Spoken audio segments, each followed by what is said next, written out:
Hello and welcome back to my channel. Make sure you like and subscribe to my channel. Let's begin. Gold had not seen his brother for a year. Red and his friend Green had gone with their father, Cypress Ketchum, to Mount Silver to train. This left their mother, Delia Ketchum, his adorable baby brother, Ash, and himself at home. They were poke fruit growers, and aside from Mr. Salesman who picked up the fruit and the Oak family, they didn't interact much with the townsfolk. Gold was turning 12 next month and was watching over his 6-year-old brother, who was playing with Pikachu, a Pokemon he had cared for since it was a Piku. "Don't go too far, Ash," Gold called out. "Okay, Gold. I won't." Ash laughed back. Gold smiled, reminding him, "We have to return home to eat soon, remember?" Ash nodded vigorously. Mama said she was making her special pie. Ash had evolved into a Pikachu last year, and the two had become inseparable since then. Red was 15 this year and would be starting his Pokemon journey after returning. He had finished middle school 2 years ago to train before embarking on his journey. Green supported Red's decision, as he often did. A few years ago, Red had given Green his first Pokemon, a tiny baby Pidgey, which had now evolved into a Pidgeot, Green's most prized Pokemon. Gold remembered the astonished expressions on their faces the first time they saw the large Pidgeot. His mother had a habit of dressing Ash in cute outfits, which made Gold think she wanted a girl. Ash seemed to enjoy the dressing-up game, and their father indulged this habit by bringing home cute clothes. Gold chuckled at the thought, relieved it wasn't him being dressed up. As he brushed his Vulpix's fur, he thought, "I have all my friends and family here. Plus, I wouldn't want to be away from my Pokemon." Vulpix looked at him curiously. Gold scratched her chin, eliciting purrs. "Just a few more years, girl, and then you and I will start our own journey. Maybe I should ask Dad for a younger sister to spoil." Vulpix perked up in response.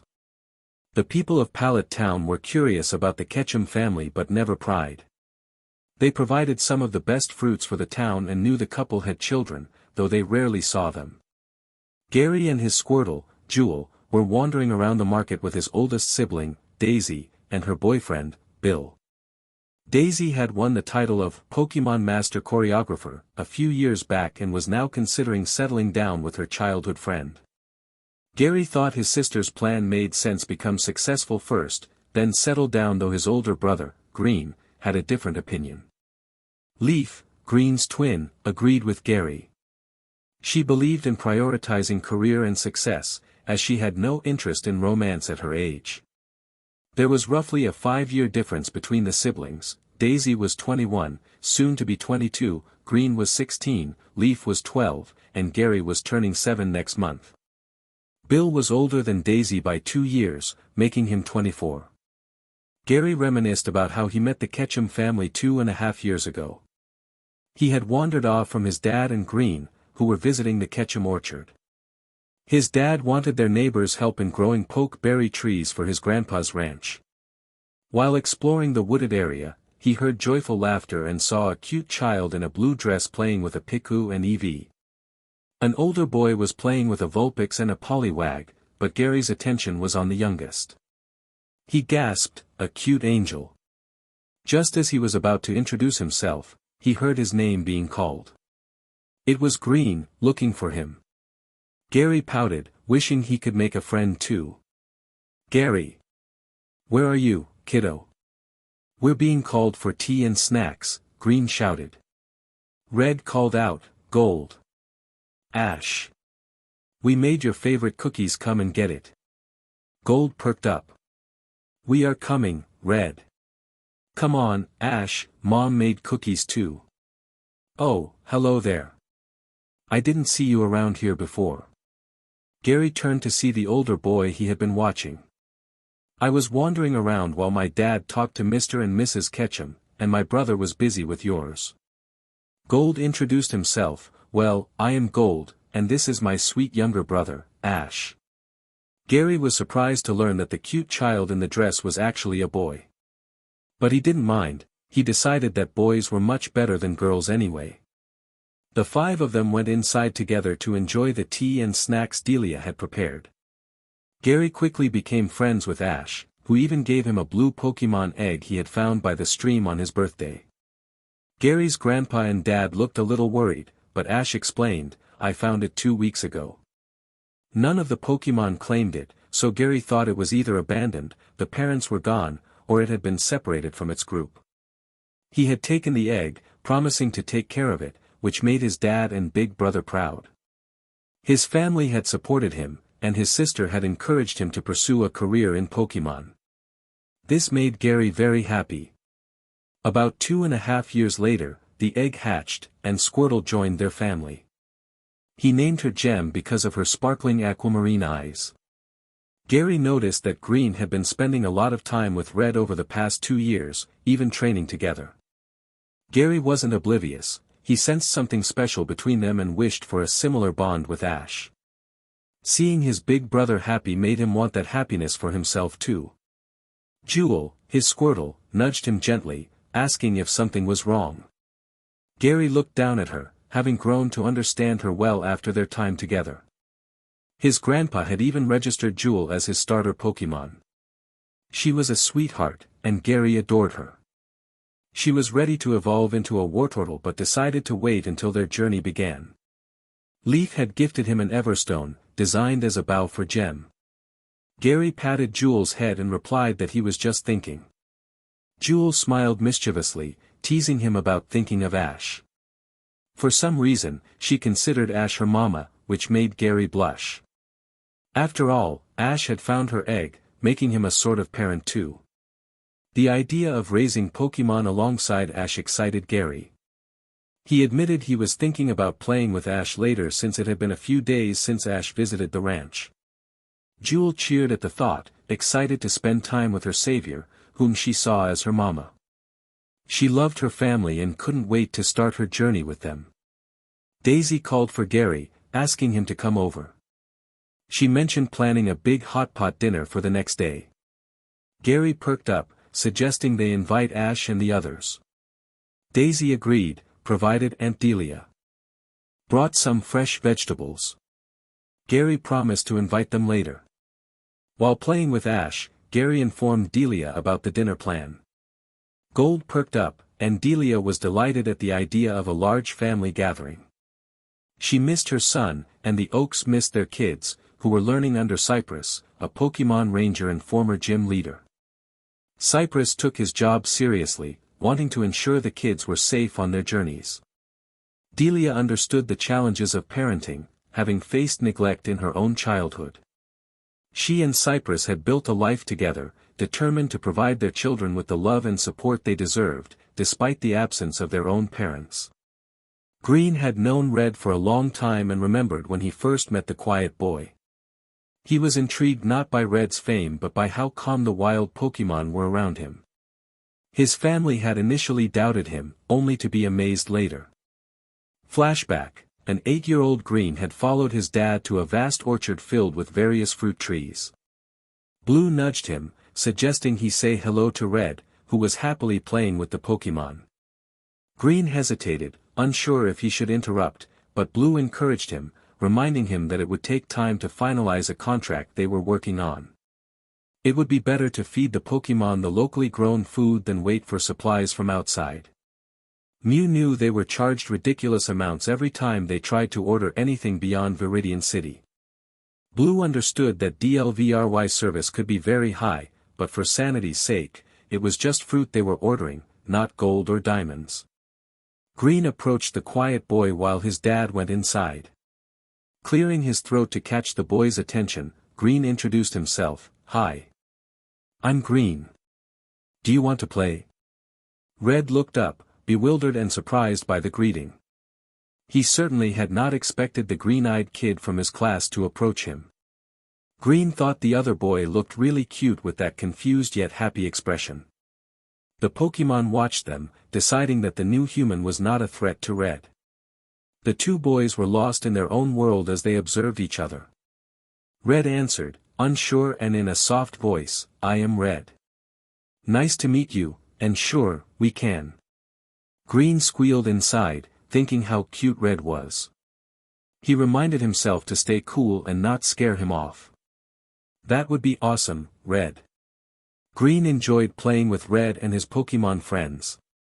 He wanted to ask if Red considered going to school but decided against it, understanding the appeal of personal tutors to avoid unwanted distractions. Red shared stories about his baby brother Gold and Ash, while Green talked about his baby sister Leaf and Gary. They were almost similar in age, and Green wanted to ask Red if he was interested in going on a Pokemon journey with him, but they were called back inside before he could. After their first meeting, Green started visiting Red more often. On Green's 10th birthday, Red gifted him an egg, saying he didn't know what Pokemon it was since none had claimed it, and it was smaller than normal Pokemon eggs. Nonetheless, Green happily accepted the gift and took care of it until it hatched into a tiny Pidgey. Grandpa worried about its size but confirmed she was healthy and full of energy. Green named her Queen after a funny incident. Red chuckled at the name, but the little Pidgey puffed up proudly. Queen grew from being a little runt to one of the largest Pidgeot in the region by the time Green turned 12. Grandpa Oak confirmed that Queen had the T gene, short for Titan gene, opening new research opportunities. She became a popular celebrity among the professors involved in that field. Green put his foot down when he noticed Queen's patience with the researchers running thin. Queen was very protective of Green and, by extension, Red. She took pride in being the strongest flyer in the region, capable of carrying Green long distances. She was also a proud mother of 5 healthy baby Pidgeys. Her mate was a stubborn Pidgeot who had persistently followed her until she agreed to give him a chance. However, she did not appreciate him taking one of her trainer's baby chicks to prove himself. Now, Green was heading over to Red's place after returning from their training with Mr. Ketchum a month ago. Today, they would start their Pokemon journeys together as promised. Their choice of starters was unusual, Green with his Pidgeot and Red with his Pikachu. Green half wondered if Gold would end up with his own Pikachu, just like Ash. With excitement, Green shouted, "Red! Ready to go!" Red smiled happily, "Ready as always, Green." Leaf rolled her eyes, "I cannot wait to get away from you too." Green teased, "Ah, come on, sis. You cannot ignore us forever. If I had my way, Red would be your brother-in-law first." Red flushed and pulled Green back, "Stop trying to rile her up so much, Green." Leaf rushed behind Red, "Well, I certainly know who my favorite is." They went to the lab to register and then headed out, surprised and touched to see their younger siblings, Pokemon, and family waiting outside to bid them farewell. The 3 teens felt the warmth of support from their families. Their younger siblings carried cute banners, looking adorable. Leaf grinned and hugged them tightly before receiving hugs in return. Gold encouraged, "You can do it, guys." Daisy added, "Yeah, whatever your dreams are, you can fulfill them." Ash said, "Call us when you reach the next town."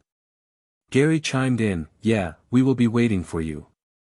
Cypress then addressed Red, "Before you go, your mom and I have something to say." Everyone turned to the couple curiously.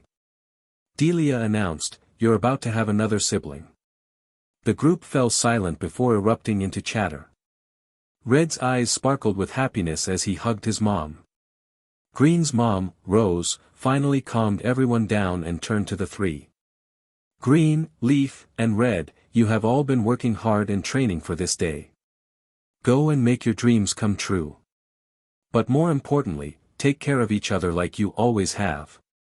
Green smiled at his mom, "We will, Mom, don't worry."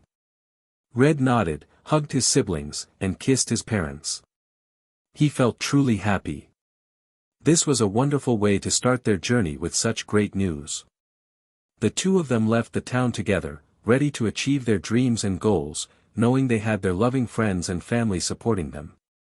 Leaf went her own way, meeting another friend and heading to Cerulean directly. The 2 boys began their journey through Viridian, much to their father's dismay as unexpected events unfolded. On the first day, they stumbled upon an ancient temple hidden in the forest between Pallet Town and Viridian City. How it had remained undiscovered for so long was a mystery. Their fathers assured them they would handle the situation, and the boys continued on to Viridian. After registering for the league, they headed to Pewter, where they encountered Team Rocket. Their mothers were understandably alarmed and considered calling them back, but the boys reassured them that it was just a one-time incident. Unfortunately, this was only the beginning, as Team Rocket pursued them in every major city. Gold, who had been listening with his Vulpix, felt a mix of fear and determination. Vulpix understood his feelings, and together they decided to train and find partners to join them. Meanwhile, Ash and Gary remained blissfully unaware of the dangers lurking in the world, viewing their training as a fun activity. Gold was simply relieved they were growing stronger and hoped they would remain safe. It wasn't just Team Rocket they had to contend with, legendary Pokémon also decided to take an interest in their journey, leaving their young ones in the boys' care. Both Pidgeot squawked in disbelief at the situation, questioning the sanity of the legendary Pokémon. Upon learning the reason behind this unusual arrangement, Red and Green decided to contact Leaf to explain everything. As expected, Leaf was alarmed upon hearing the news and immediately questioned their well-being and whether their parents were aware of the situation. It took some time to reassure her, but eventually, she calmed down, though still looking stressed. Leaf ran a hand across her face, expressing her disbelief. Green, confused, asked what she meant, while Red pleaded with her to understand the risks of carrying multiple legendary Pokémon, especially since they weren't even champions yet. Leaf then smiled and announced her intention to join them, introducing Liza, who appeared on the video feed. Liza, a red-haired girl training to become a master of the Charizard line, was excited to meet them, having heard many stories. The meeting with Liza was intriguing. She shared tales of the Charizard Temple in Johto, which piqued the boys' interest. It was decided that Red would take Zapdos, Green would take Articuno, and Leaf would take Moltres. Liza was thrilled to have the Fire-type Pokémon with them, given the Charizard's connection to the Fire legendary. As they discussed their plans, Professor Oak was trying to calm himself after realizing that his grandson, granddaughter, and future grandson-in-law had caught 3 legendary Pokémon. After confirming the situation multiple times, he called his son and Cypress to inform them, and the 3 men unanimously decided to keep it a secret to avoid unwanted attention. Blue sighed, expressing frustration over the series of events, while Cypress noted that their kid seemed to have no luck. Samuel reassured them that at least they were traveling together, which eased his worries. As their adventure continued, Red, Green, Leaf, and Liza traveled through the Kanto region, encountering new Pokémon and people. Green and Leaf often handled interactions with people, while Red and Liza focused on Pokémon. The gym leaders of Kanto noticed their unique dynamic, which seemed to work well for the group. While training in the Cerulean Caves after collecting all their badges, they encountered Mewtwo and engaged in a battle. After winning, they faced a dilemma about what to do next. Mewtwo expressed his frustration, questioning why they didn't just capture him. Red explained that Mewtwo was not an ordinary Pokémon, and once registered, many would be interested in him, especially those with questionable intentions. Leaf added that it wouldn't be safe for him, and Liza agreed, voicing her concern about dangerous individuals pursuing him. Mewtwo, initially indifferent, began to understand their perspective.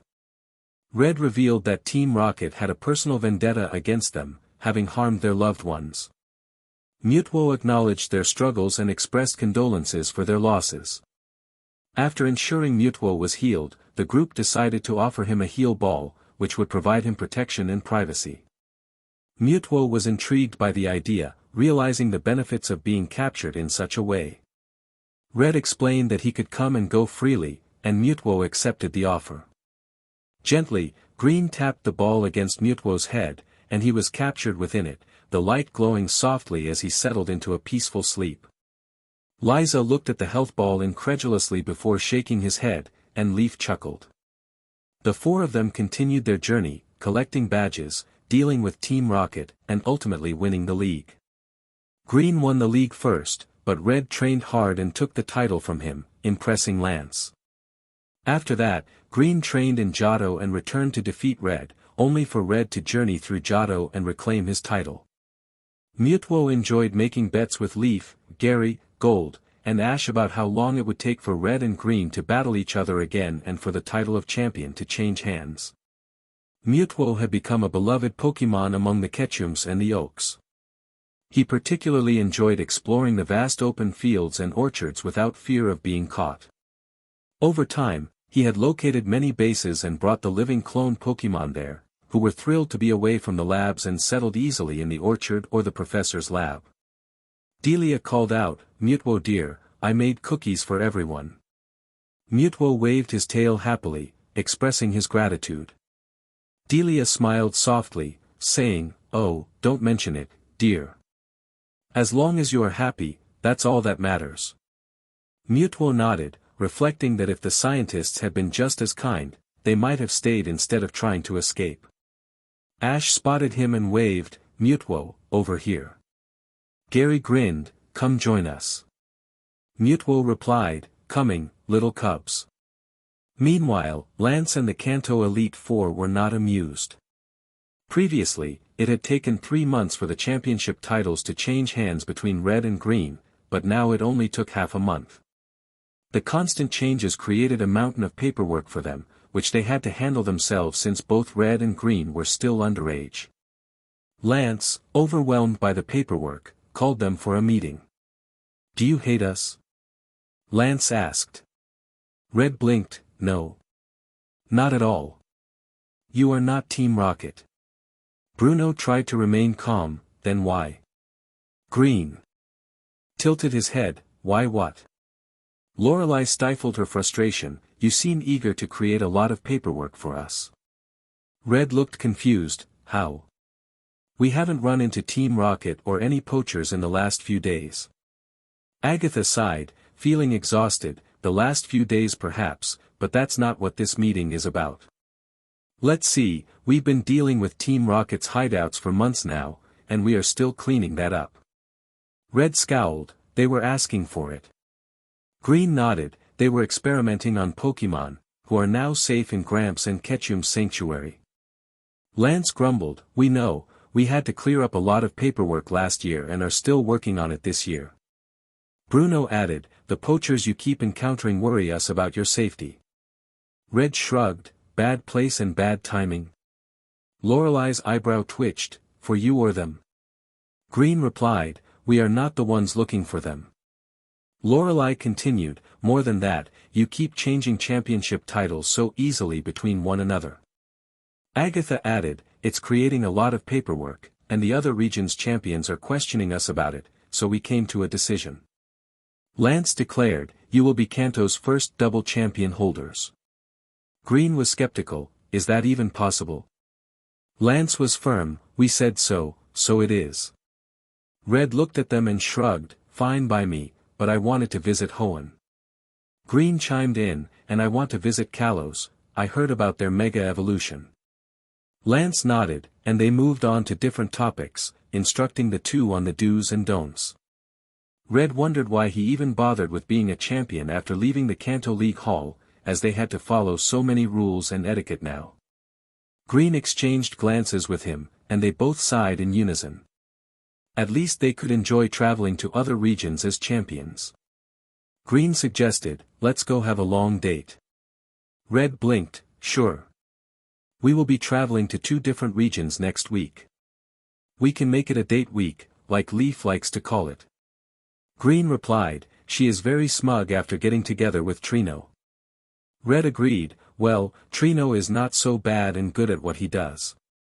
Green nodded, and they flew on Pidgeot to a famous restaurant in Celadon City. Pidgeot had come a long way in strength and could carry both of them now, which she took great pride in, teasing other flying types. They ordered the special lunch menu for trainers and Pokémon. Green suggested, "There's a contest going on today in the evening. How about we go there to watch?" Red replied, "Sounds fun. I remember Daisy's contests. They were amazing." Green nodded, smiling, and they left after paying the bill, having talked about everything and nothing. They even shared a good laugh over how they had frustrated Lance and the Elite Four. It was a prank idea they had come up with as kids before becoming trainers, and now they realized they could actually pull it off as champions. Their Pokémon were amused, especially Mewtwo and the clone Pokémon with him. Mewtwo remarked, "They should be careful all the same." Red's Espion nodded, "Yes, they are still the Elite Four." Green's Alakazam added, "We can keep an eye on them." Pikachu chuckled, "Let them have fun." Pidgeot agreed, "Yes, we can deal with them." They were cautious of humans in authority, so watching the two young trainers frustrate the Elite Four was hilarious. The clone Pokémon adored them and would pout when they left, but the two promised to show them around the regions afterward. Mewtwo was enjoying the trip to Kalos, though he could do without the staring. Little Marin, while adorable, was a bit too energetic for his taste. When Gold heard about their plans to visit Hoenn and later Kalos, he became very excited. Gold had started his own Pokémon journey a few years ago, focusing on Johto instead of Kanto. Green and Red seemed to be having fun driving Lance up the wall, and Gold's friends, Brock, Silver, and Crystal, watched with wide eyes. Lance had ordered the group not to consider the idea. The four of them raised their hands, stating that Gold was the only one interested in becoming a champion. Silver was more focused on becoming a Pokémon Ranger, while Crystal aimed to be Johto's top master coordinator. Brock was dedicated to his studies, aspiring to be a Pokémon doctor like Dr. Abby from the Hoenn region. He was determined to become the very first Pokémon doctor in the Kanto-Johto region, and the Nurse Joys encouraged him. Meanwhile, Red and Green traveled through Hoenn, where they met Wallace and Steven, another couple like themselves. Wallace was excited to meet them and eager to hear about the happenings in Kanto. Steven had to stifle his laughter as Wallace was curious about the champion titles incident. When Red and Green confirmed what had happened, Wallace spent a good amount of time laughing heartily. Steven shook his head at his husband while calling the other champions to discuss the bet they had won. Green rolled his eyes, explaining that it was just a bit of competition that had gotten a little out of hand. Red added that it was one of the ways they released steam after dealing with Team Rocket, mentioning that they had almost rounded up all known locations. Wallace calmed down, expressing relief at hearing that. Steven noted that they were still dealing with the antics of Team Magma and Team Aqua. Red frowned, asking if they needed assistance, to which Green nodded in agreement. Wallace grinned, thanking them for their offer. Steven hoped they could handle the situation without any casualties, explaining that so far, it had mostly been squabbles over territory. Wallace sighed, stating that the teams caused more inconvenience than anything else. Green remarked that it sounded like out-of-control turf wars, and Red agreed, saying it must be exhausting to manage. Steven called it an understatement. The rest of the meeting went peacefully, and the two couples exchanged contact information before parting ways. Their stay in Hoenn was calm, but on the last day, they faced Team Aqua and Magma. Wallace was mortified to learn that their guests were the targets because they had Zapdos and Articuno with them. Green reassured him not to blame himself, but both Wallace and Steven felt guilty and offered to pay for their ride to the Kalos region. Seeing their stubbornness, Red and Green agreed and headed to Kalos.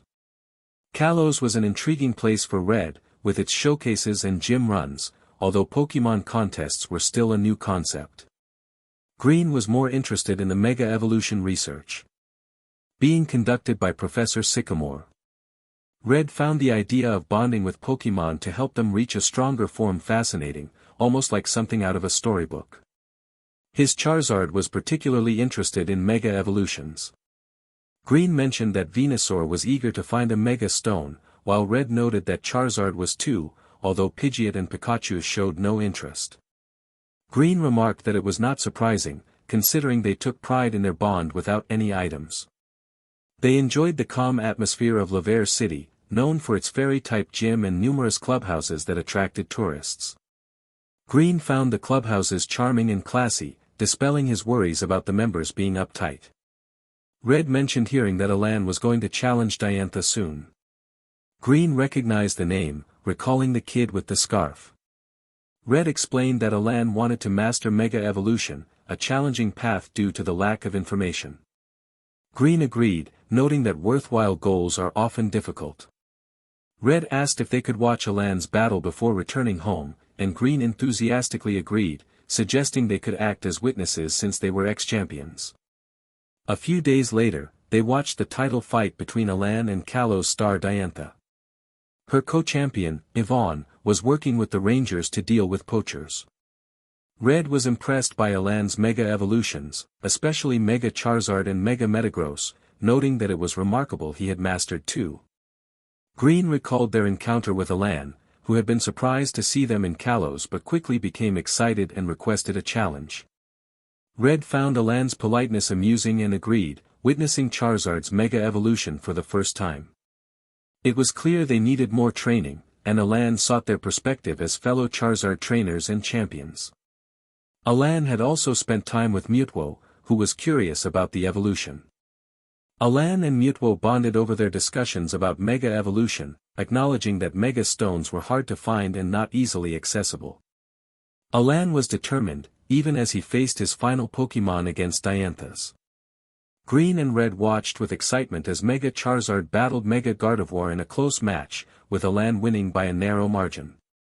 They congratulated him and acted as witnesses before returning to Kanto. Just in time, they arrived as Ash and Gary began their own journey with their Pokémon. The two were tempted to follow but were talked out of it by the professor.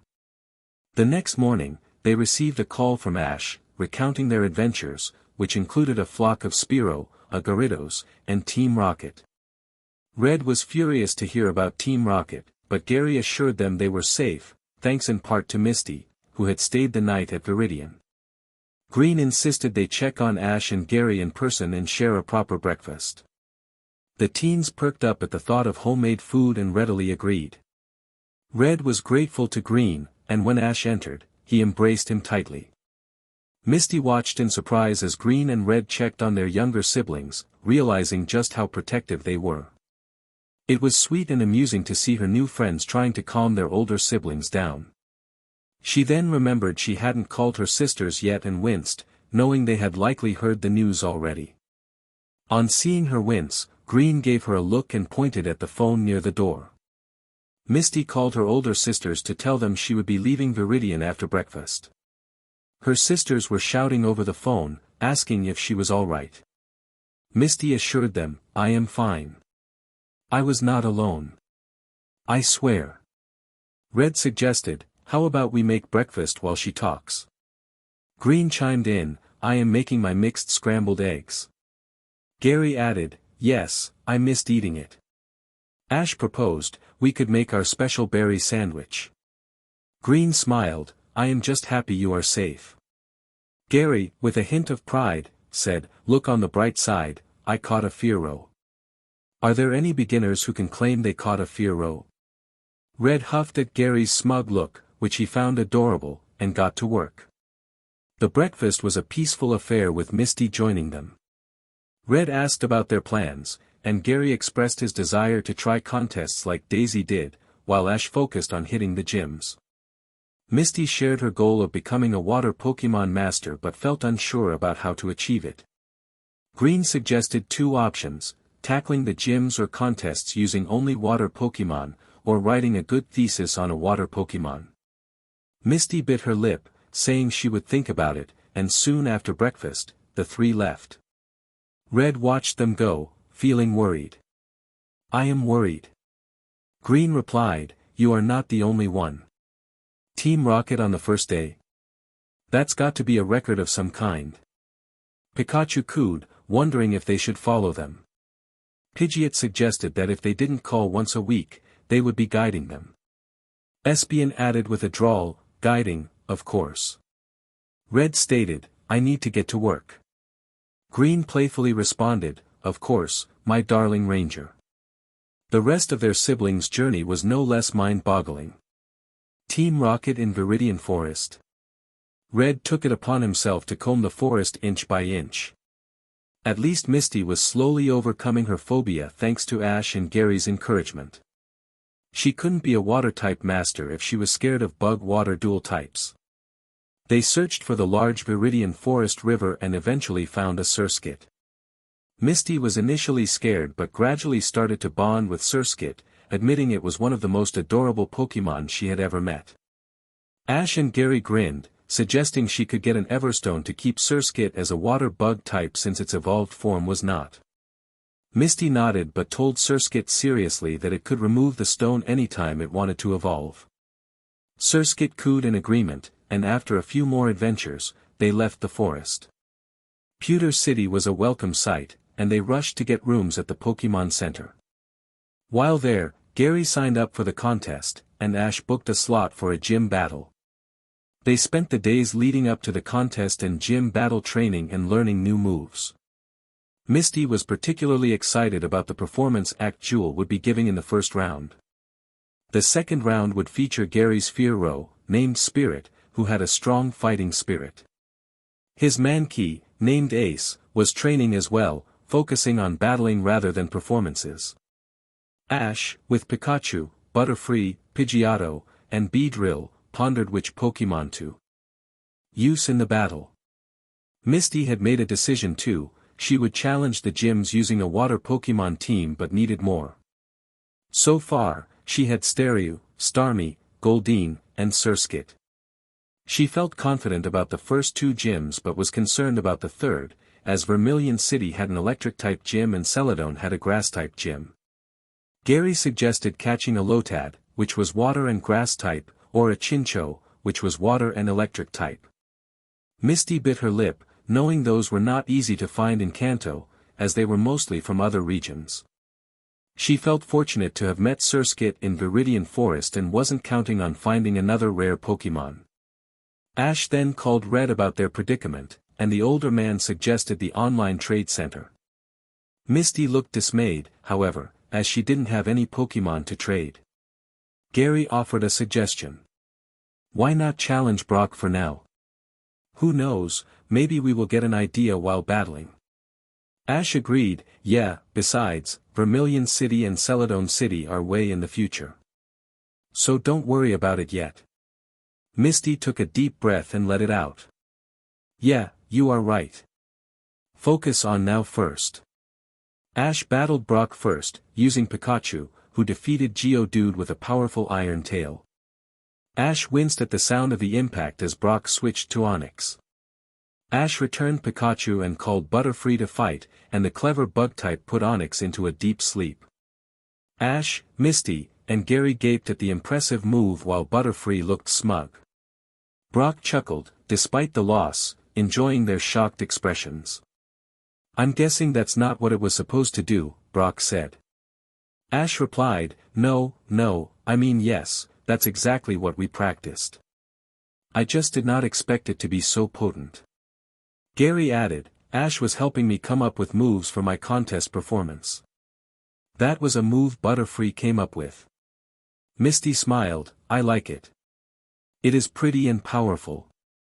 Brock smiled as they chatted about the move, discussing its pros and cons while Ash fretted over Butterfree. Clearing his throat, Brock handed Ash his first badge, laughing internally when the dark-haired teen flushed pink. He had almost forgotten about the badge in his worry for Butterfree. He was a good kid, after all.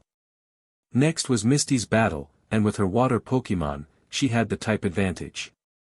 However, this was a gym battle, so she had to strategize to win the badge.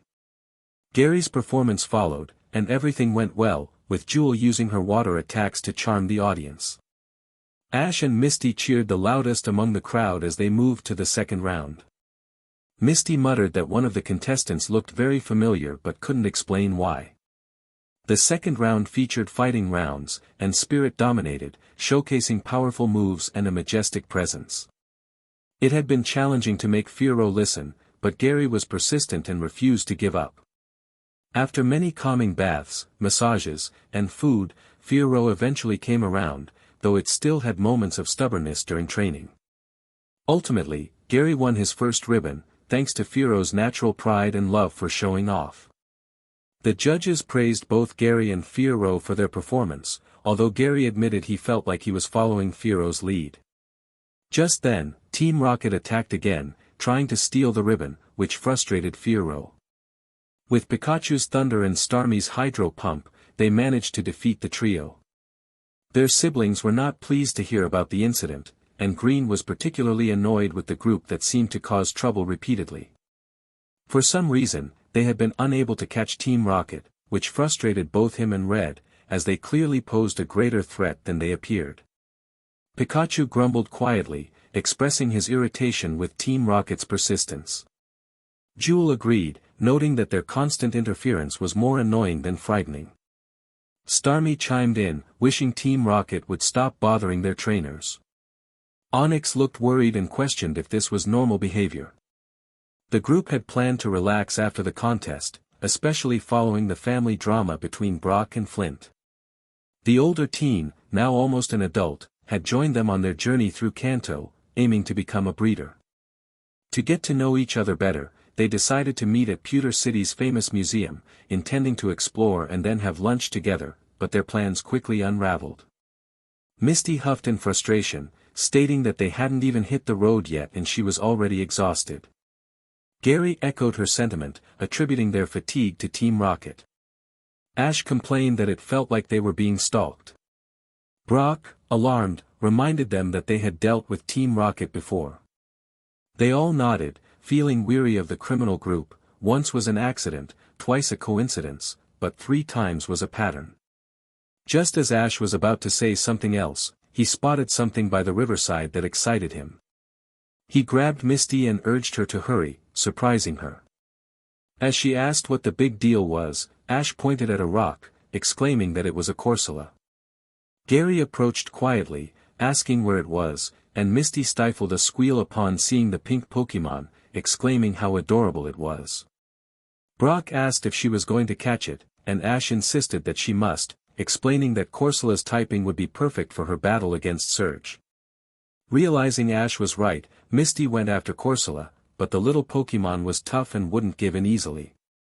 However, Misty was just as determined and eventually succeeded in catching it. Brock congratulated her, and Ash noted that she was one step closer to getting the Vermilion badge. Gary reminded her to train Corsola to handle electric attacks properly, and Misty promised she would.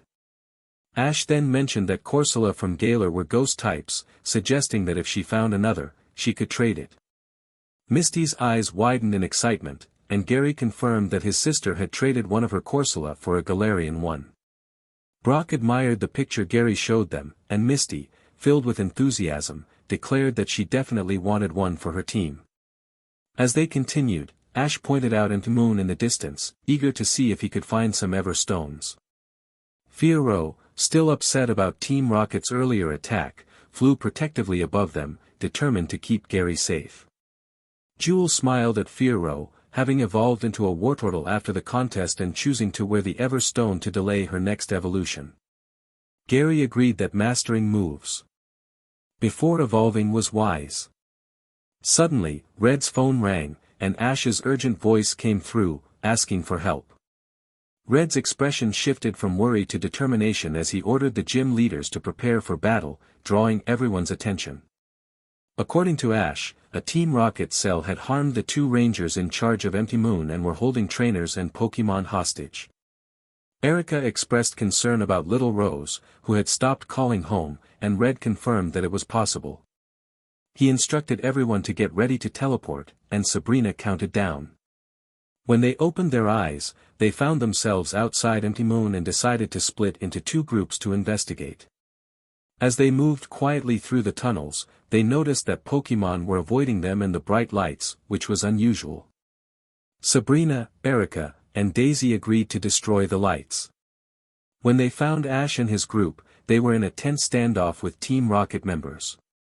Sabrina winced at the unpleasant smell in the air, realizing the severity of the situation. Proton, the leader of Team Rocket, was surprised to see them but quickly assessed that he was outnumbered and decided to retreat, ominously stating that this was not over yet. Gary was left unsettled by Proton's words, while Misty shivered, expressing her desire to avoid further encounters. Red checked on Ash and the others, confirming they were fine but concerned about the Rangers. Surge assured them they would ensure the Rangers received a proper farewell, while a green-haired trainer requested to attend the funeral, acknowledging the Rangers' sacrifice in protecting the area. "I am Drew," said a red-haired teen. What he said. "I am Soledad, thank you for coming to help us," she added. Erica suggested, "How about we all go? This place will be shut down for a while until the investigation is completed." A purple-haired trainer grunted, "I need to treat my Pokémon." Koga inquired, "Of course, young man, and what happened to your left eye?" Soledad explained, "One of them punched Paul when he ordered his Metagross to take his Poke Egg and teleport outside. Paul stated, I need to check up on him." They stayed at one of the ranger camps closer to Cerulean City, where Nurse Joy helped the trainers. The other rangers were noticeably furious to hear about what happened to their fellow rangers. They pushed for more rangers to be stationed around Moon since it was a large mountain range. Red and the others wholeheartedly supported this, and many green rangers were chosen to patrol and protect the mountain together. Ash observed the rangers as they patrolled and noted ranger duty down as one of the possible jobs for the future. After a lot of reassurances, Ash and Gary finally escaped their brother's clutches and headed toward Cerulean. Their friends found it amusing, even Paul, who snorted in laughter. The purple-haired teen mostly kept to himself and his Pokémon, but he answered questions about what had happened. He was heading towards Saffron City using a shortcut through Empty Moon when he was ambushed by Team Rocket. His brother Reggie had been notified, and the two had talked for a while before Paul left. Following Paul, Drew and Soledad thanked them for their help and departed in opposite directions, promising to attend the funeral. Now in Cerulean, Misty was being hugged by her older sisters. Gary, Ash, and Brock snickered quietly as they watched. Misty then explained that she and Ash would be challenging the gym after Gary's contest. This caught Violet's attention, while Lily was more interested in modeling and Daisy in gym battles. However, she was intrigued by the Pokémon contest and let slip that she would be the judge, as a previous master coordinator with the qualifications. "I am very excited. This will be fun," Gary said. "Yeah, not to forget it'll be your Clefairy's first time taking part in the contest," Ash added. "What are you naming her?" Brock asked. "I am curious too," Misty chimed in. Gary smiled, "We thought about it and decided on Luna, since we met at Empty Moon." Luna nodded, "I have heard about the contest a lot. I can't wait." Ash remarked, "You are lucky Clefairy started to follow you. We wouldn't have a new Pokémon with us otherwise." Brock noted, especially with Team Rocket causing so much trouble. Misty muttered, "Understatement of the decade." Green and Red were both tuned in for the contest as Gary performed on a water stage. It was a surprise element round, and he passed the first round by the skin of his teeth. Green released a breath upon seeing Gary as the fourth one to move on to the next round. Red held his hand in comfort, understanding what he was feeling at that moment. The semi-final rounds went by smoothly until it was only Gary facing a man named Harley. Harley was an interesting character in Ash's opinion, very dramatic and opinionated. He had seen them go through heavy battle training and asked Gary why he was doing that, as Pokémon contests were about control and sophistication, not a brawl. The four of them exchanged glances and decided to be honest with the green-clad man, explaining their run-in with Team Rocket on the first day, then in the forest, and finally at Empty Moon, which had made the news due to the unfortunate events. Harley listened, his eyes filling with fury despite his bright smile. Misty thought it was a terrifying combination and pitted anyone who made him angry. However, since Gary had more experience in battling, he and Ace won the ribbon from the Cerulean contest. Brock, Ash, and Misty cheered loudly as the winner was announced before heading off for their gym battle. Gary went to the center first and then left for the gym just in time for Ash's battle.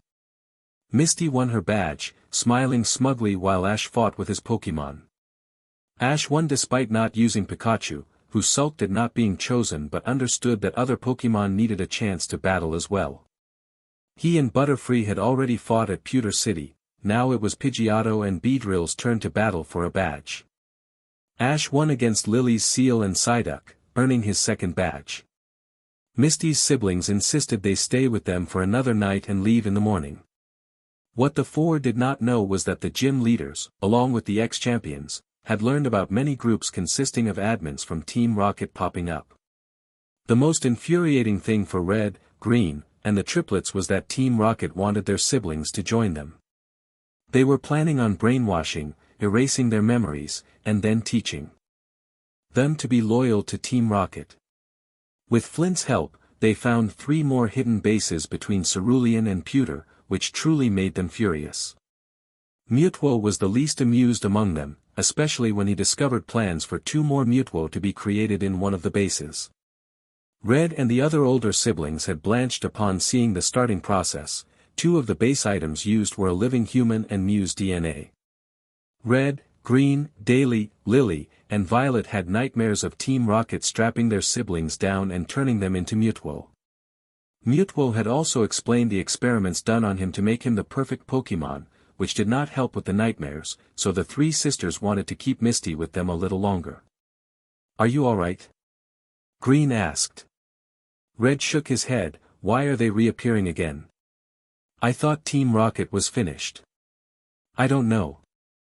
All I know is I will do everything it takes to keep my baby brother safe," Green replied.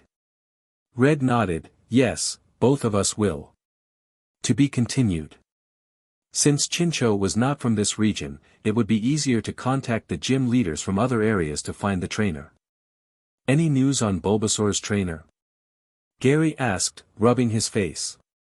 "Gramps is on it," he replied. He was not amused, you know. The Bulbasaurs are a very rare Kanto line. The fact that this little guy was treated so poorly really upset him, Koga, and Erika. Brock nodded in understanding.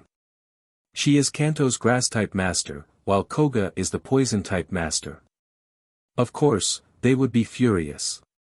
They take pride in their specialties. Bulbasaur watched the group of 4 trainers as they helped around the village. Melanie was filling out a form to appeal to the Pokémon League to turn the Pokémon Village into a full-fledged sanctuary. Gary had helped her find the form online, and now she was completing it. Suddenly, Team Rocket attacked, and they had to fend them off once again, which was becoming quite frustrating. On the bright side, Red and Green approved the request and sent rangers to assist Melanie. Chincho and Bulbasaur decided to join Misty and Gary. Gary informed Bulbasaur about the Pokémon contests, and the Grass-type was very interested. Chincho, on the other hand, was touched by the effort Misty put in to help catch her trainer. Along the way, they encountered a Charmander who seemed to have been abandoned. Ash managed to convince the little Fire-type, with Bulbasaur's help, to go to the center for a checkup, and the Charmander agreed to join them for dinner. Ash promised to bring the Fire-type back to the rock afterward so he could wait for his trainer with a full stomach. Charmander was being held by the warm boy who gently cleaned him up. It felt nice. His previous trainer had never bothered to care for him properly. Charmander decided to stop thinking and enjoy the moment, planning to eat and then meet up with his trainer again, only to have his hopes dashed when he overheard Damien talking about how he had gotten rid of him. Charmander started to tear up and was passed off to Nurse Joy, who tried to comfort him. Then he heard Ash shout at his trainer, and everyone turned to look in shock. Charmander watched in awe as Ash jumped on his trainer and punched him 3 times, causing Damien to fall. Gary and Brock pulled Ash off and assured him they had called the officers to arrest Damien. Damien was furious, but Misty slapped him and revealed she had recorded everything. When Officer Jenny arrived, Misty played the recording, and Damien paled. Nurse Joy then showed the health results, sealing Damien's fate. Charmander quietly observed as his former trainer was taken away in HNDCFFS. "Don't run too far, Charmander. Remember, you're still recovering," Ash called. "Yes, I won't," Charmander replied. "You too, Corsola. I know you're a rock type, but you have water typing too," Misty added. "I will be careful," Corsola assured. "Don't worry, I'm sure Bulbasaur will keep them safe," Gary said. "Geodude as well," Brock chimed in. "Yeah, I just worry," Ash admitted. Suddenly, they heard their Pokémon calling out, and Ash and the others rushed to check on them, who had fallen into a hole. They looked around warily, concerned that Team Rocket might be nearby. As they helped the Pokémon out, they noticed a group of Squirtless laughing at them. Charmander recognized one of them. The youngest Squirtle had been with him before and had also been abandoned. The young Squirtle was surprised to see him and apologized, thinking the group was more of Damien's followers. Charmander shook his head and explained what had happened with their former trainer. "Will he be alright?" Gary asked. "They seem to know each other," Ash replied. Just then, they heard a familiar motto that made the four of them groan in annoyance. They looked up to see Jesse and James attempting to capture the Squirtle squad. Ash and Gary, already frustrated by the news of the Squirtle's abandonment, shouted at them. They didn't hold back and ordered their Pokémon to attack the balloon, watching as Team Rocket blasted off again. Brock swore those three were not normal at all. "I really can't bring myself to care about them. Squirtless, I want you to give the names of your trainers to Jewel over here," Ash instructed. Gary nodded. "We will deal with those guys. Do you remember their names and faces?" Jewel asked. The Squirtle squad looked at the group, blinking at the Wartortle who was waiting patiently. They informed them that they had already arrested Damien. Just then, Officer Jenny arrived as they settled down for a lunch break by a small stream. She was surprised to see them getting along and was suspicious, but after they explained the situation, she decided to offer her help. She had heard from one of her younger sisters about the trainer who had been arrested a few days ago. Finding the trainers who abandoned the Squirtless would be beneficial. "We need a name for you, buddy," Gary said to Bulbasaur. "Really?" Bulbasaur replied. "We all have names," Jewel added. "Fine," Bulbasaur conceded. How about Linden?" Gary suggested. "Why that?" Bulbasaur asked. "The linden tree symbolizes unity and justice. You united the Pokémon in the village, and after we met you, we served justice to Damien," Gary explained. "That's one deep meaning," Brock remarked. Bulbasaur nodded. "I like it." "Guess he likes it," Misty said with a smile. "Wait for me." Squirtle called out. Charmander perked up. "Squirtle, are you joining us?" "I thought about it, and yes, also." Squirtle hesitated. "Also?" Pikachu prompted. Squirtle looked at Charmander and blushed. "I missed my friend. Do you want to join us, girl?" Ash asked. Squirtle nodded eagerly. "Yes, please yes." Ash took out a Pokeball. "Welcome to the team, Squirtle." Jewel cheered. "I am not the only shell Pokémon anymore." Charmander and Squirtle began to chat and share their stories and experiences. Ash watched them with a sad smile, wishing they didn't have to endure what they did at Damien's hands. The group didn't need to ask to know what he was thinking, they were all reflecting on it. They discussed their next steps and decided to head to Vermilion City to talk to Surge. While Surge was known for being a tough battler, he also had a mastery of Pokémon psychology. Their siblings wholeheartedly agreed with their plan and encouraged them. So, they rushed toward Vermilion City, stopping by Red's friend Bill's lighthouse along the way. Brock and Bill grew close through their shared interest in breeding, with Bill offering his assistance in dealing with irresponsible trainers. He revealed that the Squirtle Damien received was one of his Blastoise's offspring, and he was unhappy to see it abandoned. Ash provided Bill with details about what had happened and where Damien was being held. Bill's determination to address the situation was evident, as he believed Damien deserved to face consequences for his actions. Before they departed the next morning, Bill gifted Brock a poke egg, hoping it would help him learn about breeding during his journey through Kanto. Brock expressed his gratitude and promised to take good care of the egg. After several days of travel and camping, they arrived in Vermilion City, a welcome sight. They arranged a meeting with Surge and visited the gym that evening after freshening up and enjoying a hearty lunch. Surge was displeased to hear about trainers abandoning their Pokémon, emphasizing his commitment as a soldier and gym leader. He decided to personally handle Damien's case, coinciding with the court date on the same day the SS and was sailing, allowing him to avoid the celebration. Surge had the three Pokémon and their trainers go through various exercises, and the results were promising. The trainers had taken good care of their Pokémon, but Surge advised them to consult Nurse Joy or him for guidance. Misty, Gary, and Ash thanked Surge for his assistance and scheduled their battles for the following day. Unlike most gyms, Surge preferred one-on-one battles, allowing trainers a chance to prove themselves. Trainers could re-challenge the gym, but the waiting PRD increased with each failure. Ash found it amusing that one challenger had to wait 10 years to try again, suspecting it was Red's idea to implement that rule. The first battle was between Ash and Surge, with Pikachu eager to face Surge's Raichu, who was entertained by Pikachu's enthusiasm. The battle showcased Pikachu's speed against Raichu's strength, and Ash respected Raichu for its past bravery in protecting Surge. The second battle featured Misty against Surge's Jolteon, using Corsola. Misty and Corsola had trained hard to improve Corsola's resistance to electric attacks, which paid off when Corsola successfully withstood a thunder attack, surprising Surge. Surge, however, had more strategies up his sleeve, and Misty fought valiantly to secure her Vermilion badge, winning by a narrow margin. Surge complimented Misty on her performance, expressing his hope for more dedicated specialists like her. Misty, determined to take over the Cerulean gym, blushed at the praise.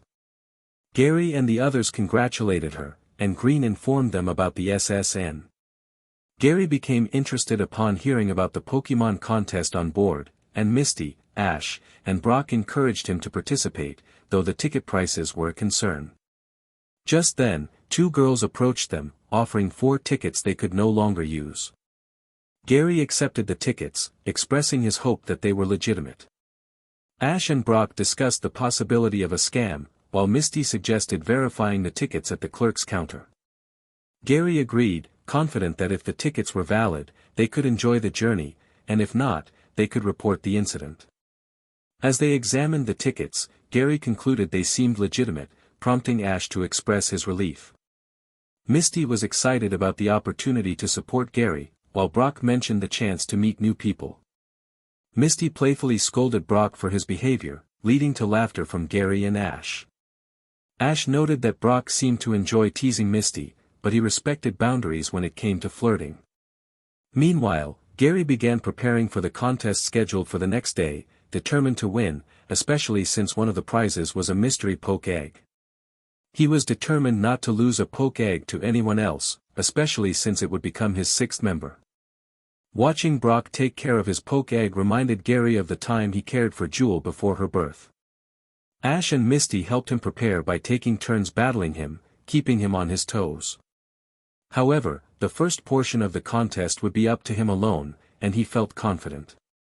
The announcer greeted everyone, "Good morning and welcome to the Battleship SS and second Pokémon contest. Are you ready?" Gary felt a bit overwhelmed by the crowd. "So many people," he muttered.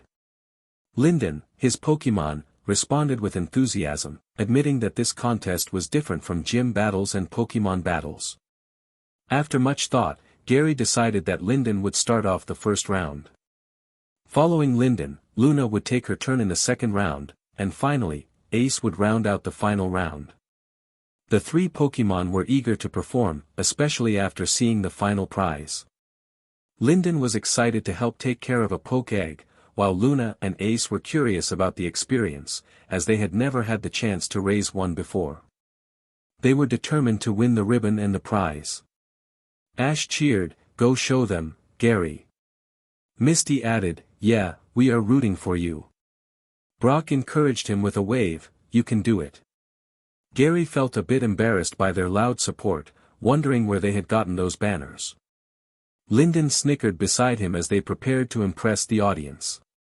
Gary called for Linden, who appeared amidst a flurry of petals, drawing cheers from the crowd.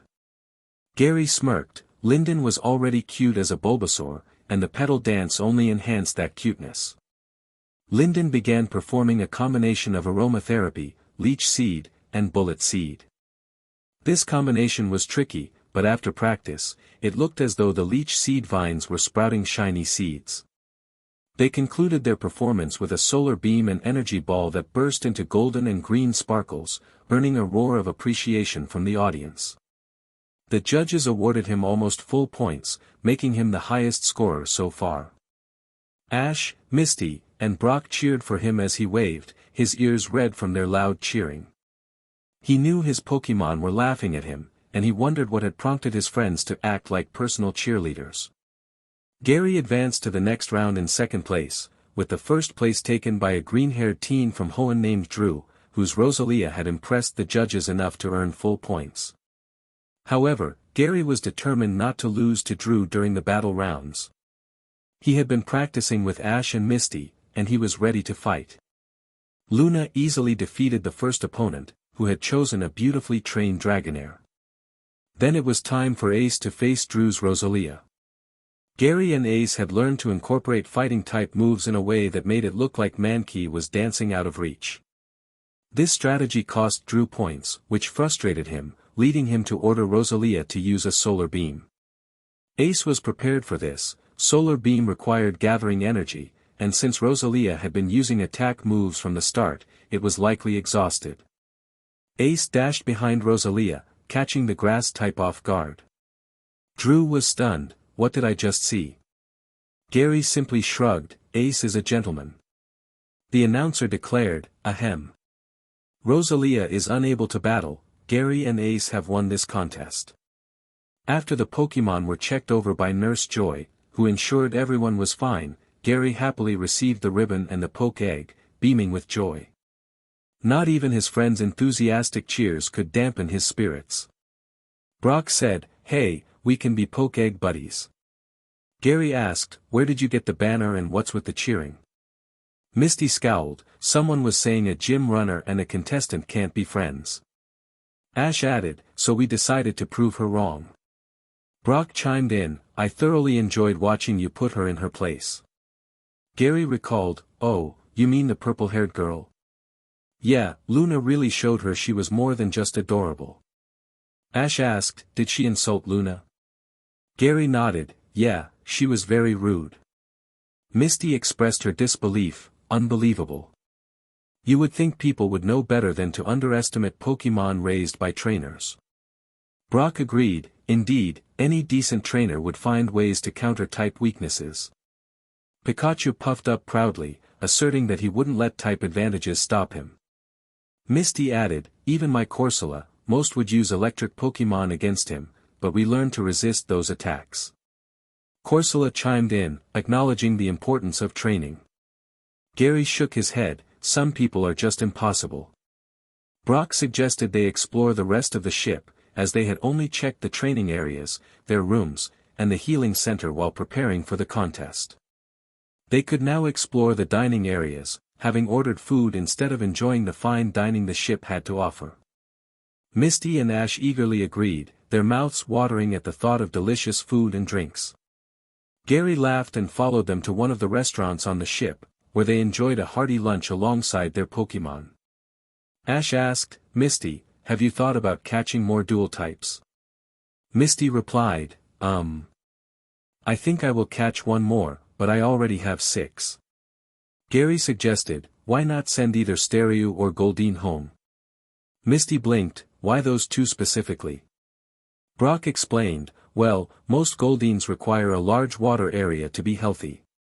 We are okay right now, but the area around Saffron and Celadon is not what I would call water areas," Misty remarked.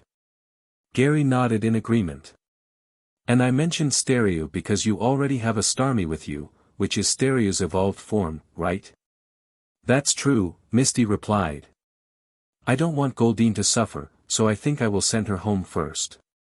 We are still in a water area, so maybe after we land.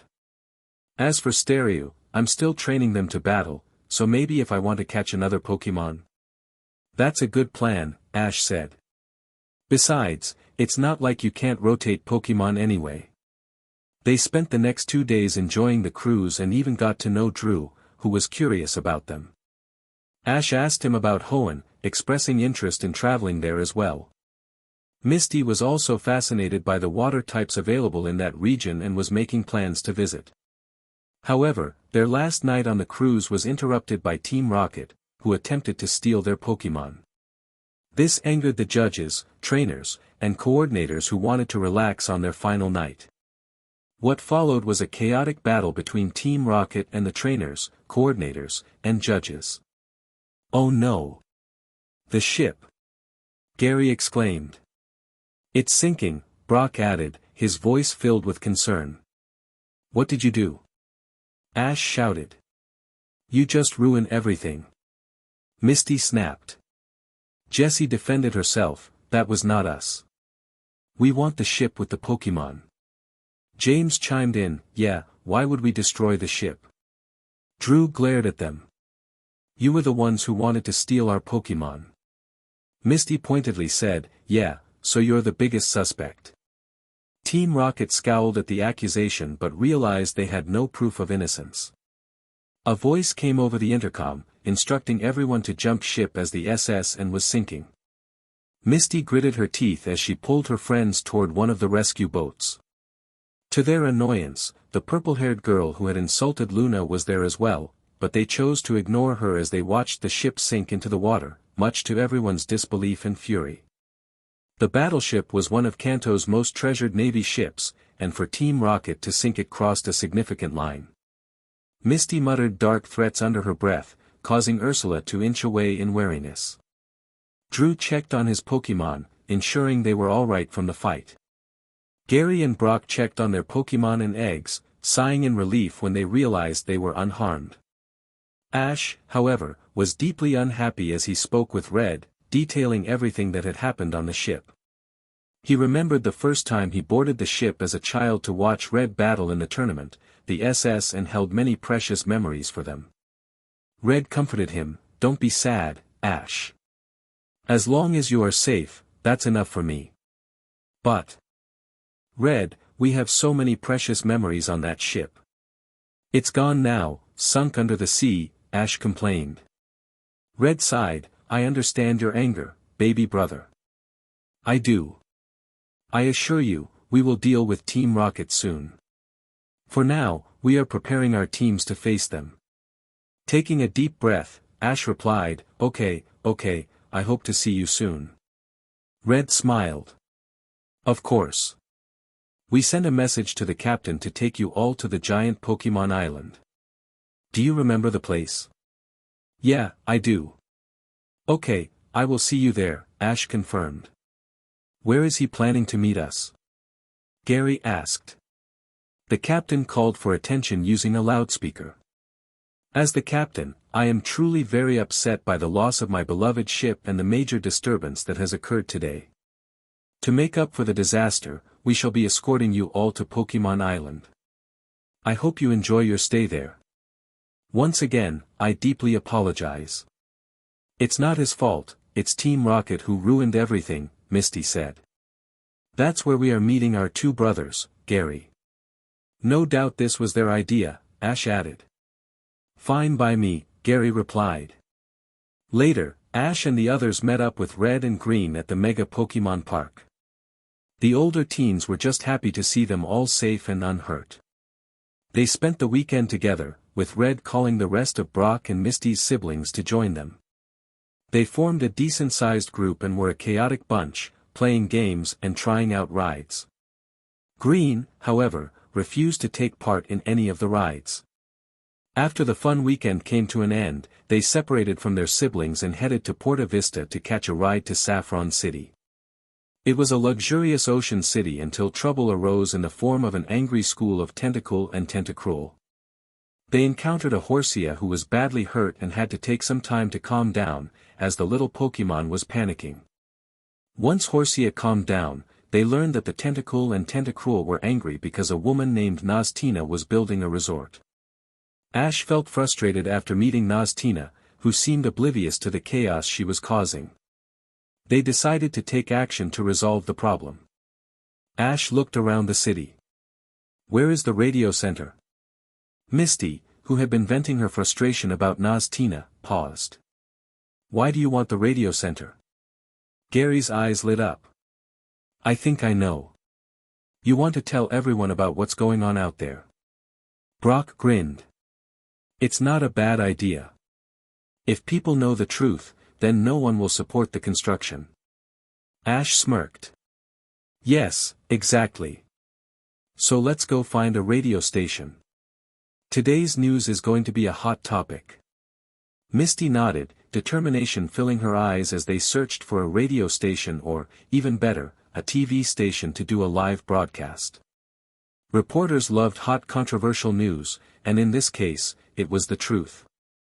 With Misty's knowledge about the habits of water types, they explained what was truly going on. The people watching the live breaking news were shocked to hear the truth, just in time to see Naztina appear, trying to recruit people to destroy the Tentacruel and Tentacle, only for trainers to protest against her. Her offers of a luxurious stay did nothing to change the minds of the trainers who were protesting.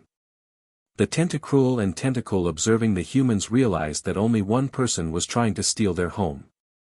One of the Tentacle evolved into an alpha Tentacruel, towering over everything.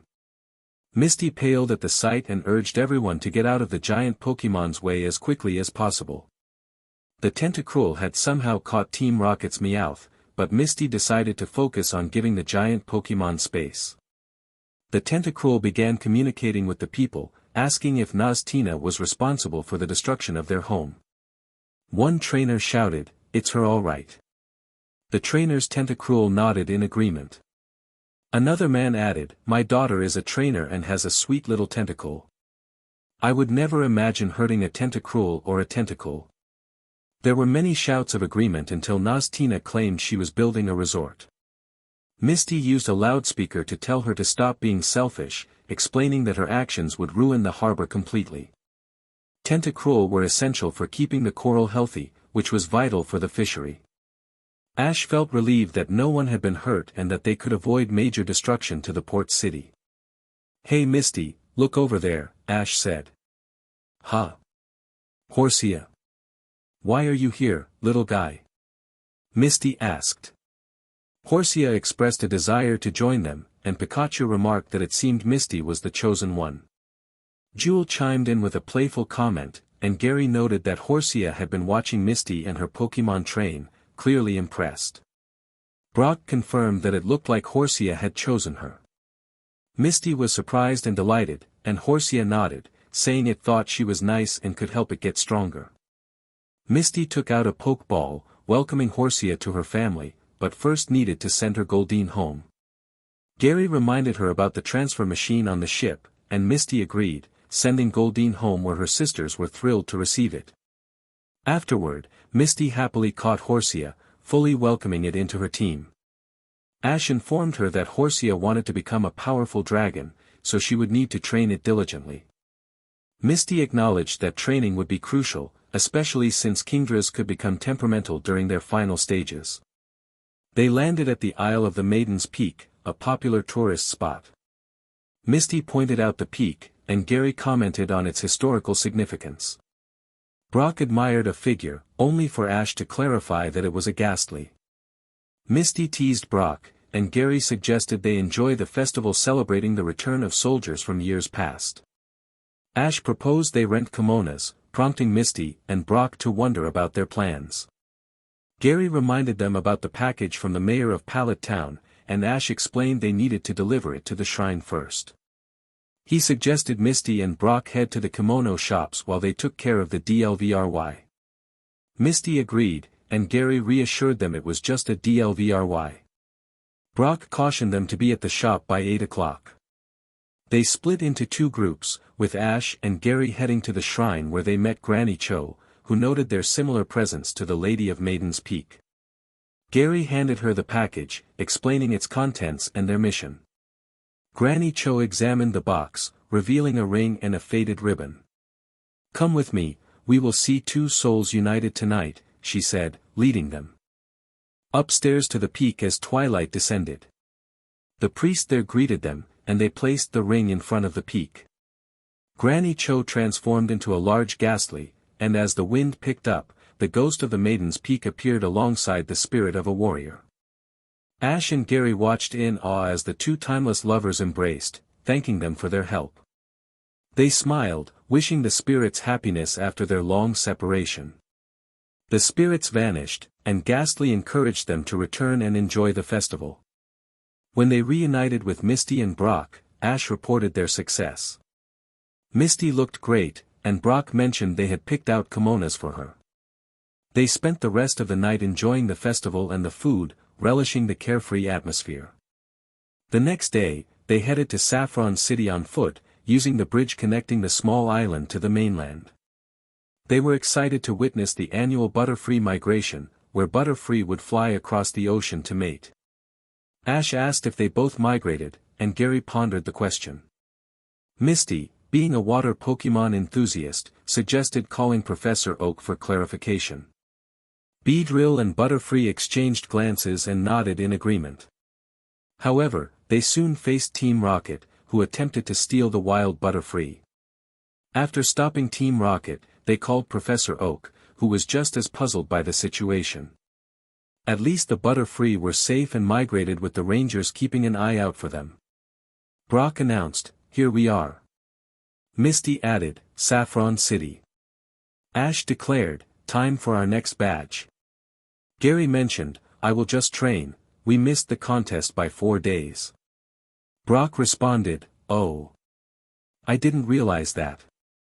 Gary reassured them, "Don't blame yourselves. With Team Rocket causing trouble and what happened in Porta Vista, it was unavoidable." Misty sighed, "Fine, but don't pretend to be okay over it either." Ash agreed, what Misty said, "It's okay to be upset." Gary smiled softly at them, "Thank you, everyone." After checking in at the Pokemon Center, both Ash and Misty began to train and practice for their gym battle. While they battled each other, they noticed a young girl watching them from behind the safety nets.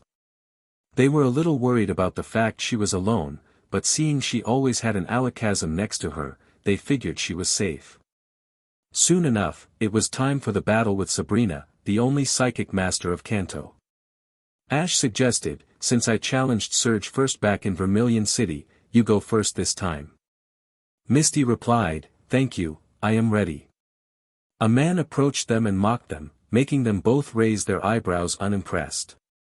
The little girl from before appeared and used her psychic ability to scold the man for making her wait. Misty and Ash exchanged glances, realizing the fight ahead would not be easy, especially given the girl's strength. Sabrina awaited them on a chair, looking forward to both of their battles. She had heard from her younger sister about their diligent training and was honestly a little excited. Misty went first, with Starmie facing Sabrina's Hypno, their psychic attacks clashing. It was only when Starmie used Rain Dance followed by Thunder Wave that Hypno finally went down. Misty released her breath as she returned Starmie to its Pokeball after noticing they had been affected too. Next, Sabrina chose Slowpoke, and Misty chose Surskit for the battle, earning a raised eyebrow from Sabrina at the Everstone. The battle began, and it was another close call as Surskit fought valiantly against the obviously older and more experienced Pokemon. Surskit was stubborn, refusing to give up, and ultimately emerged victorious. Sabrina remarked, "Well done, future gym leader." Misty turned pink at that, "Eh? How did you know?" Sabrina's lips twitched in amusement at Misty's embarrassed expression. "Your sisters love to brag about how you won against Surge, who has a huge type advantage against water-type trainers." Misty squeaked, "They did?" Sabrina grinned, "Of course, they also love gossiping about how you want to become the gym leader." Misty turned red, "Those three really need to calm down. They were a bit too enthusiastic, weren't they?" Sabrina smirked and took out a badge, "Congratulations on winning the Marsh badge.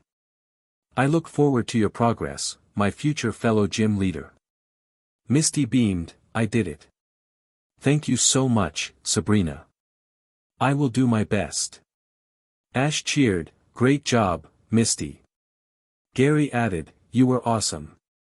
Brock congratulated her, "Congratulations." Ash grinned, "My turn now." Sabrina smiled, "Ready?" Ash replied, "Yes, we are." The referee announced, "Begin." Ash sent out Beedrill first while Sabrina chose Slowbro for the first round. Beedrill won the battle, feeling smug as it nuzzled Ash after the victory. Ash giggled at the nuzzling and returned Beedrill, promising to call her back if needed. Sabrina chose Alakazam next, and Ash picked his Butterfree, who was excited for the battle against the Psychic type. It was a fun battle, which ended with Ash winning the Marsh badge as well. Brock congratulated Ash, "Congratulations, Ash." Misty added, "Great job, Ash." Gary kissed Ash's cheek, "I knew you could do it." Ash turned pink, "Thank you. How about we stay the night and travel in the morning?" Brock suggested, "Not a bad idea. We can enjoy the nightlife too." Gary mentioned, "I heard there are places around here that allow trainers to relax. The drinks have low alcohol content, so it's safe for us to go there." Misty said, "Sounds fun. Wait, we would need different clothes though. These are mostly business casual, right?" Ash agreed, "Yeah, look here." Brock examined the flyer, "Yeah, it says in the left corner, business casual style. So we better dress smart but casual." Gary exclaimed, "This means shopping, let's go." They went to Saffron City's mall and found a few stylish suits and a pretty aquamarine dress. The night was spent celebrating their wins in both the gym circuit and ribbon contests. Gary suggested Misty should try her hand at the Pokemon contest next season. Misty paused to consider this and said she would think about it after the conference. Ash thought it was a good idea, as her sisters used their performances to tease her. She could show them she was good at both battling and performance. Brock nodded in agreement, and Misty got fired up, agreeing to do it after the conference. The next day, they headed to Lavender Town, known for its ghost Pokemon and large graveyard sites. Ash looked around, and in the daylight, they only saw a handful of ghost types like Sableye, Yamask, and Frillish. The last one excited Misty, but she didn't want to disturb the ghost Pokemon who was praying in front of a grave. They decided to visit the Ghost Tower, once a base for Team Rocket, now returned to the Pokemon. Many friendly ghost Pokemon greeted them and even played with them a bit before leaving. Misty sighed dreamily, "I really want a ghost water type." Gary chuckled, "You fell in love with the Frillish, didn't you?" Misty nodded, "Yeah, but currently I don't want to send any of my Pokemon back yet." Brock added, "You have been training them hard for Celadon." Ash noted, "Grass type, one of the biggest weaknesses that water types have." They walked along the highway with footpaths for trainers to use. On the opposite sides, there were large fields full of flowers and specialized berries being grown for consumption. A board at one of the crossroads announced that a Pokemon Center was asking for volunteers to help maintain the field. In return, they would be paid with cash and one free berry basket each. They looked at each other and agreed to work on the fields for a few days. Berries were very costly in the market, so a free berry basket was a tempting deal for Ash and his friends. They spent a few days working on the land under the watchful eyes of the farm hands. Their Pokemon were always eager to help, especially the bug and grass types. While they worked, they got close to a forest area known for its Primeape and Mankey colony, with the curious Pokemon watching them care for the berries. Brock, being the big softy he was, shared some ripe berries, which delighted the monkey Pokemon. Ash giggled at their enthusiasm and noticed one Mankey eating alone. "Hey, come here. Join us." Pikachu called out to the Mankey. The Mankey looked up, surprised. "You talking to me?" "Obviously, who else is there?" Pikachu replied. "Why?" Mankey asked. "It's a lot more fun if we eat together. So come on." Pikachu encouraged. Mankey hesitated but, with more encouragement from the other Pokemon, decided to join them. Ash smiled at Mankey, who took the offered Pecha berry tentatively and began to eat. Soon, their time in the berry fields was up, and the person in charge thanked them for keeping the Primeapes from destroying the berry plants. Brock suggested placing a few tables with berries at a distance from each other to avoid any fighting, which the man agreed to, realizing it was cheaper than losing an entire berry plantation. Mankey watched them leave and said, "I want to go with them." "Hey, who are you?" Frillish, a nearby Pokemon, replied, I am a Frillish. Why do you ask? Mankey frowned. You are a ghost. Why are you following them? Frillish huffed, I am not following them, I am following her. The water trainer. Why?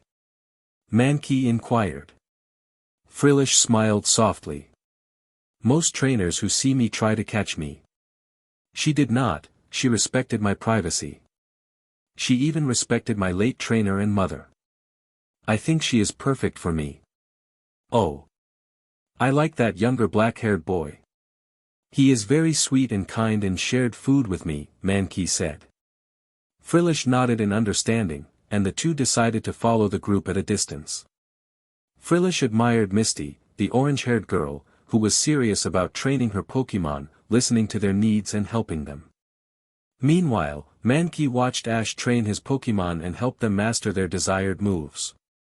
Mankey was excited to learn that Charmanders could learn Fire Punch too, but she felt shy about approaching Ash. Pikachu, sensing something behind them, excused himself, receiving an understanding look from Butterfree and Beedrill. Oi, you too! Pikachu called out. Frillish jumped. Oh great Ividel! Mankey jumped too. I didn't do anything. Pikachu eyed them. Why are you following us? Is there something you needed? Mankey started, well, we just. Frillish interrupted, we wanted to join. Well, I want to join Misty. My friend here wanted to join your trainer. Pikachu sighed. Well then, come on. Wait. Aren't you angry? Mankey asked. Pikachu raised an eyebrow. Why would I be angry? Well, the last trainer I approached. Their Pokemon did not like it, Mankey explained. Ah, one of those jealous types. Sorry you had to deal with that. We are not like that and would happily love to have you with our family, Pikachu reassured them. Frillish and Mankey perked up at that and joined Misty and Ash, who welcomed them into their group. Ace was particularly happy to have another Mankey join, especially a cute female. Amid the excitement, Brock's Poke-Egg began to glow and change into a Pokemon, garnering wide-eyed looks from the others. The Pokemon that emerged was pink and greeted them all while chirping at Brock. Brock was unsure what Pokemon it was but melted at the adorable little one.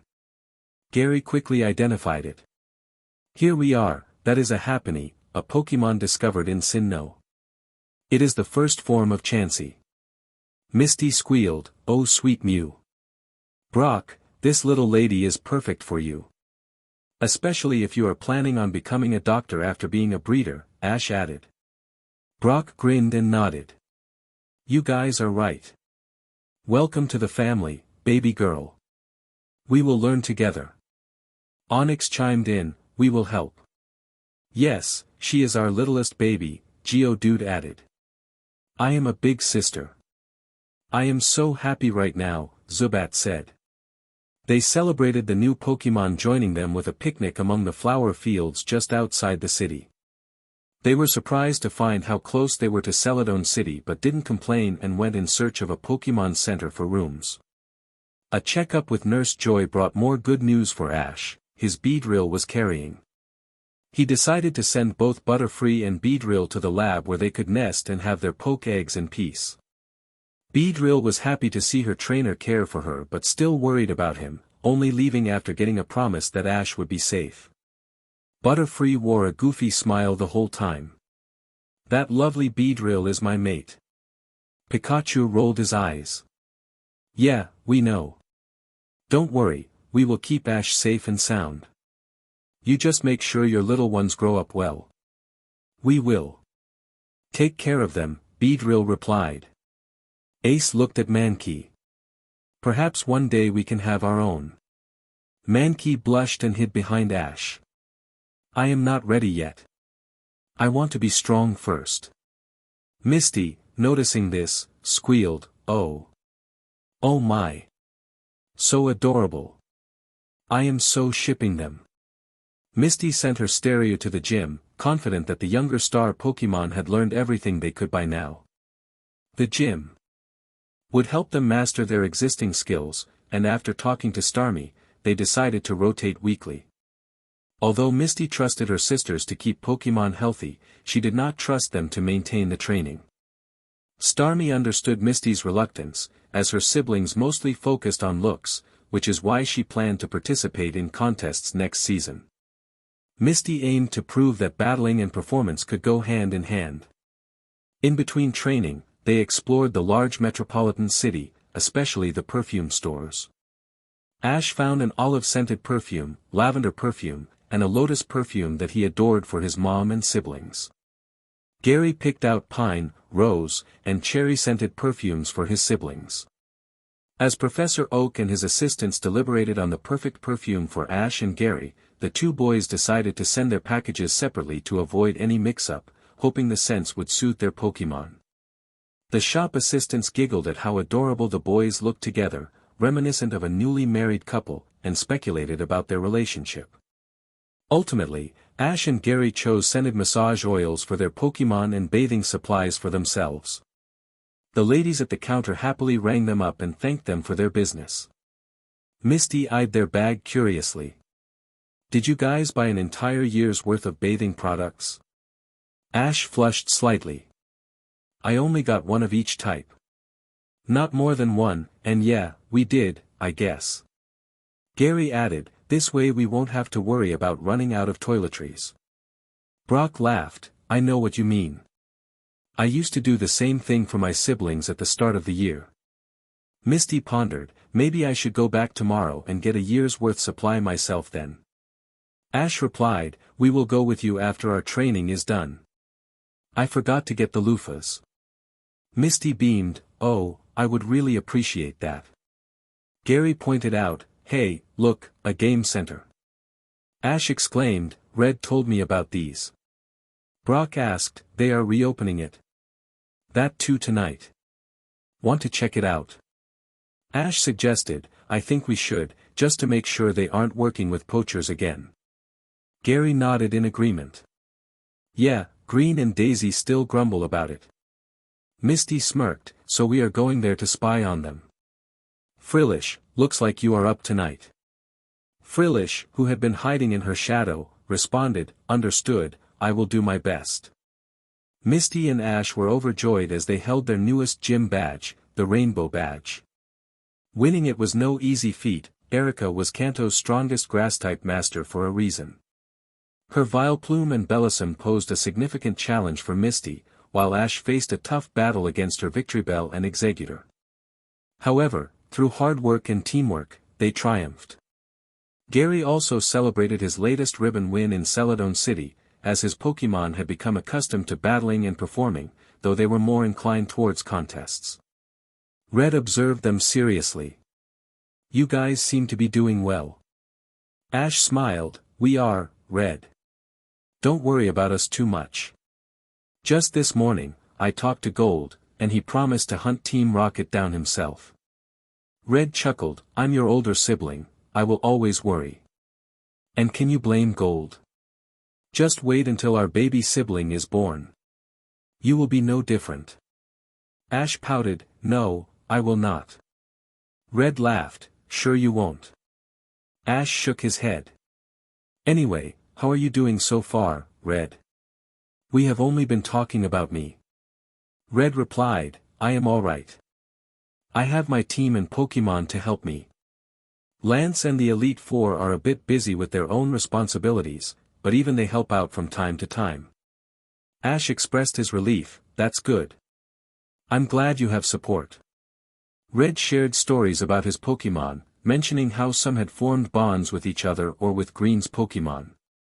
Ash gushed over the couples and was surprised to learn that some Pokémon had more than one mate, like Red's Charizard. He recalled Green's Pidgeot, who also had multiple mates among other Pidgeots and even Fiero and Altaria. Red's Charizard had 6 other Charizards vying for her attention, which made sense given that Pokémon were often attracted to strength rather than beauty. Meanwhile, Gary was on the phone with Green. "Sounds like you have your hands full." Green chuckled, "Understatement, baby bro. I not only have to test trainers but also ensure top-notch security every week. Though I must admit, battling those who ask for a higher-level challenge is a fun way to release stress. Gary felt sympathy for the challengers. I see, at least you have an outlet. I can only imagine what you would do without one. Green grinned playfully, hide on top of an isolated mountain somewhere. Gary shot back, if you do, I will drag you down. Green raised his hand in mock surrender. Of course not, Gary. Of course not. Gary huffed, you better not even think about it. The brothers then discussed their journeys, and Green revealed that both he and Red had lost people and Pokemon to war. Gary was taken aback, he had thought their earlier depression stemmed from a gym battle loss. He apologized for not understanding, but Green reassured him that Ash and his innocence had helped heal both him and Red from their trauma, reminding them of their original purpose. Gary felt a blush rise to his cheeks as he murmured his relief that Green was doing well. Meanwhile, Misty chatted with her sisters. I'm glad Staryu and Goldeen are doing well. Lily smiled reassuringly, of course they are. Daisy added, we may not like battling. Violet chimed in, but we do ensure they are healthy. We have our pride as trainers too. Misty smiled, I know, but I still worry. Daisy praised her, good job winning against Lieutenant Surge and Erica. Lily exclaimed, that was so cool. My friends haven't stopped talking about it. Violet smirked, yeah, it was hilarious how they were betting you would lose. We made a lot of money that day. Misty sweat dropped as Lily and Violet began to trash talk about the girls from the tea club they were forced to attend by their mother. Those girls were what one might call spoiled brats, relying on their parents' wealth, and Misty had never liked them, as they often made subtle jabs at her. Though her sisters tried to protect her, Misty was aware that they would use her to insult each other. Being the short-tempered child she was, she retaliated with pranks.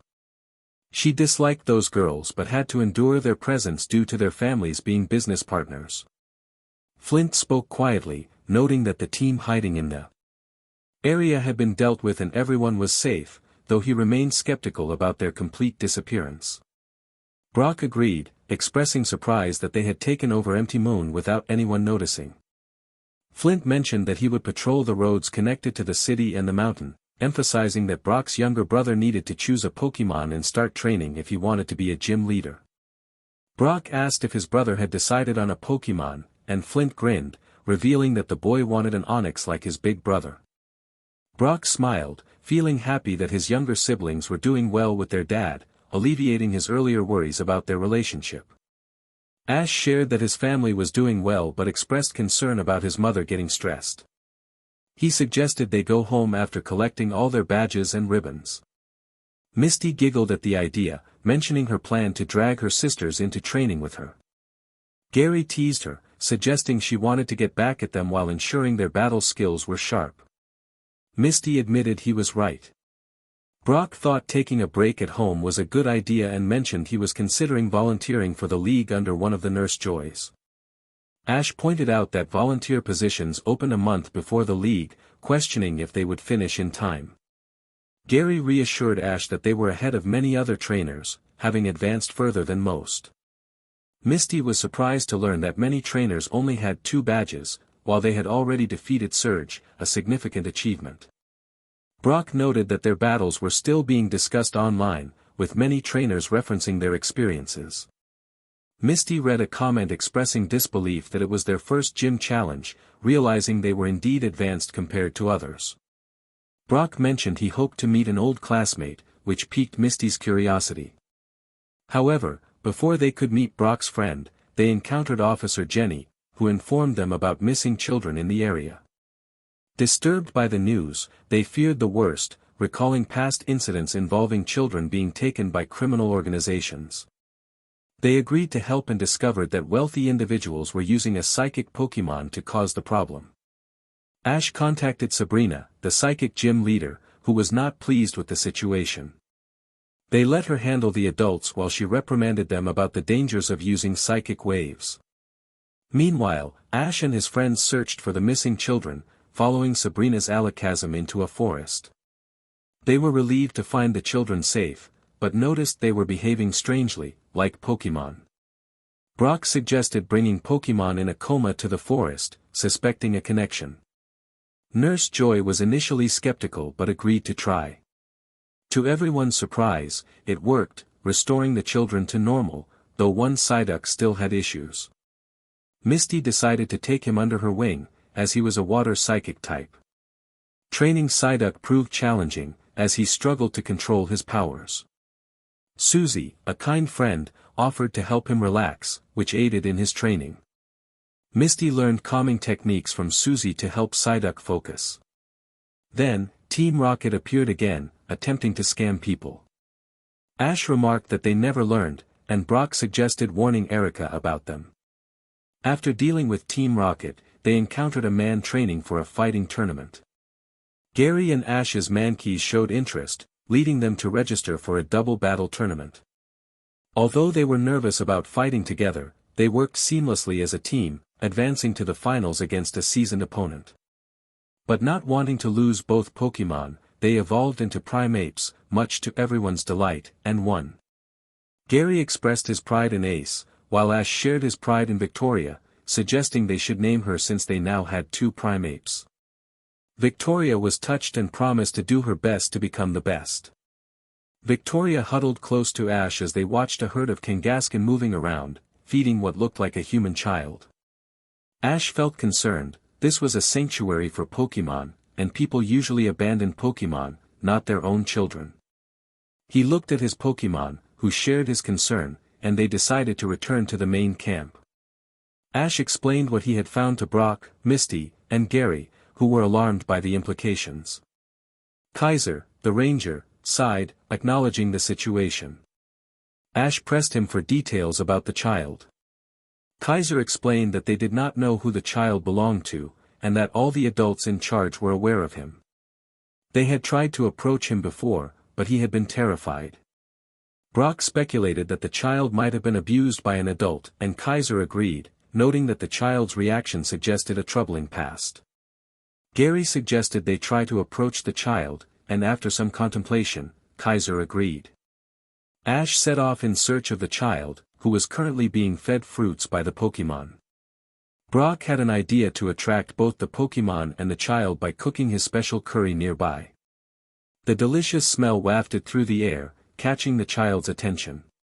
Slowly, Tomo, as Kaiser had informed them, approached. Ash smiled warmly and offered food to Tomo, who perked up with excitement.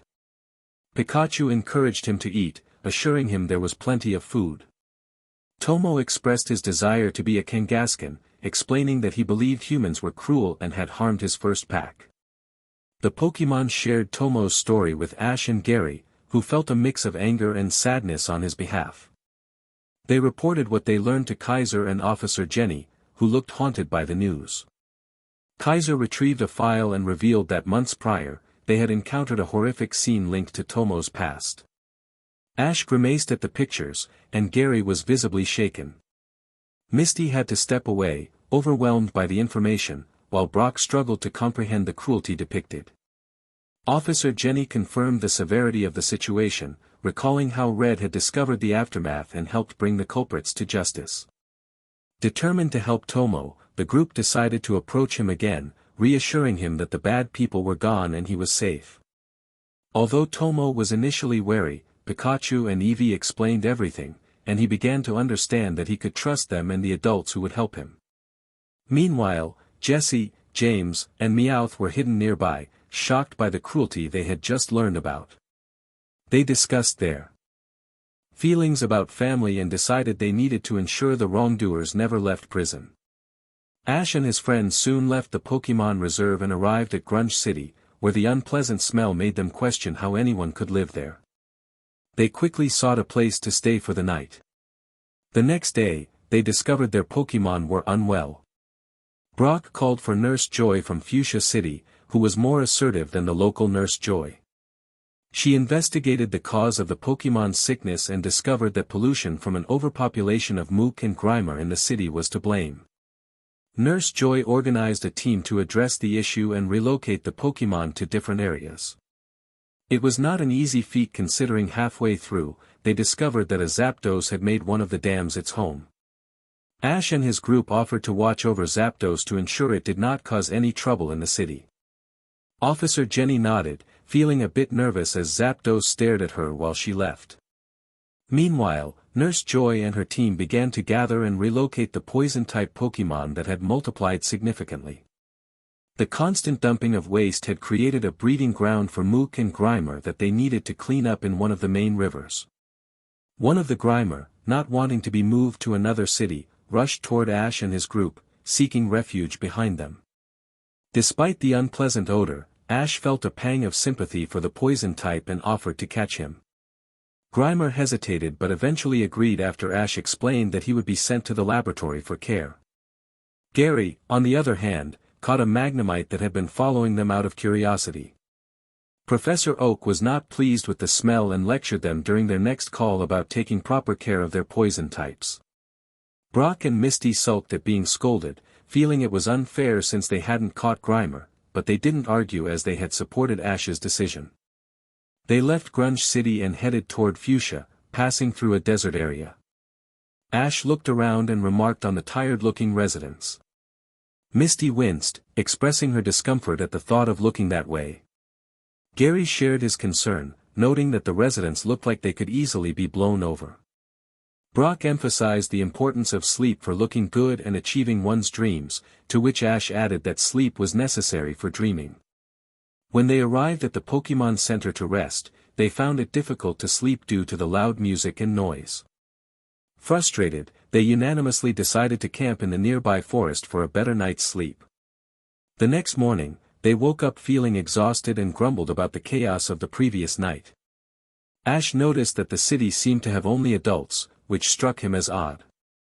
Misty speculated that the children were sent away to sleep, admitting she would be cranky if she grew up there. Brock agreed and suggested they focus on breakfast. Gary offered to help set up the table, while Ash went to get drinks and Misty took care of the plates. Their breakfast was peaceful until a hungry Jigglypuff approached them, attempting to sing in gratitude but struggling. Brock examined her and discovered her throat was infected. Jigglypuff was surprised but realized that explained her discomfort. Brock offered to heal her, and she gratefully accepted, agreeing to travel with him and even join one of his Pokeball. Misty giggled and congratulated Brock on being caught. Brock chuckled, acknowledging that while healing would be straightforward, boosting her confidence would be a challenge. Gary noted how nervous Jigglypuff seemed about singing, prompting Ash to ask how they could help her. Misty suggested they could organize a performance in the city, creating posters and flyers to attract a crowd. Brock liked the idea but questioned where they would find a stage. Ash proposed they explore the city, and Gary agreed, noting that a city this large would likely have a stage and equipment they could borrow. Unbeknownst to them, Team Rocket was eavesdropping, having returned to follow Ash and his friends. They had infiltrated the jail where some troublemakers were held, pretending to be criminals themselves. They found one of their targets alone and began to provoke him, leading to a chaotic scene that caught the attention of the guards. Jesse falsely accused the target of attacking his friends, and the guards quickly apprehended the troublemakers, adding more years to their sentences. Satisfied, Team Rocket then pretended to be stage equipment providers, offering their services to Ash and his friends. Misty felt a sense of déjà vu, prompting Jesse to joke about their travels. Gary acknowledged the possibility, while James expressed pleasure in seeing familiar faces. Ash smiled in agreement. Meowth, pretending to be a stagehand, announced that the stage was ready. Brock thanked them for allowing them to borrow the equipment and encouraged Jigglypuff to give her best performance, instructing her to start with her disarming voice, followed by a regular song and finally a lullaby. Jigglypuff nodded, ready to impress. Their experience in the city had been eventful. When Jigglypuff used her disarming voice, everyone paused to listen. Gradually, she transitioned to her sleep song, causing the entire city to fall asleep, including Ash and his friends, as the melody spread throughout the area. Jigglypuff was aware of this, having been warned by Luna, who remained awake. To be continued. The two fairy types waited patiently for their trainers and friends to wake up. Once they were all awake, they left the city. Ash observed their surroundings and noted, the people seem nicer after sleeping. Misty agreed, adding, they look better too. Gary, feeling exasperated, remarked, honestly, they should take better care of themselves. Brock nodded in agreement. Ash then questioned, honestly though, whose idea was it to suggest they never sleep? Gary replied, I do not know, and I hope we never run into them. Misty added, yeah, or I will introduce them to my mallet. Brock grumbled under his breath, I would love to give them a thorough lecture on healthy habits too.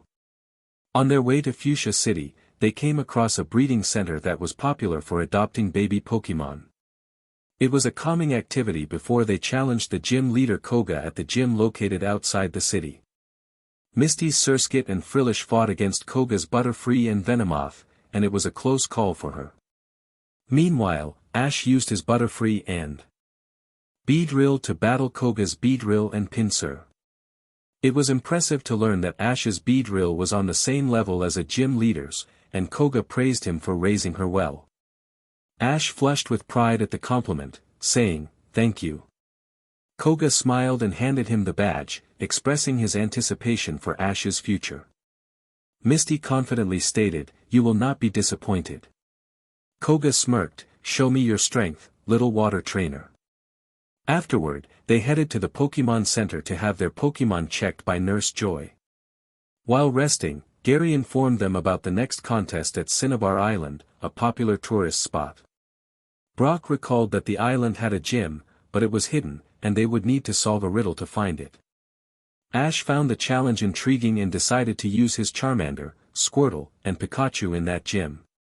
Misty planned to use Corsola, Starmie, and Horsia, as the baby dragon had become increasingly demanding. Misty mentioned, he will not stop asking to battle in the gym, so I will let him take the first fight. Brock agreed, it will be a good way for him to become stronger. Ash added, I am pretty sure Charmander is close to evolving, his tail has become longer, and the spike on his head too. Gary noted, my Bulbasaur is also growing, I have noticed Linden's flower bud has become bigger and the stalk longer. Ash responded, it will be really cool if they both evolved. Gary nodded in agreement, while Misty remarked, my Pokémon require more training first. Brock echoed, mine too. As they traveled, they encountered a potion maker named Cassandra, who created potions using mushrooms and herbs for Pokémon. Brock attempted to flirt with her, but Jigglypuff became annoyed and pulled him away. Misty and the others chuckled at the scene before introducing themselves and requesting to buy some potions. Cassandra beamed, and after purchasing potions, they left with Brock pouting about saying farewell. Misty reassured him that he would meet more girls in the future. They continued their journey through forests and fields until they met a photographer named Todd, who seemed overly enthusiastic about Pikachu. Ash suggested they travel together to help Pikachu get comfortable with Todd. Todd agreed and joined them until they arrived at a city with a popular Pokémon care shop run by two people. Ash felt uneasy, wondering if two people could manage a care center alone, but decided to check it out. Todd's excitement waned as he noticed many Pokémon left at the care center, raising his suspicions. They decided to split into two groups, Todd, Brock, and Gary would sneak in to investigate while Ash and Misty kept watch. Their plan went smoothly until Todd told them to run, passing his camera to Ash and Misty. They examined the photos with grim expressions and took their findings to Officer Jenny, providing proof of the care center's involvement in illegal activities. Officer Jenny was displeased to learn about the illegal operations in her town and set out to arrest the two criminals. However, Butch and Cassidy were quicker and attempted to escape with the Pokémon, only to be thwarted by Jesse and James, who had tampered with their vehicles. The trio watched with satisfaction as their rivals were arrested and taken away. They also discovered valuable information on the criminals' computers, revealing dealings with Team Flare, their boss's enemy. Giovanni, upon receiving the news, expressed his anger and ordered Jesse to send a psychic type to teleport the contract they had found. As Alakazam complied, Giovanni read the contract with fury, deciding to leave Butch and Cassidy behind. He instructed his team to keep an eye on Ash and his friends, testing them from time to time but ensuring they never got caught. Meanwhile, Ash and the others were bidding farewell to Todd, who had finally captured his perfect photo. He mentioned hearing about a mountain range where Ho-Oh was often sighted and another where Articuno could sometimes be seen flying. Excited, Todd expressed his desire to head to Johto immediately for those pictures. They wished him luck and exchanged contact information as he boarded a plane to the mountainous region. On the other hand, Gary's poke egg hatched into an adorable Swablu that chirped happily at him. Gary immediately named the new addition to their group Sapphire, admiring the beautiful shiny feathers of the little Pokémon. The group welcomed her warmly, and Gary added her to the baby Pokémon list, meaning she was too young to battle and not part of the battle roster. Happiny was delighted to have a playmate and happily engaged with the baby chick. Their trip to Cinnabar was filled with laughter as Gary prepared for his final contest while Ash and Misty got ready to face Blaine.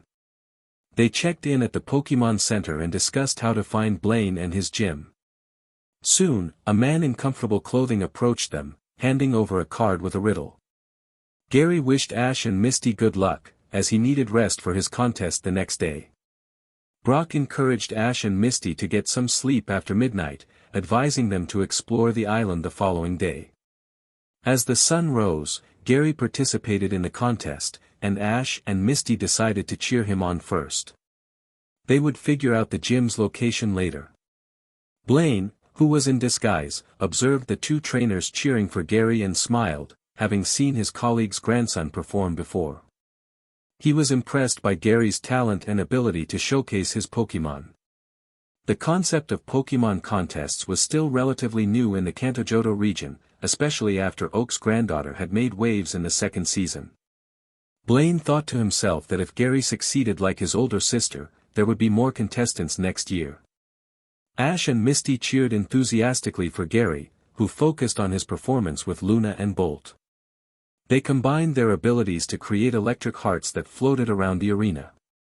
The display was stunning, especially when Luna added a moon blast and Bolt contributed an electro ball, culminating in a beautiful explosion of colors. The crowd erupted in cheers as Gary earned full points and advanced to the next round. As the competition progressed, Gary faced Ace in the semi-finals, where Ace's Primeape skillfully danced around its opponent, causing her to lose points. In the finals, Linden, a grass-type Pokémon, was eager to prove himself after hesitating to evolve in the mysterious forest. Now confident, he gave his all against Bellissime. The announcer declared Gary and his proud Linden the winners. Gary hugged his Pokémon, celebrating their achievement and the final ribbon they had earned. Linden began to glow and evolved into a majestic Ivysaur, prompting cheers from the crowd. With all 5 ribbons in hand, Gary prepared for the grand festival in a few months. Ash and Misty celebrated his victory, dragging Brock along to join the festivities. Gary agreed to a party after they earned their badges the next day. Later, Ash and Misty deciphered the riddle, revealing that the gym was located inside the volcano. Misty contemplated her strategy, while Ash considered his options for the battle. Gary expressed confidence in their abilities, and Brock agreed, excited for their upcoming challenge. Misty relaxed outside the volcano, reflecting on their accomplishments. Ash acknowledged the hard work of their Pokémon, and Gary praised them for their efforts. Brock helped Misty cool down, and they discussed the need to retrain their newly evolved Pokémon. Blaine observed the group from a distance, noting their potential. He had heard reports from fellow gym leaders about Misty's growing reputation as a capable water-type trainer. Misty's sisters were managing the gym well, even if they weren't interested in being gym leaders themselves. Misty noticed Blaine watching and asked if everything was all right. Blaine smiled, expressing his admiration for her determination. Ash proudly declared that Misty would become one of the strongest water-type masters in the world. Gary echoed his sentiments, highlighting her strength and resilience. Misty's cheeks flushed at the compliments, and Blaine remarked on the value of having good friends. After healing their Pokémon, the group decided to explore the island, excited for the adventures that lay ahead. It was a pleasant day at the festival, filled with laughter and the joy of being with friends and Pokémon. However, Gary found the attention from fans a bit overwhelming. Ash and Misty playfully teased him about his growing popularity, which made him chuckle despite the interruptions. While Gary was busy with fans seeking photos and autographs, Ash and Misty were engaged in battles with other trainers. After their 20th challenge of the day, their excitement began to wane. "What's with all the challenges?" Ash grumbled. Misty, equally frustrated, speculated, "It's probably because of our last match at the Viridian Gym." Gary chimed in, "I heard an interesting rumor." Brock raised an eyebrow, "A rumor?" Ash asked, "What kind of rumor?" Misty added, "Is there something we should know?" Gary explained, "Apparently, strong trainers are being invited to participate in a very exclusive tournament." Brock was skeptical, "Sounds dubious, like a scam." Ash looked concerned, "Is it legal?" Misty frowned, "Good question. I don't want to jeopardize my license with the league coming up." Gary clarified, "It's by invite only." Brock noted, "So, we might not even be invited." Ash murmured, "I have a feeling this might be a trap." Suddenly, Misty pointed to the sky, "What is that?" Gary warned, "It's coming this way." Brock shouted, "Scramble." A Dragonite swooped down, flying in their direction before stopping in front of them. The group exchanged glances as Dragonite produced an envelope. Gary took it, and a hologram appeared, inviting them to the tournament to determine the strongest Pokémon trainer. The invitation felt suspicious, raising their instincts to flee. Yet, Ash sensed they couldn't escape this and decided to participate. Misty remarked, "The new island is a few hours from here." Gary urged, "Let's get going. This will be an interesting tournament." Misty noted, "I think it might rain." "How strange." Brock pointed out, "That doesn't look like a normal thundercloud." Gary replied, "Brock, you're coming with Spirit and me." Brock thanked him, "Appreciate it." Ash suggested, "Beedrill can carry me." Beedrill affirmed, "You can count on me." Misty declared, "My water Pokémon are tough, this will be a good challenge for us." Starmie added, "I can handle this, no problem." They battled through strong winds and rough waters, determined to reach the island. Upon arrival, they were greeted by a mysterious woman with glassy eyes, putting them on high alert. They recalled a previous encounter in Hop Hop Hop Town, where children had been affected by psychic powers. Ash exchanged glances with his friends, silently agreeing to stay close and watch for any signs of mind control. As they entered the main hall, they were surprised to see familiar faces. "Red!" Ash exclaimed. "Green!" Gary added. Misty asked, "What are you two doing here?" Brock inquired, "Don't tell me you got invited too." Red hugged Ash, "Yes, we received an invitation." Gary pulled away from Red, "Hologram invite?" Green confirmed, "Yep, creepy lady under mind control." Brock whispered, "Can we help her?" Red replied, "We need to find out who's behind this first." Misty suggested, "Could it be Team Rocket?" Ash agreed, "It's possible." Before Red could respond, the lady announced that her master was about to join them. They turned to see a glass elevator descend, revealing Mewtwo. Red's Mewtwo observed the newcomer with curiosity, noting the difference in their tails. Ash wondered about the origins of this second Mewtwo, sensing the unease between them. The tournament showcased battles between various starters from Kanto and Johto. Ash and his friends quietly slipped away to investigate further. What they discovered was heartbreaking. They witnessed Mewtwo's creation and the mistreatment it endured, leading to its eventual rebellion and destruction of the island. A video showed Giovanni, the former gym leader, approaching Mewtwo, leaving them to ponder what he might have said to persuade Mewtwo to join him. "That leaves a bitter taste," Ash remarked. Misty asked, "So what now?" Gary admitted, "Honestly, I'm at a loss." Brock added, "Me too, we usually confront those who harm others." Ash noted, "But they're already gone, so we can't bring them to justice. Gary suggested, let's go back and see what we can do. Mewtwo then spoke, so, you found out. Ash, startled, responded, yes, I'm sorry for what they did to you. Mewtwo questioned, why? You were just a child back then. Gary replied, offering an apology is the least we can do after everything that happened. Mewtwo looked away, then nodded in acceptance, feeling a bit lighter. After exchanging a few words, Mewtwo sent them back to the Pokémon Center, their memories feeling hazy. Ash, suspicious, but relieved to see his friend safe, decided to let it go. He thought he spotted Mew flying outside but chose not to pursue it, sensing it would lead to more trouble. They spent the night recovering, trying to piece together what had happened. Final badge, here we come, Ash declared. Gary added, and after that, it's the grand festival. Misty exclaimed, I'm so excited. Brock pointed out, I see Cerulean City. Cool. We can stock up, Ash replied. Misty mentioned, and visit my sisters. I wonder what they've been up to. Gary pointed to a poster, check it out.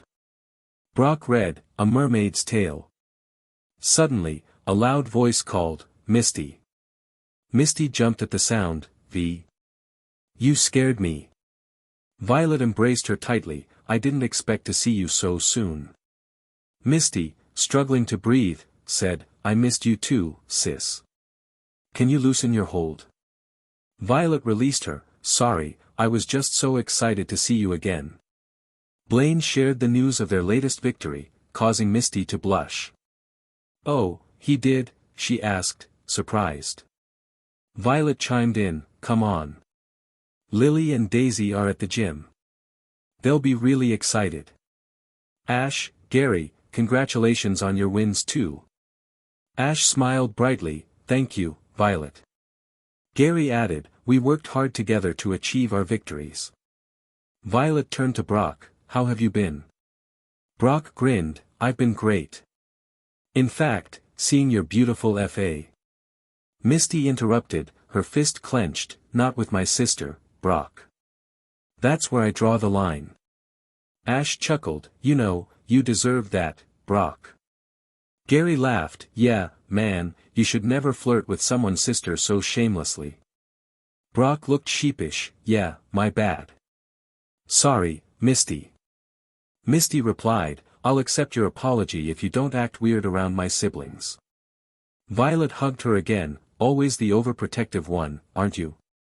You really take after Dad, in more ways than one. Misty beamed at the compliment, grateful that the hug was gentle. They began walking to the Cerulean gym, where her other sisters awaited.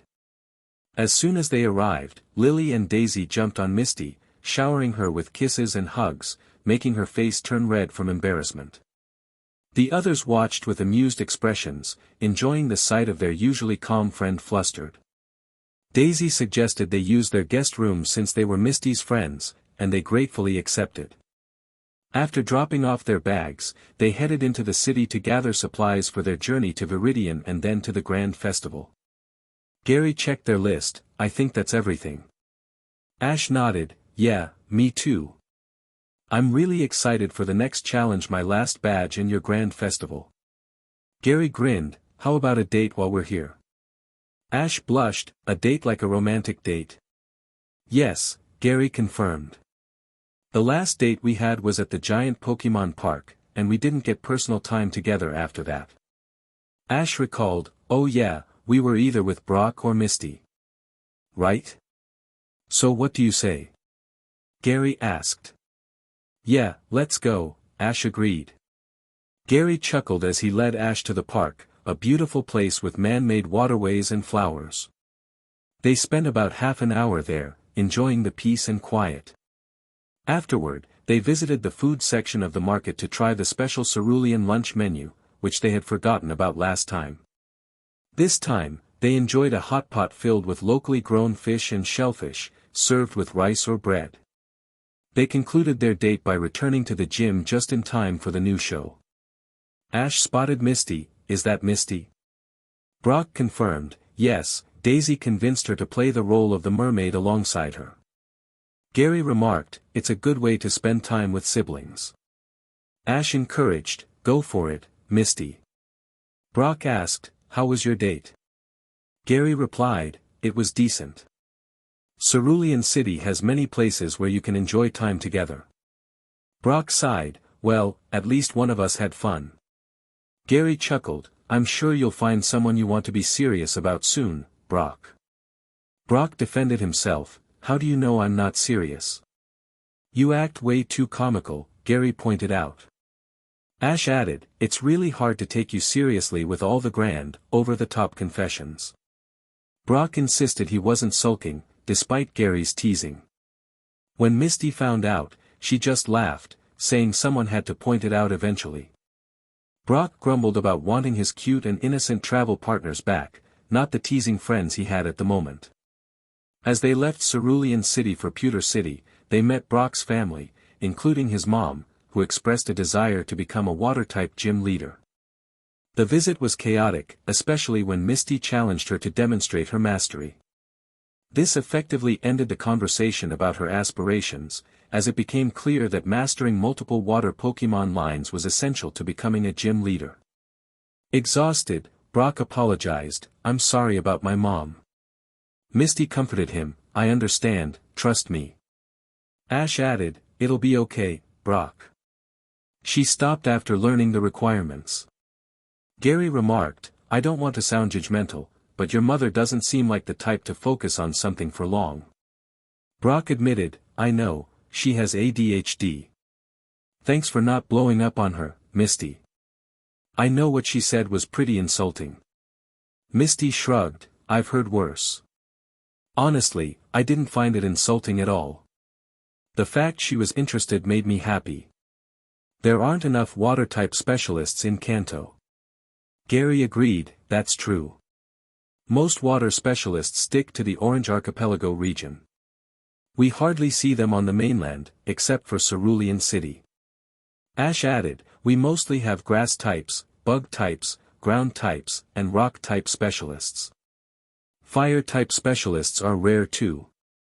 Misty pondered, "True. Something to think about.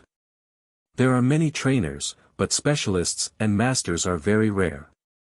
Brock noted, "Pokemon doctors are even more rare. I think Pokemon nurses are more numerous."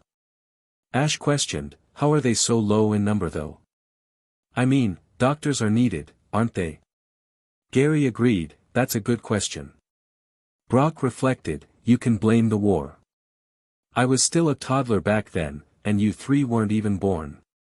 I remember my mom waiting on the veranda for Dad to return home. It's a fuzzy memory, but many doctors were lost during the war." Misty asked, "That's when the rule of not targeting doctors came out, right?"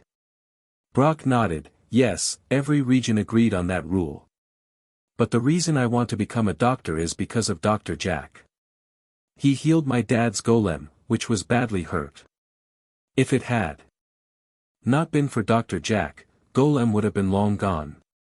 Gary smiled at Brock, expressing confidence in his future as a doctor. Ash chimed in, affirming their belief in him, while Misty grinned and remarked that Dr. Brock had a nice ring to it. Brock laughed in appreciation. Their journey to Vermilion City this time was quicker than before, and they arrived safely, checking into the Pokemon Center for the night and booking gym battles. Gary signed up for the Grand Festival, which was set to begin in a week. While they trained together, Green greeted them and insisted they stay with him, explaining why Ash and Gary only booked a single night. Ash was the first to challenge Green for his badge. It was a 6-on-6 battle, but he had to locate Green first. Pikachu, Charmeleon, Squirtle, Grimer, Pidgeotto, and Beedrill participated in the gym battles, emerging victorious. Charmeleon evolved into Charizard, Squirtle into Wartortle, and Grimer into Mook. Green was proud of Ash's accomplishments and rushed the exhausted Pokemon to the Pokemon Center for a checkup. They were fine and just needed time to adjust to their new forms before training again. Next up was Misty, who had carefully considered her strategy. She planned to use her water types, which presented some challenges. Her team included Starmie, Goldeen, Corsola, Chinchou, Surskit, and Golduck. Unlike Gary, she had to solve a riddle to determine her battlefield. After some thought, she answered, wetlands. As the room trembled and the field transformed into a wetland, Misty felt a surge of excitement. She started with Starmie, Goldeen, and Corsola, using the stream to her advantage until Green's Blastoise entered the fray. Chinchou struggled against the fully evolved starter and eventually evolved to gain an edge. Despite the challenges, Misty persevered and managed to defeat Blastoise with Seadra. The group was on edge during Misty's battle, recognizing Green's strength, but she emerged victorious through determination.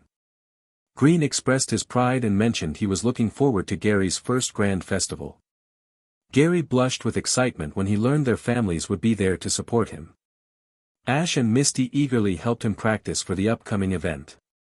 The grand festival was just days away, and the Oak family arrived in Vermilion City, attracting attention from reporters. Gary greeted his family, who embraced him warmly, expressing their pride. Daisy mentioned they had watched all his performances, and Leaf praised him. Green playfully referred to Gary as their baby brother, while Ash and Misty enjoyed teasing him about the family's affection. As the grand festival began, everyone settled in the stands. The host, Karina, introduced the judges, and Misty noted their resemblance to Nurse Joy and Officer Jenny. Gary prepared for his turn, asking his Pokémon if they were ready. He released Sapphire and Linden for a spectacular double performance. They executed a rain dance and sunny day combination, creating a rainbow. With a mix of mist and a harmless version of poison powder, they crafted a mystical atmosphere. As Sapphire sang, Linden created a stunning stage with leaves and vines, culminating in a beautiful display of blooming flowers. The audience erupted in cheers, and Gary felt proud, especially when he spotted his friends and family holding an embarrassing banner, likely Misty's idea. The judges gave him glowing reviews, allowing him to advance to the second round. The semi-finals were enjoyable, and Gary made it to the finals, facing Soledad from Hoenn, a well-known contestant. After a spirited exchange of encouragement, Gary and Jewel faced off against Soledad's Milotic. Despite their best efforts, Soledad and Milotic won the grand festival. However, the crowd cheered for Gary, recognizing his talent and determination. His family celebrated his second-place finish with a party at Green's home, and friends like Red and Gold congratulated him on his achievement. Feeling grateful for the support of his family and friends, Gary appreciated their encouragement, even if it was a bit embarrassing at times. A few days later, they traveled through the forest to the Indigo Plateau, where the Indigo Conference awaited. Ash and Misty were both excited and nervous about the upcoming event. On their journey, they encountered a group of archaeologists who were searching for something, but the group decided to find a place to camp instead. In hindsight, they realized they should have camped farther from the archaeological site. While training their Pokémon, they accidentally uncovered an ancient temple. Ash was taken aback, but before he could speak, one of the archaeologists pushed him. Fortunately, Misty caught him just in time and called the archaeologists rude and uneducated. The adults looked embarrassed and explained that they were excited about the temple they had unearthed. The group exchanged glances, unsure whether to stay or leave, but one of the archaeologists invited them to stay. That night, a giant Alakazam and Gengar appeared and began battling each other. The group needed to find a way to stop them before they caused destruction, but their Pokémon attacks had no effect. Gary suggested asking Luna and Brock's Clefairy to help put the colossal Pokémon to sleep. They didn't witness the outcome, as everyone ended up falling asleep during the fight. The next morning, Ash woke up first and discovered the old Pokeball that contained Alakazam and Gengar. He quickly tied the Pokeball together, placed them in a box, and sent it with Pidgeotto to Red. Ash thought to himself that the letter should explain everything that had happened, and Red, being a champion, would know how to handle it. Pikachu agreed, noting that the archaeologists were civilians and wouldn't be able to deal with the Pokémon if they escaped again. Gary woke up next and guessed that the Pokémon had been sent to the League. Ash confirmed that they were too powerful for them and clearly not battlers. They decided to prepare breakfast for everyone still asleep. The aroma of fried bacon, eggs, roasted tomatoes, roasted capsicum, and toasted bread with coffee roused everyone from their slumber. The archaeologists looked around, confused, and Ash explained that Luna and Jigglypuff had a major singing competition. They apologized for the chaos, but the archaeologists didn't mind, as they hadn't slept so well in a long time. Misty and Brock exchanged understanding looks and also apologized for the inconvenience. Later, Ash hugged his mother tightly, who expressed her happiness to see him. Delia mentioned that his dad and brothers were still at work but would be thrilled to see him. Yellow, the youngest Ketchum, cooed Ash's name, and he greeted her warmly. Delia noted how wonderful it was to have another girl in the house. Misty thanked her and mentioned that Brock was staying with Gary, hinting at his interest in Leaf. Delia laughed and wished Brock good luck. Misty settled in with the Ketchums and joined them for dinner. Cypress, Red, and Gold arrived using psychic Pokemon to teleport home. During dinner, Ash's family asked Misty about their recent adventures. Red playfully inquired if Ash and Gary's relationship had progressed, causing Ash to blush and Misty to choke on her drink. As she contemplated the question, she recalled how Ash and Gary had tried to go on dates multiple times, only to be interrupted by Team Rocket. Gold expressed frustration at Team Rocket's persistence, while Ash recounted their many failed attempts, including one on a ship and another at Celadon where Team Rocket caused chaos. The conversation shifted from dates to the upcoming league, and the teens met up with Gary and Brock, who had faced similar challenges. They shared laughs before deciding to spend the next few days training. Both the Oak and Ketchum families came together to celebrate Gary's first grand festival, which made him blush, but he appreciated the support from his friends and family. 2 days after the celebration, they set off for the Indigo Plateau. The journey was eventful, including encounters with an Elite Four member, a trainer with a Marowak, and, of course, Team Rocket. They had to stop Team Rocket from stealing Molter's flames, navigating various traps laid out by the trio. Fortunately, their flying-type Pokemon helped them out of trouble, and they managed to retrieve the flames. Mr. Goodshow invited them to join a marathon to carry the flames to the league, and they agreed, excited to ensure the flames' safety. The opening ceremony went smoothly, with no disturbances from Team Rocket. In the following days of elimination rounds, both Ash and Misty advanced, meeting old rivals like AJ and Giselle and making new friends like Richie and Duplica. They all made it to the top 16 of the Indigo Conference, with Richie aspiring to be a generalist master and Duplica aiming to master the Ditto line, showcasing her diverse collection of Dittos. It was interesting to see everyone together in one place, especially with one Ditto that was larger than the others.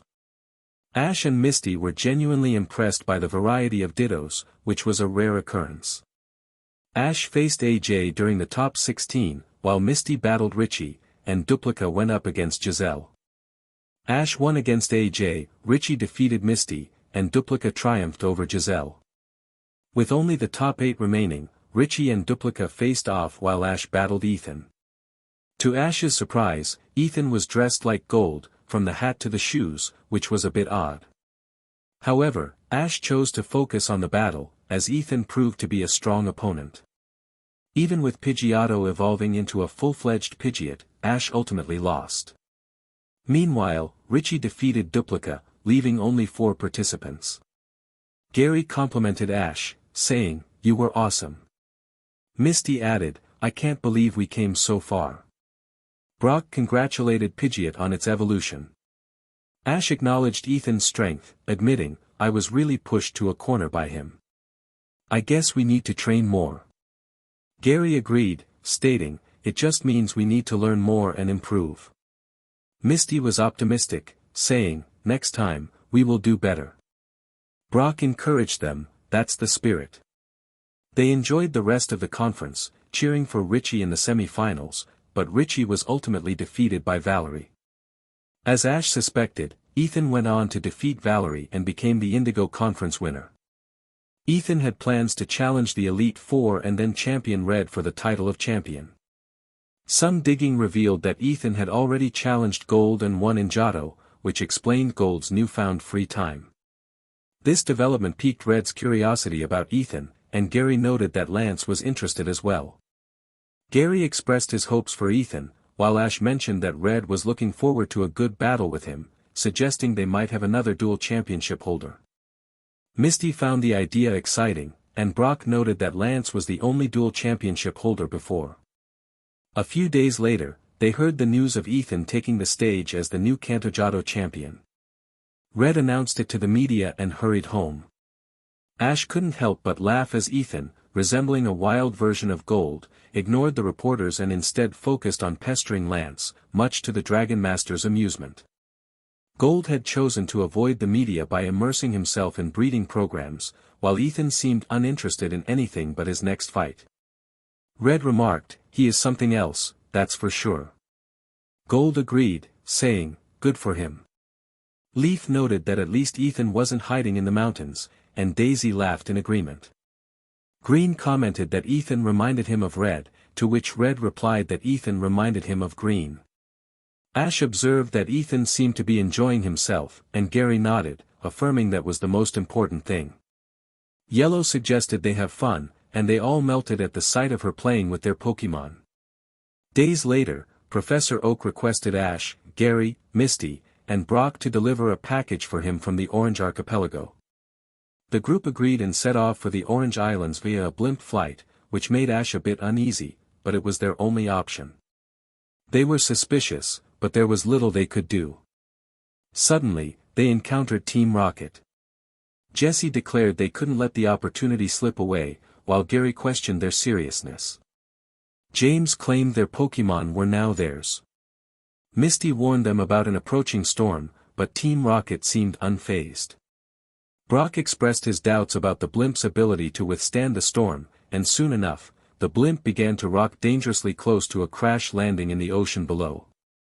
Miraculously, they managed to land on the designated island, where inspectors were sent to check on them. Team Rocket had vanished, but their Pokémon remained with Ash and the others. Ash wondered where Team Rocket had gone, unaware that they were outside trying to fix the rotors when the storm hit.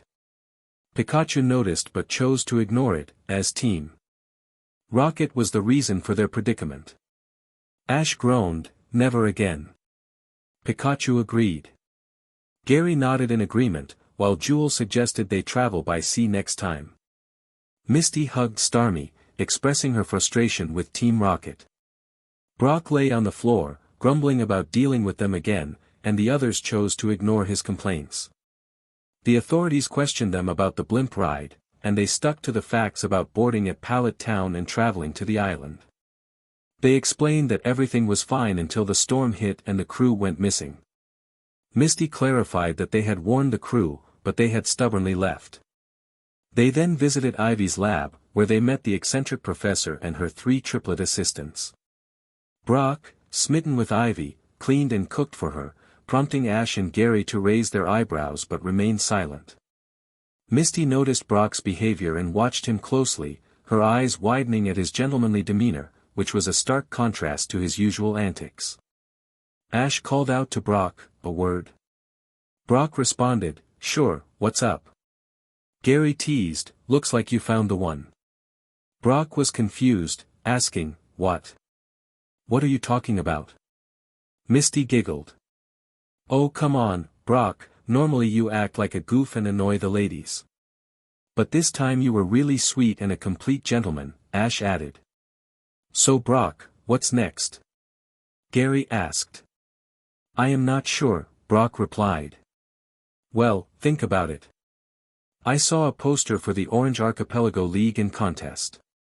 We talked with Professor Oak, and he did not mind waiting for the G.S. ball," Ash suggested.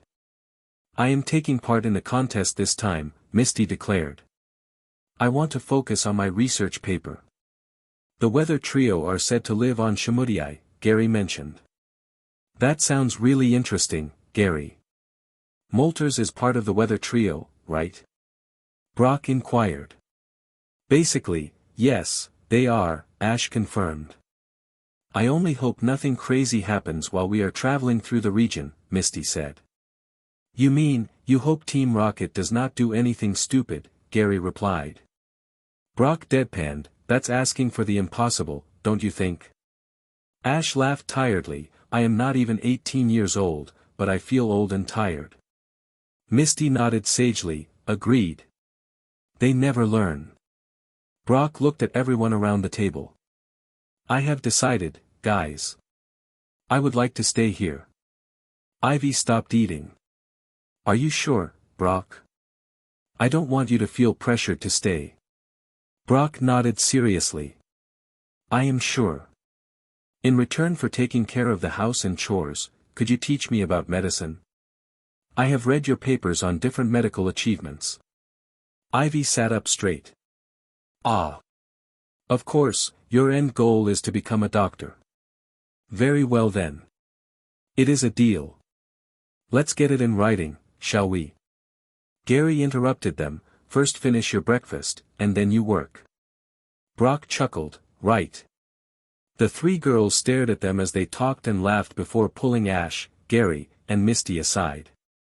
They asked what was up, and the three explained that Brock seemed to really like and respect Ivy.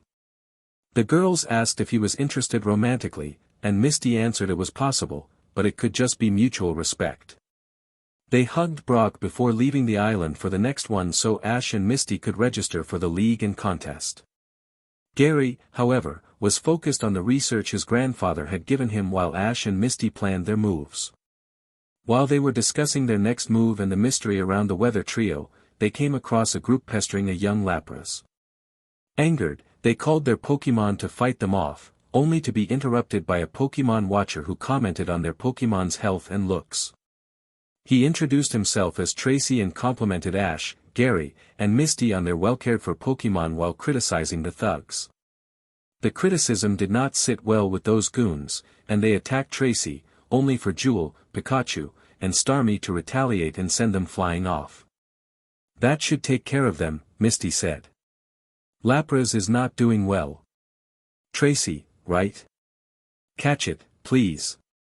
Our rosters are full, and I do not want to send it to a lab where it will be more scared, Gary urged. Tracy nodded, okay. Come on. I called Nurse Joy and explained what happened, Ash added.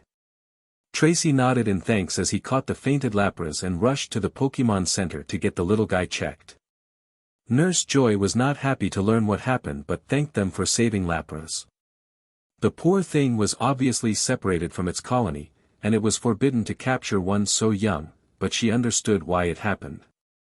The Lapras was obviously terrified and moved to the furthest corner of the pool. It saddened them, but then Misty had a bright idea to let their Pokémon talk to Lapras, maybe they could help. It's working, Ash said. Awesome idea, Misty, Gary replied. Yeah, he is much more relaxed now, Tracy observed. Misty smiled, I am just happy it worked. The first ribbon contest was occurring in Mikin City, which was on an island next to Mikin Island, where Ash would challenge the gym leader to a battle. They decided to go to the contest first and cheered Misty on during her first contest while she watched the other contestants perform. She then slapped her cheeks to focus, reminding herself she was doing this for a reason and would not back down now. It was now or never.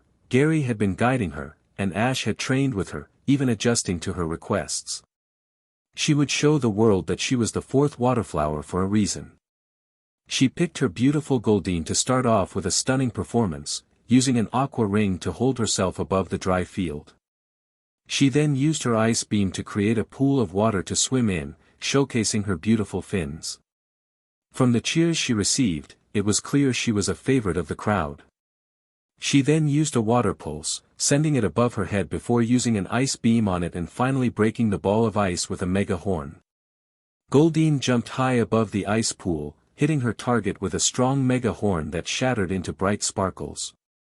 What earned her even more points was Goldeen evolving into a majestic-looking Sea King, who stood beside her proudly. The battle portion was taken over by her Starmie and Surskit, who were excited about the new type of competition. Surskit performed in the first battle round, showing off his adorable side to lower the opponent's points. Starmie, however, performed a light show using Hydro Pump and Thunder, electrifying his opponent. Misty's sweat dropped at the overkill, but Starmie looked pretty smug about it, and they won, so she guessed it was okay. "That's our Misty," Gary said. "She won her first ribbon," Ash added. "That was amazing," Tracy remarked. "I did it. I did it," Misty exclaimed.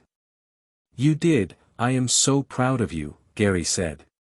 "We should party," Ash suggested. "I know a great place," Tracy replied. "How about we have a party after your gym battle, Ash? We can have a double party and invite Brock, Professor Ivy, and the triplets." "I have a feeling they haven't had a party in a while," Misty proposed. "That sounds good, and I have a few questions for the professor," Gary said. "You are close to Professor Ivy?" Tracy asked. "It's more of a professional relationship, but yeah. I guess you could say we are," Ash replied. "Come on. I promise to help you train, so that's what I am going to do," Misty said. Ash trained, shuffling between Misty, Gary, and sometimes Tracy, who spent most of his time making sure the young Lapras was alright. Though Lapras offered to carry them from one place to another, Charizard preferred to carry Ash, believing it was good training for endurance and stamina. Blastoise did the same for Gary, though Gary suspected it was to spend time with Charizard. Ash still had not named Blastoise, as the Pokémon had not liked any of the names yet, feeling none had any special meaning. Ash decided not to push. When Blastoise picked a name, he would be there to make it official. Mikin Island was a lovely place to hang out, especially with the cool sea breeze and bright sun. Misty enjoyed it and spent the walk to the gym telling Tracy about the Cerulean gym back in Kanto. After seeing the beautiful island, she now wanted an island gym as well. As a water specialist, it would make sense. The older teen listened with interest, having only been to the Johto region. Misty invited him to visit Cerulean City whenever he wanted and introduced him to her sisters. This led to her sisters happily greeting Tracy and teasing Misty, making her blush. Misty introduced Tracy as a new friend, to which Daisy remarked on his cuteness. Tracy awkwardly thanked them, while Lily noted how polite he was. Misty urged them to stop before they scared him away, but Violet reassured him that they were just joking and welcomed him. Ash chuckled at their energy, and Gary pointed out the gym. They knocked and were greeted by a young boy who eyed them, especially Misty, and invited them in. Ash noticed the boy's interest in Misty and introduced them, much to Senta's excitement. The young boy had watched her performance and was interested in becoming a coordinator. His sister Sissy found them talking about the contest before clearing her throat to get their attention. Senta introduced her to the group and mentioned that Ash was there to challenge her for the badge. Sissy welcomed Ash and explained the rules of the gym challenges. Ash was excited, saying it sounded like a lot of fun. Sissy instructed him to choose a Pokémon that could shoot, and he called out Beedrill. Sissy chose Seadra for the challenge. The first challenge was a shooting game, where they had to knock as many cans off the table as possible. Seadra used bubble gum while Beedrill employed pin missile to shoot the cans. The result was a tie, with both Pokémon performing well. The next test was a speed challenge, where they had to ride their Pokémon around a pole and back. Sissy called her own Blastoise, and Ash felt the competitive spirit between them. He focused on securing himself on top of Blastoise, and soon both Blastoise set off towards the pole in the ocean. Gary and Misty cheered while Tracy sketched the scene. Ash and Blastoise won by a narrow margin when Blastoise used a hydro pump for an extra speed boost. Sissy, impressed, presented Ash with his first badge of the Orange Isles, a beautiful shell designed with the gym symbol. Misty suggested they celebrate, and Gary offered to call Brock and the others. Tracy knew a place and led the way.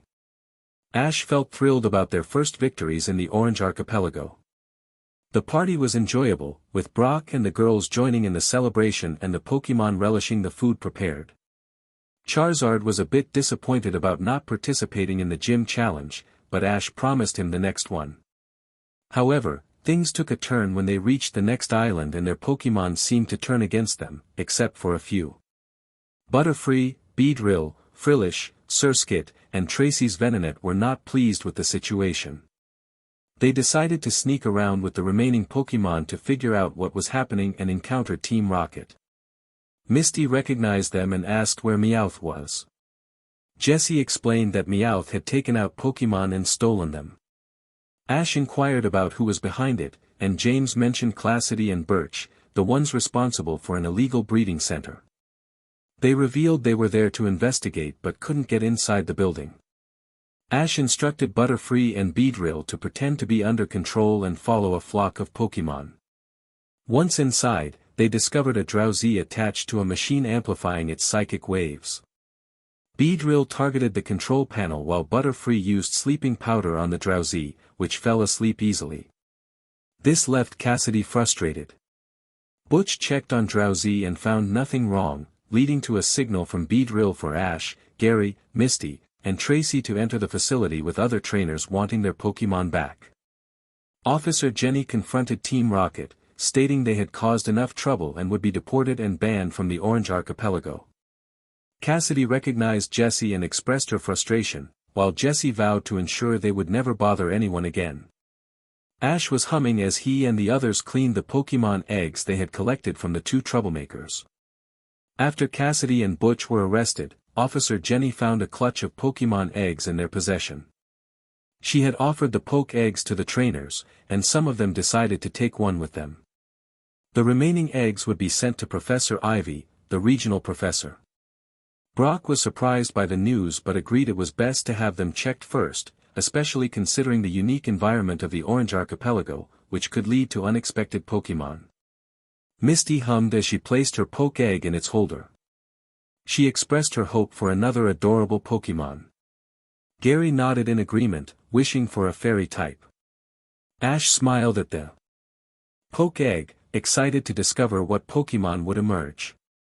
Tracy chuckled, noting that they were all eager about the new additions. Misty packed away the rest of their items and declared their excitement about witnessing a new Pokémon's birth, which she considered one of the best experiences. After cleaning up, Gary suggested they head to the next island, Sunburst. Ash perked up, recalling that his mom had ordered beautiful crystal figurines from that island. Tracy confirmed that Sunburst was known for its crystal art, and Misty suggested they could get some for their families. As they arrived at Sunburst Island, they were greeted by a bustling town filled with shops and vendors selling local delicacies and beautiful crystal figurines. Tracy introduced them to an old friend who informed them about the Crystal Onyx Reserve being open for visitors. Intrigued, they decided to check it out, especially since a contest was scheduled in 2 days.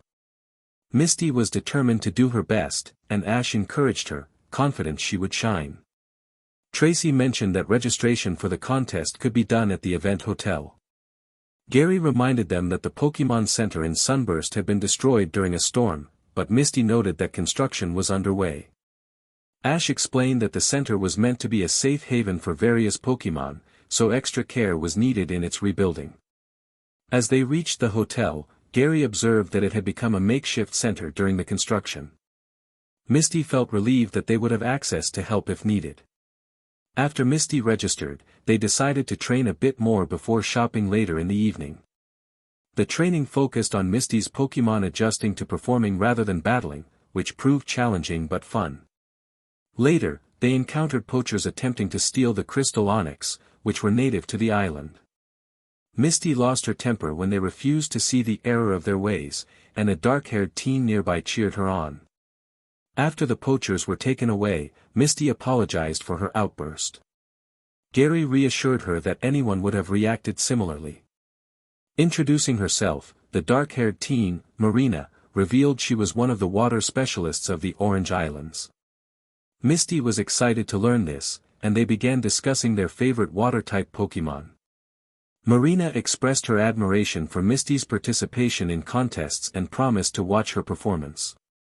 As the day of the contest arrived, Misty donned her Goldeen outfit, complete with Starmie and Stereo hair clips and Seeking earrings gifted by Tracy.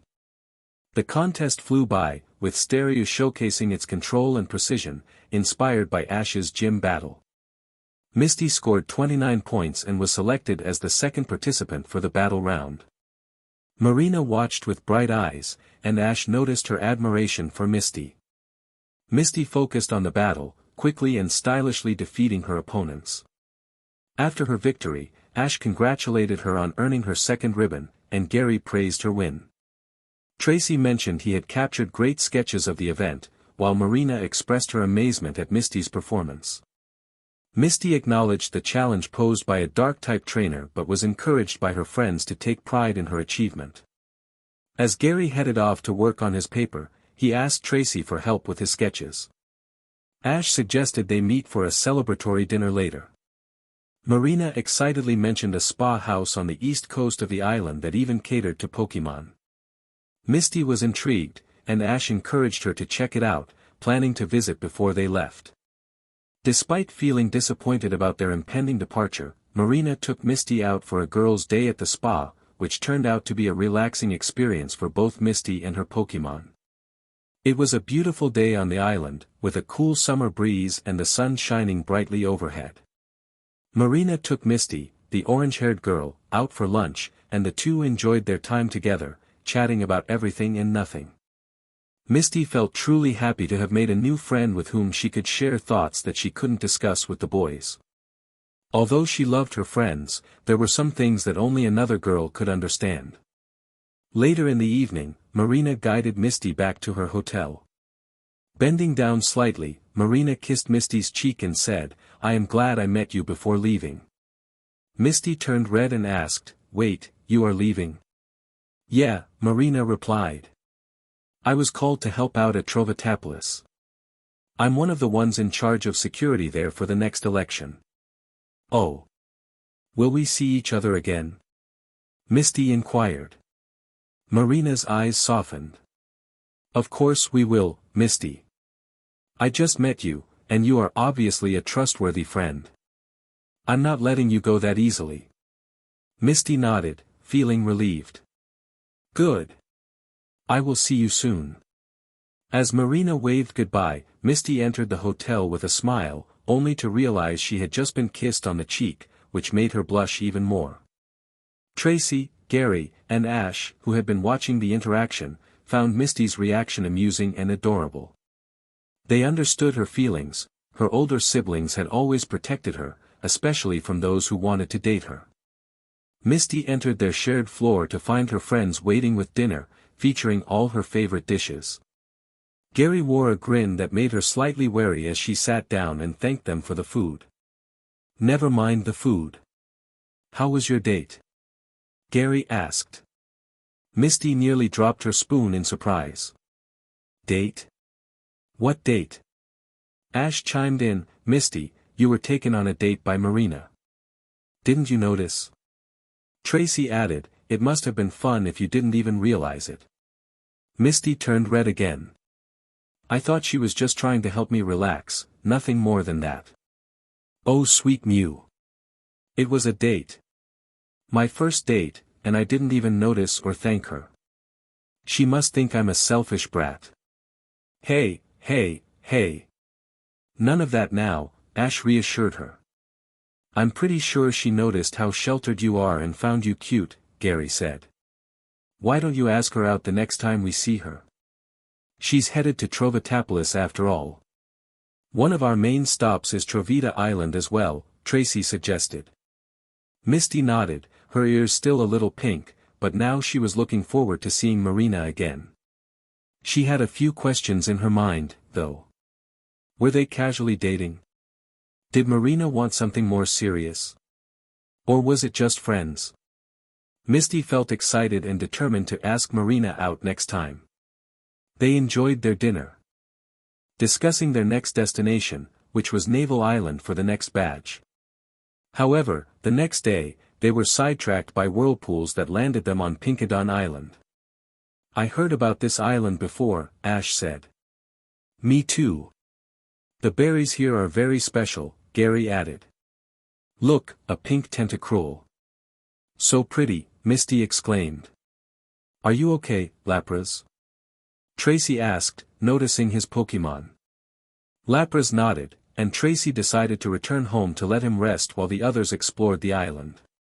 First, They headed to the ranger office to get permission to enter the island, as it was under heavy protection. While enjoying their stay, they saw many pink-colored Pokémon, including a pink Gengar, which was quite a sight. When their Pokémon started to turn pink, there was a moment of panic, but the ranger calmly explained that the pink berries native to the island were the cause of the pink pigmentation in Pokémon.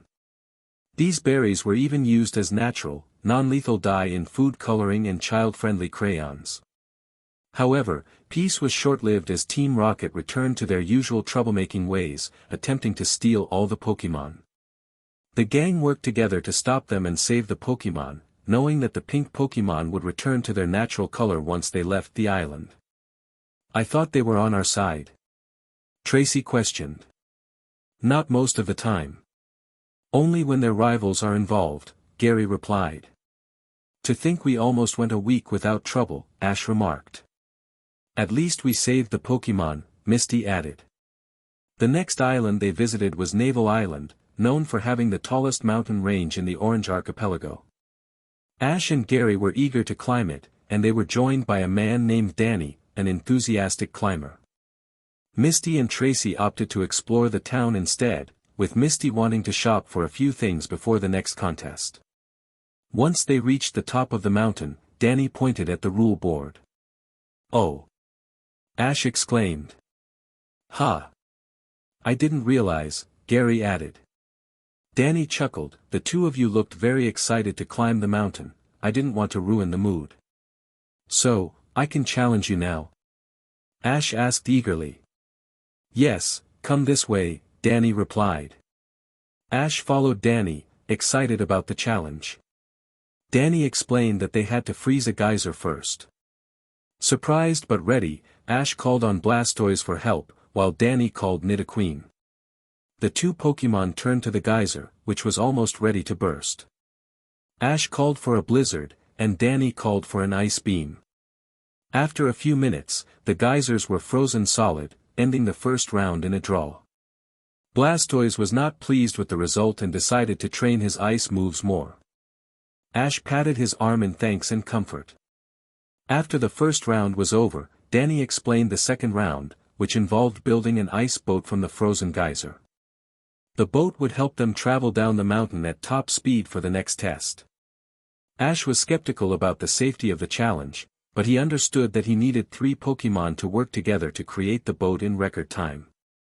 He chose Charizard, Victoria, and Pikachu to help with the task, and the 3 Pokémon began to mold the boat. Initially, Charizard wanted to use his flamethrower, but he was stopped, realizing the ice might melt completely. Instead, he opted for his fire punch, and everyone agreed, including Victoria, while Pikachu used his iron tail. The second round concluded with Ash winning after completing the ice boat, which made Danny smile proudly. Ash wondered why it felt different this time. Other gym leaders hadn't made him feel that way, except for Koga, who was a parent. He decided to ask Danny later as he congratulated him and explained the final round, which was a race down the mountain on their boats. Gary questioned the safety of the race, and Danny reassured him that it was safe as long as trainers trusted their Pokémon and vice versa. Despite Charizard's concerns about safety, Ash climbed into the boat, and Charizard flew beside him. They raced down the mountain, with Charizard following closely behind, worried about the speed and the ice melting. Fortunately, Ash managed to clear the final round without any incidents. Misty and Tracy were waiting for them at the bottom of the mountain and congratulated Ash on winning his second badge. Danny invited them to a festival in town, and recalling how close Ash and Gary seemed, he suspected they liked each other. Excited, they all accepted the invitation to enjoy the Ice King Festival, dedicated to Articuno, one of the main deities of the Orange Archipelago. Come on. Let's check out the rides, Gary urged. Yeah. Ash agreed. You guys go ahead. I want to check the booths for a gift for Marina, Misty said. I'll go with you, Misty. I might find something to send home too, Tracy added. Please enjoy the festival, everyone, Danny said. Ash beamed, we will. Danny watched the two boys leave holding hands, thinking to himself that he was right about them being together. Oh, this looks nice, Tracy remarked, admiring a booth. It is a nice color, Misty agreed. Danny smiled as he left, they are good kids. Dad, a voice called out. Danny turned, beaming, my little Pearl. What are you doing here? I'm not little anymore. I told you I would be helping out, remember? Pearl replied. Danny chuckled, of course, I remember now. Pearl noticed Misty, is that one of your new challengers? Danny replied, no, her friend was, and he went on a date. Pearl nodded, ah. Anyway, Mom is setting up her own stall down east. She's waiting for you. Danny ruffled her hair, thank you, my little Pearl. Pearl pouted, pulling away from his hand, I'm not little. Danny chuckled as he left to give a report and help his wife with the stand. While assisting, he saw Ash and Gary enjoying the festival with their cheerful Pokémon. He observed them on their last day on Naval Island, an interesting group all things considered. They were heading to another island called Morrow Island, known for ghost ship sightings. Late in the evening, they spotted the ghost ship and decided to board. However, they encountered an upset Haunter and an agitated Ghastly who needed their help. It turned out the museum had taken their late trainer's trophy, the only memento they had left of him. I'm sorry for your loss, Ash said sincerely. We should help them, Misty suggested. Gary smirked, breaking and entering into a museum. What fun! Tracy added, I wouldn't encourage this, but I feel bad for them. I don't think we have to break in. Look over there, Ash pointed. Team Rocket. Misty exclaimed. What great timing. You can always count on those three to steal things, Gary remarked. Let's get to work, Tracy said. They raced in the direction Team Rocket was heading, with the ghost Pokémon using their abilities to create a mist. Surprisingly, they didn't need to do much, as Jessie, James, and Meowth were scared and fainted. Ash giggled at the playful way the ghost Pokémon retrieved their trophy from the thieves before deciding to leave. The four of them waved farewell to the ghost Pokémon and watched them disappear over the horizon, confident that they would be fine wherever they went as they continued their travels. In the background, a poster of Team Rocket appeared on the most wanted list by history enthusiasts. The next island they landed on was known as Meowth Island, featuring a large golden Meowth statue. They admired the statue before deciding to enjoy the festival celebrating the feline Pokémon. According to legend, during a severe famine, a Meowth had appeared and used payday, creating money for the villagers to trade for food and necessities. Ash was fascinated, and a few days later, they encountered Team Rocket when Ash asked if Meowth knew about the island. Team Rocket stared at him in disbelief before muttering that they should check it out for themselves instead of trying to steal their Pokémon. The next island is Makat Island, known for its bug Pokémon, Tracy announced. Misty gulped, which ones? Gary replied, Butterfree Line, Venomoth Line, Scyther Line, Beedrill Line, and a few migrating Pokémon lines too, like Cutiefly from Hoenn and Heracross from Johto. That's quite a variety, but I heard the sap trees on this island produce a very alluring scent that attracts them, Ash noted. Misty hugged her Pokémon egg, well, as long as they don't attack us, I don't mind. Tracy nodded, agreed. I don't fancy being chased by angry Beedrills. I wouldn't mind if it's a Scyther, though. Gary added, ditto. You want a Scyther, Tracy? Tracy looked at his Pokémon egg and smiled, I'm hoping for one. Just as Ash was about to speak, he heard a noise. What's that? He asked. Tracy gasped, it's the Scythers. That too, in a hunter's net. Gary pulled them behind the bushes, someone is coming. A hunter appeared, we got a nice load this time. Agreed, another hunter replied. We will get a lot of money from this, Misty whispered, her voice low with concern. We need to be careful. They have weapons, they might hurt the Scythers. Tracy nodded, feeling frustrated. What do we do? Gary stepped forward, determination in his eyes. I know Lyndon, help me out, buddy. Lyndon responded, what do you need? Poison powder, on top of them, Gary instructed. Good idea, Ash agreed. Misty added, I will try to get a hold of Officer Jenny or Officer Jim. Tracy nodded. Good idea. I will take photos for evidence. As Tracy positioned himself in front of the hunters, he began taking pictures. The hunters, initially shocked, yelled at him, but before they could react, they suddenly felt weak and collapsed to the ground. Ash, Gary, and Misty rushed in to help Tracy secure the now weakened hunters just as Officer Jim arrived with his team. He explained that they had been searching for these hunters for a while and thanked the group for their help. The Scythers, now free, nodded in gratitude, and the younger ones offered them some of their sap. The group was touched, they knew how important sap was to Scythers but accepted some as a gesture of thanks. After the Scythers left, Tracy's poke egg began to move and glow, capturing their attention. Ash, Gary, and Misty gave Tracy space, and when the new Pokémon emerged, Tracy beamed with joy. A newly born Scyther with soft-looking wings appeared, growing stronger by the minute. Ash offered the sap he had received to Tracy, prompting Gary and Misty to do the same, emphasizing that the Scyther's health was paramount. Tracy thanked them and offered the sap to the young Scyther, whose wings fluttered at the sweet scent. The Scyther eagerly accepted the sap, and everyone cooed in delight, congratulating Tracy. They knew how passionate he was about the Scyther line and were thrilled to see him so happy. They hoped their own poke eggs would hatch soon, sharing in the excitement. Tracy took care of the lively female Scyther, who was already jumping around, trying to fly. Meryl, Venonat, and Lapras were also excited to welcome the new arrival and took turns watching over her. She is adorable, Tracy, Misty remarked. Adorable and active, you mean, Tracy replied. That's a good sign according to Nurse Joy, Ash added. Gary nodded in agreement. It means she is healthy. I can't wait for my Pokémon egg to hatch. I really want to meet them now, Misty said eagerly. Gary smiled at her. I know what you mean.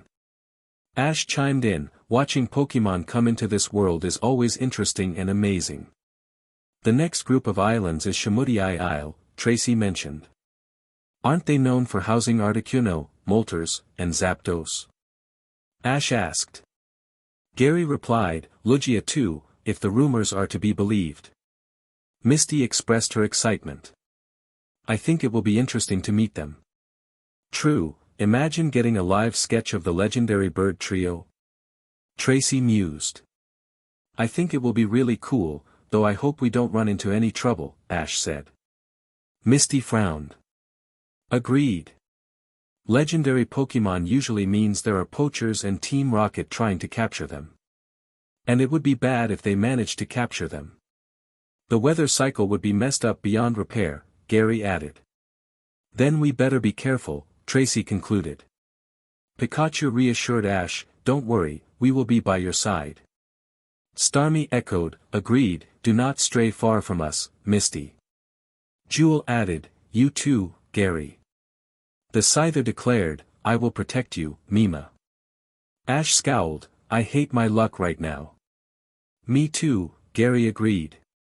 Team Rocket really knows how to mess things up for us, Misty said.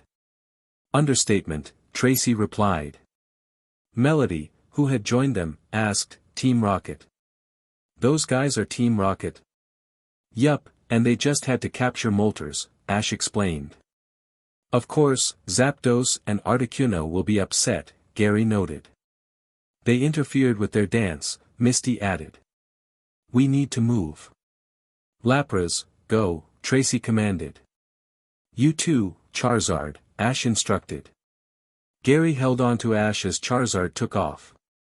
They are really pushing their luck, aren't they? Melody, riding with Tracy and Misty. On Lapras, said, we have to free Moltres before the weather birds either freeze or shock everyone out of anger. Ash thought to himself, no kidding. But how are we going to do that? Gary sighed, I was hoping for an island festival date, not fighting to survive because of Team Rocket. Flashback. What a beautiful island. Ash exclaimed. Yeah, hey, I think the festival has started, Gary replied. Awesome. Look at the stalls with the beautiful accessories and clothes, Misty said. Shimudi Isle, known for its colorful culture and traditions, Tracy added. Excuse me, a girl in green pants and a yellow t-shirt called out. Yes. Gary responded. My name is Melody. Welcome to Shimudi Isle, she smiled. Nice to meet you too, Melody, Misty said. Are you all Pokemon trainers? Melody asked.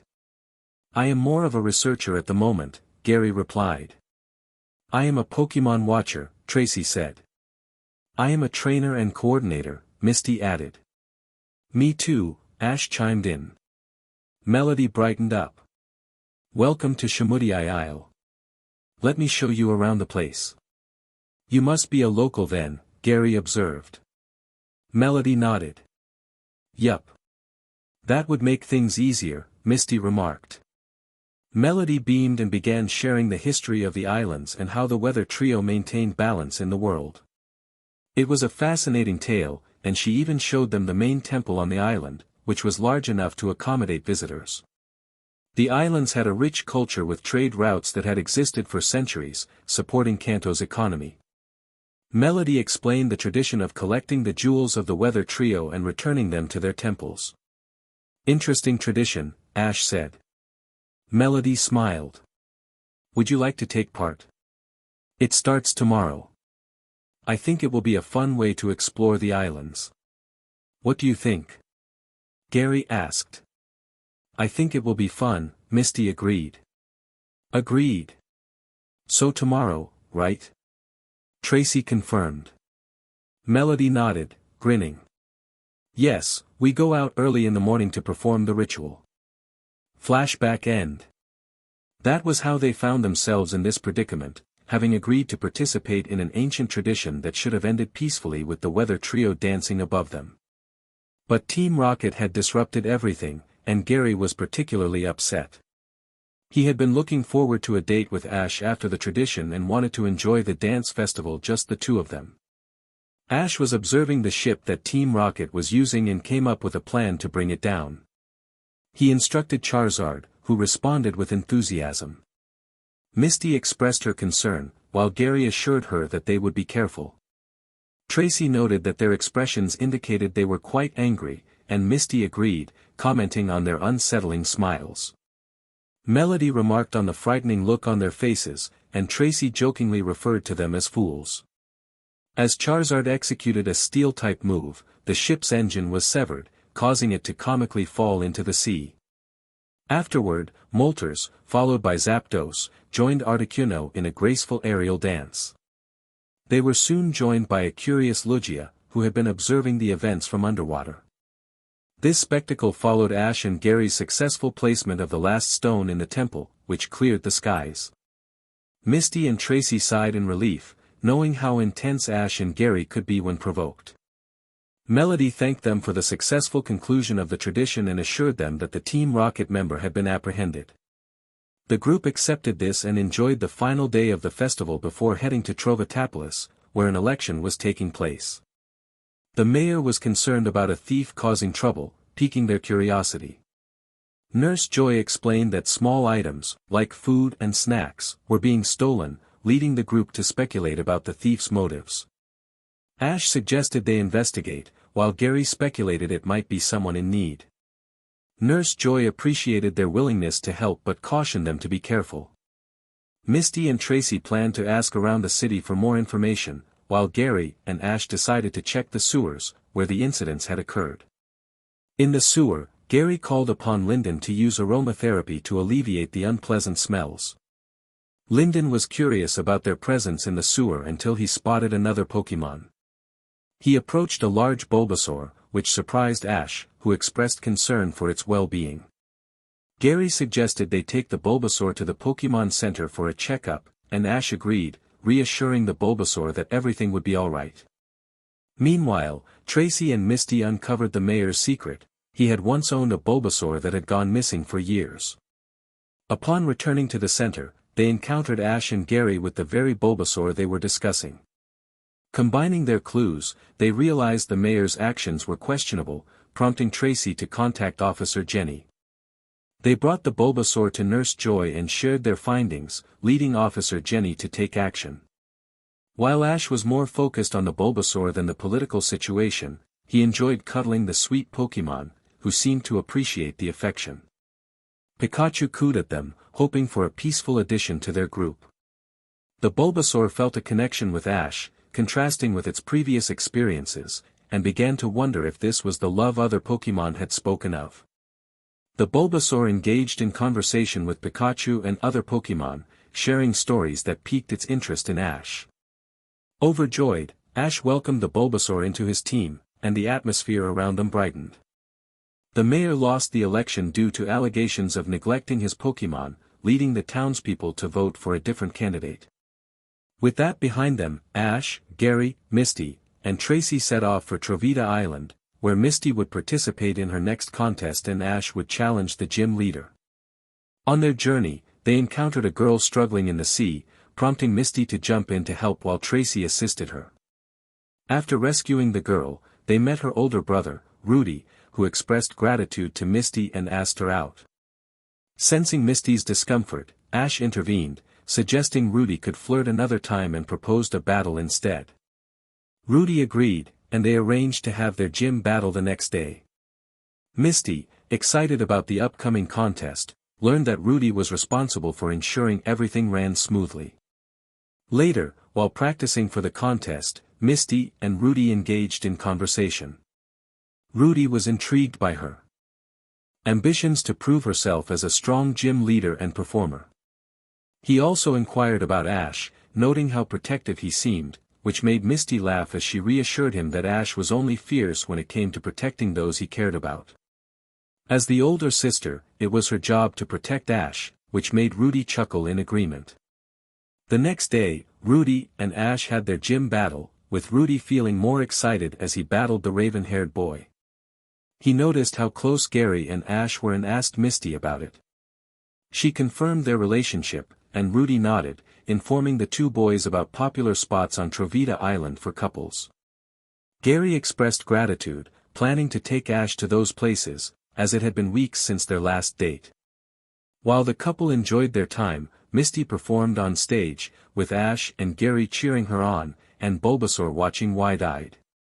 Gary remarked on Misty's improvement, and Ash agreed. Gary then asked if Ash was planning to name Bulbasaur, to which Ash replied he would name him Cottonwood, symbolizing hope, healing, and change. Cottonwood cooed in approval, pleased with the name and its meaning.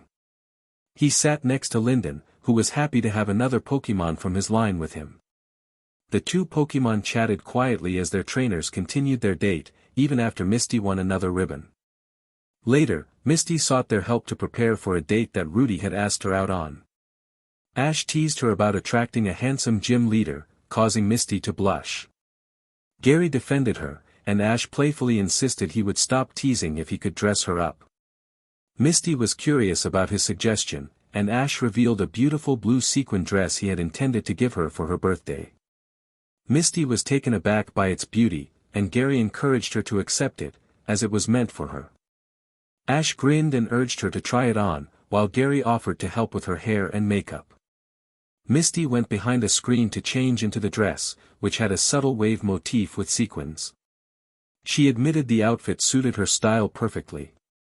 After a knock on the door, she opened it to reveal Gary, who helped her sit down and placed a protective cloth over her clothes. Ash styled her hair into a high ponytail with light curls, while Gary applied light makeup. When they finished, Misty gasped at her reflection, hardly believing how beautiful she looked. Ash smiled softly, asking for her thoughts, and Gary grinned proudly, affirming it was indeed her. Misty beamed with gratitude, admitting she wouldn't have had the courage to go on a date otherwise. Tracy entered the room, announcing that Rudy had arrived to pick her up. He complimented her appearance, and Misty blushed in response. Ash took her hand, encouraging her to see Rudy's reaction, while Gary held her other hand, teasing that Rudy wouldn't be able to take his eyes off her. Misty playfully remarked on their protective behavior, and Tracy laughed, noting that Rudy was dressed nicely too. They made their way to the hotel lobby, where they found Rudy in a dark green suit. Misty's breath caught at the sight of him, and Ash nudged her forward. Rudy offered his arm, which Misty took happily as they left for their date, excited about the plans he had made, starting with a festival, followed by a famous restaurant and a movie. Ash commented that she would be fine, and Gary agreed, adding that if Rudy tried anything, Misty could handle it. Tracy joked about keeping an eye on them, and Ash confirmed that their Pokémon were also watching over the couple from the skies. Fortunately, no problems arose during their date, and the next day, Rudy and Misty exchanged numbers, promising to meet again. As they traveled, they stopped at an island known for its sweet grapefruit. Curiosity led them to explore the factory houses that produced grapefruit-themed candies for both humans and Pokémon. However, they sensed something was off as the locals appeared tense. Misty suggested they ask around, suspecting a possible issue with Team Rocket. After some inquiries, they learned about a Snorlax problem affecting the growers. Relieved it wasn't Team Rocket, they approached the area where the Snorlax was located and were surprised by its size. Ash decided to capture the sleeping Pokémon with a heavy ball, and the growers sighed in relief when they realized it was caught. One worker explained that the Snorlax had arrived as a Munchlax and had grown over time. Ash mentioned needing to come up with a diet plan and considered calling Brock for advice. Misty noted that Snorlax were known for their eating habits, while Tracy suggested they check on its health, as it seemed abnormally large. After reaching the Pokémon Center, Ash called Brock while Misty signed up for the Grapefruit Island contest, planning to use Seaking and Goldeen as her main attractions on the beach. There were two reasons for holding a contest at a grove, one was for the income, and the other was for free advertisement. Ash and Gary took this chance to enjoy a day together while Misty performed in the background and Tracy sketched art of all the Pokémon. It was a lovely day after the events of the previous day, and Ash hoped it would remain peaceful. Suddenly, Gary exclaimed in frustration about Team Rocket. Ash commented on their lack of awareness, and Pikachu and Eevee exchanged thoughts about how to deal with them. Tracy asked if anyone had seen Misty, and Ash informed him that she was helping the audience get out safely. Tracy sighed in relief, having worried about her. Gary suggested they call their Pokémon to handle Team Rocket, and Tracy sent out Venonat to use Supersonic. Jessie complained about the noise, while Meowth and James instructed their Pokémon to round up the others. Ash narrowed his eyes and commanded Pikachu to use Thunder Wave, while Gary supported with Eevee's helping hand. The two Pokémon combined their efforts, creating a massive thunder wave that disrupted Team Rocket's contraption. Ash watched in disbelief as they flew away, wondering how they escaped unharmed. As the announcer calmed everyone down, the group gathered Misty and returned to the Pokémon Center to discuss their observations. Misty admitted she had noticed something strange during their previous encounter with Team Rocket. She revealed that they seemed to be taking attacks physically instead of relying on their Pokémon for protection. Gary questioned if they were fighting among themselves, and Misty confirmed her suspicions, mentioning that Rudy had agreed with her. Ash was concerned, recalling the chaos they had witnessed in Hoenn. After reaching a consensus, they decided to head to Kumquat Island for the final badge and ribbon. Known for its beautiful surfing waves and forests, Kumquat Island also featured an amusement park themed around local Pokémon. While exploring, Ash was unexpectedly hugged by a woman who mistook him for her son. Gary quickly clarified her mistake, and the woman introduced herself as Luana. Luana welcomed them to Kumquat Island, and Ash complimented its beauty. Misty asked if Ash resembled her son, and Luana produced a photo, noting the similarities. Gary teased that Ash didn't have her birthmarks, and Tracy pointed out Ash's green eyes. Luana was surprised to learn that the marks were birthmarks and not tattoos. Luana then asked if they were there for the gym battle or the contest. Misty announced she was there for the contest, while Ash stated he was there for the gym battle. Luana suggested scheduling the battle an hour before the contest to energize the audience. Despite some concerns about exhaustion, Ash was excited about the idea. The next day, Ash and Luana engaged in a thrilling double Pokémon battle that captivated the audience. Luana's Dugong and Cloyster faced off against Ash's Blastoise and Charizard. The battle was intense, and Misty felt inspired for her upcoming performance. Ash ultimately won the battle, earning his final badge.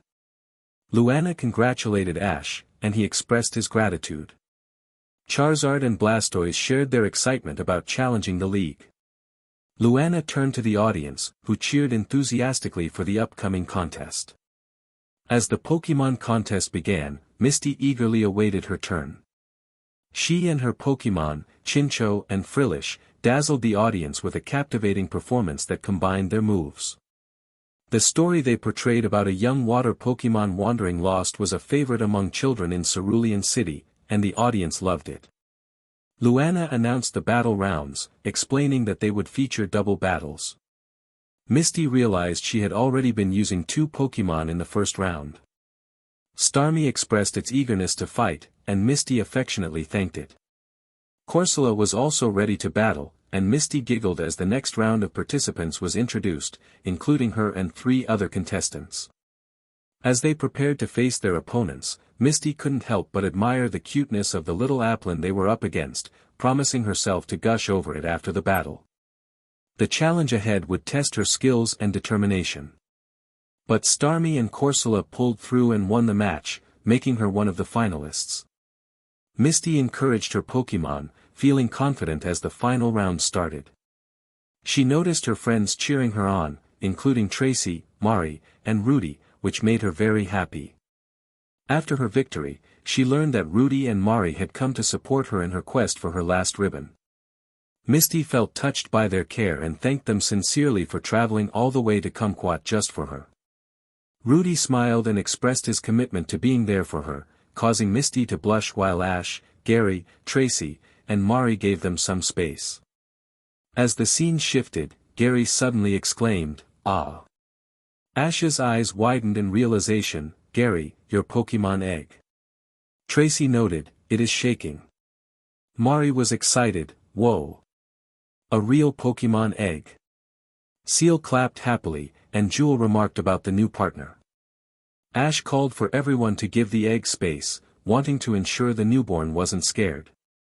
Tracy reminded Scyther to be gentle, noting how exciting it was. Mari sat next to Ash, sharing her enthusiasm. "This is my first time watching a Pokémon egg hatch." Pikachu pointed out, "It is glowing brighter.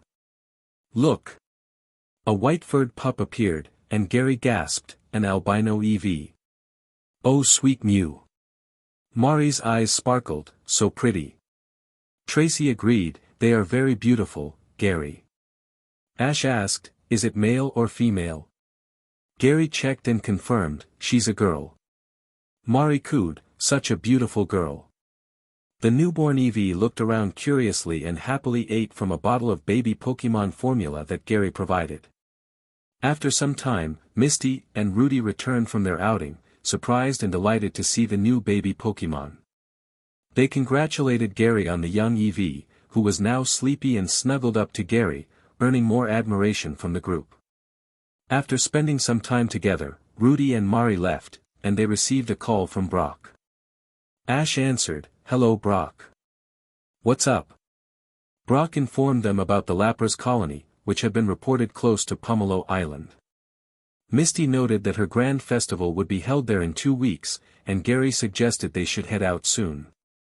Tracy made a decision regarding Lapras, deciding to let him choose whether to stay or join his pod. The next day, they traveled to Pomelo Island, keeping an eye out for the pod of Lapras. They encountered Drake, who was curious about their activities. After explaining the situation, Drake offered to help, mentioning he had heard of a pod heading their way in a few days. Misty speculated that Ash could have his challenge first, and they agreed to postpone it until the next day. Lapras enjoyed the excitement of the upcoming battle, and Ash won the tournament, becoming the official champion of the Orange Archipelago, making Gary proud. As they continued to search for Lapras's pod, Drake grew worried when a week passed without any sightings. He organized search parties, and Ash and the group decided to join as the fourth. They soon discovered the pod surrounded by poachers. Tracy alerted Drake, while Ash, Gary, and Misty moved to rescue the Lapras using their Pokémon. They successfully incapacitated the poachers and called for medical backup upon seeing the Lapras' injuries. Nurse Joy reassured them that the Lapras would be alright, and Nurse Jim praised Drake for having a smart successor. While the Lapras pod healed, Lapras watched over them, showing concern for their well-being.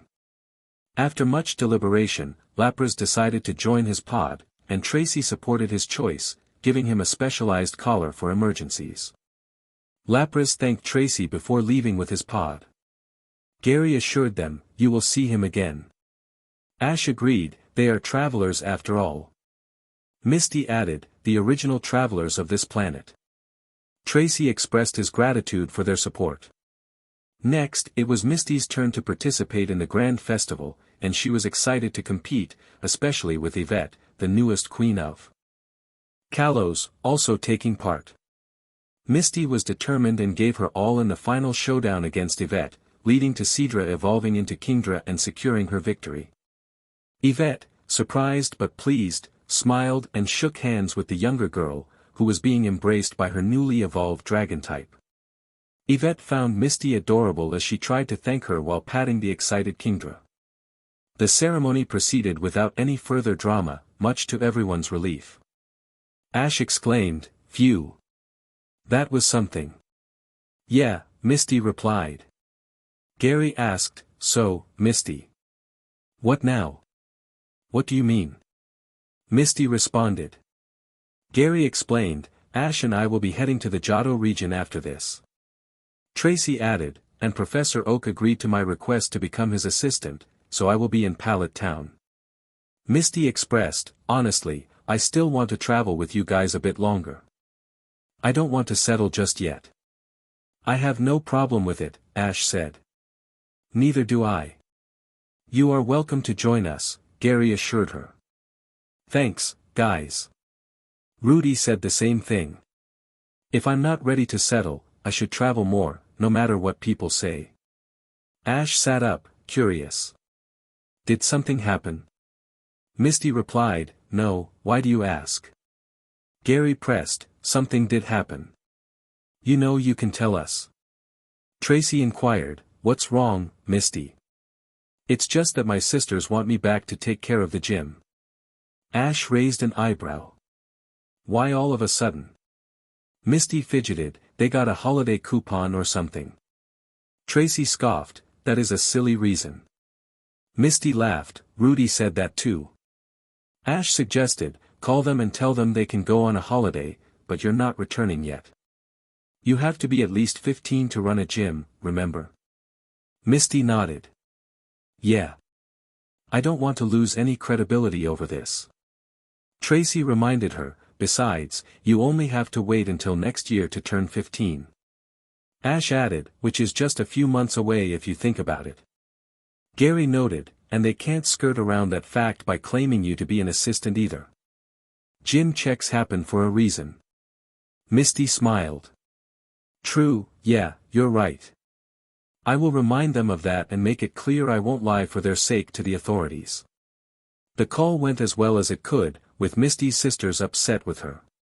Gary took the phone and introduced himself, reminding them of the rules and how the three of them were on thin ice. There were others who overheard their conversation and would report it.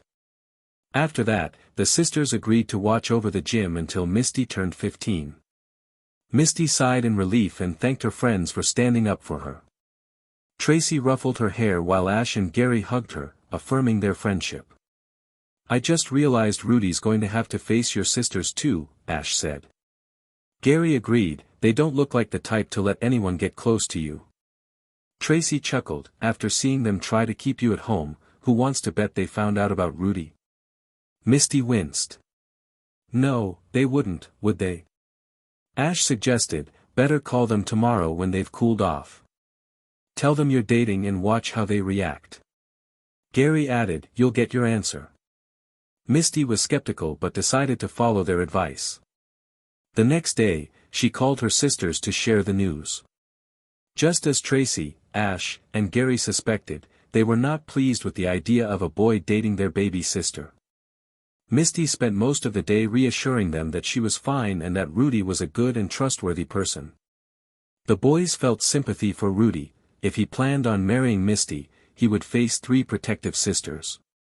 But that was a concern for the future. For now, they were returning to Pallet Town, which was celebrating their victory. Misty chose not to return to Cerulean City after seeing her sister's reaction to her new boyfriend and decided to stick around with Ash. Meanwhile, Gary went off with Professor Oak to submit his paper on Lugia and the legendary weather trio. The paper outlined the importance of the legendary Pokémon for the survival of the economies of both Kanto and Johto. After the conference, the 4 Pokémon were marked as uncapturable, and anyone attempting to do so would face consequences. While many trainers grumbled, they understood the reasoning behind the rule. No one wanted to go hungry. Not only would it keep the legendary Pokémon safe, but trainers would also be safe from people like Team Rocket, Misty remarked. Tracy added, they would definitely target those trainers if they knew they had legendary Pokémon.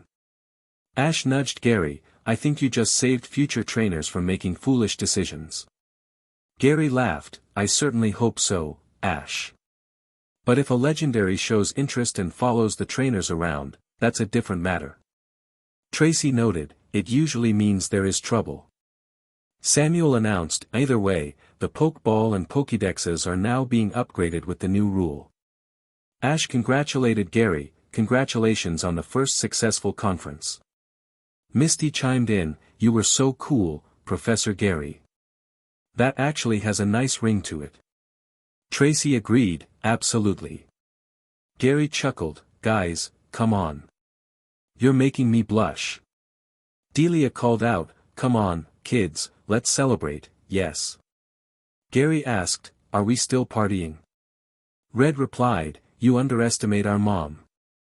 Ash asked, Red, when did you return? Misty noticed, Green, you're here too. Green smirked at her. Yo, little flower. Your sisters have been complaining about boys stealing their precious baby. Misty turned red, exclaiming, those 3. Gary laughed, you know they're just being protective, right? Blue snorted, by complaining during gym leader meetings. They laughed and enjoyed the party Delia threw for Gary. She had spoken with the Oak couple, who were disappointed not to join them but agreed the kids deserved a huge celebration for their wins. A few days later, Ash, Gary, and Misty decided to head to the Johto region. Ash shared their encounter with Ho-Oh, which surprised Misty at first but then made her think. Considering that Lugia, Moltres, Articuno, and Zapdos had approached them for help, it was possible Ho-Oh would too. The journey to the Johto region promised to be very interesting in her opinion. To be continued. Gary was eager to participate in the gym challenge, feeling it was time to uphold the Oak family tradition of becoming trainers. Meanwhile, Ash was examining flyers and, after some thought, decided to aim for the Grand Festival. With their goals set, they all applied for their respective competitions. Gary was pleasantly surprised by his performance in his first gym battle at Violet City against the gym leader, Faulkner. Faulkner praised him, noting how well he battled and asked if he had participated in gym challenges before. Gary replied that he had focused on Pokémon contests and research during his travels in Kanto and the Orange Archipelago. Faulkner then inquired if Gary would stay for the contest, to which Gary confirmed, explaining that he had scheduled his gym battle for the morning to attend both events. Gary mentioned that his friend Misty was participating in the showcase, and Faulkner expressed confidence in her abilities. As Gary rushed off to the contest hall after retrieving his Pokémon from the healing center, Faulkner reflected on the trio of trainers he had heard about from fellow gym leaders. They were an unusual group but seemed to complement each other well, bringing a unique flair to their battle techniques. Once at the contest hall, Gary called out to his Pokémon, Jewel, who playfully reminded him that it would have been easier to ask Spirit for a ride. Misty spotted them and excitedly called them over, asking about Gary's battle. He proudly showed her his Zephyr badge, explaining that Faulkner was particularly impressed with his Pokémon, Sapphire and Spirit. As the contest began, the hostess, Miss Clarkey, introduced the judges, causing Misty to react nervously since they were familiar faces from previous contests. Gary speculated that Ash might be feeling similarly, but Ash was focused on his performance. He chose Cottonwood, Pearl, and Charizard to showcase their skills with the theme of starter Pokémon. The trio worked together seamlessly, with Charizard creating a dazzling firework display, followed by Pearl's rain dance and Cottonwood's leaf storm. Misty cheered enthusiastically for Ash, who performed impressively in front of a new audience. Ash advanced to the next round, beaming with pride as his Pokémon nuzzled him affectionately. Misty congratulated him, expressing her pride in his hard work. Gary complimented Ash on the outfit he had chosen for the contest, and Misty eagerly anticipated her turn later that evening. Gary and Ash encouraged her, confident in her abilities after months of practice. As they discussed lunch, Faulkner approached them, having finished his battles for the day. He introduced himself to Ash and Misty, who were delighted to meet the gym leader. Faulkner had heard about their adventures and found their dynamic charming. His protective instincts kicked in when they encountered a group of abandoned Pokémon, including Chikorita, Cyndaquil, and Totodile. Cottonwood empathized with them, sharing that they too had been abandoned. The group of Pokémon began to bond over their shared experiences, with Frillish encouraging them to consider following Ash, Gary, and Misty, who were kind-hearted trainers. Totodile and the others agreed to think about it, hopeful for a brighter future. "If she does not mind having someone like me around," Corsola gasped, insisting that I was not a freak. Cyndaquil mentioned that Todu's trainer called him one because he liked to dance. Chikorita added that Cyndaquil's trainer was frustrated because he couldn't control his attacks, not realizing he needed more training due to his strength. Totodile chimed in, sharing that Chikorita's trainer left her because she preferred to make her attacks look pretty rather than focusing on effectiveness. Starmie interjected, asserting that there was nothing wrong with dancing, as their trainers enjoyed it too. When Ash, Gary, and Misty learned about the reasons behind their abandonment, they were furious. They reassured the Pokémon that being different was not a flaw but a unique trait, and their former trainers were mistaken. Faulkner suggested they investigate who their trainers were, and after much discussion, they narrowed it down. He promised to keep an eye out for any troublemakers and advised Misty to concentrate on her showcase. Totodile, curious, asked what a showcase was. Kingdra smirked and invited him to sit with the others to learn more. Starmie assured him he would love it and Misty. Chikorita then asked about the other two trainers.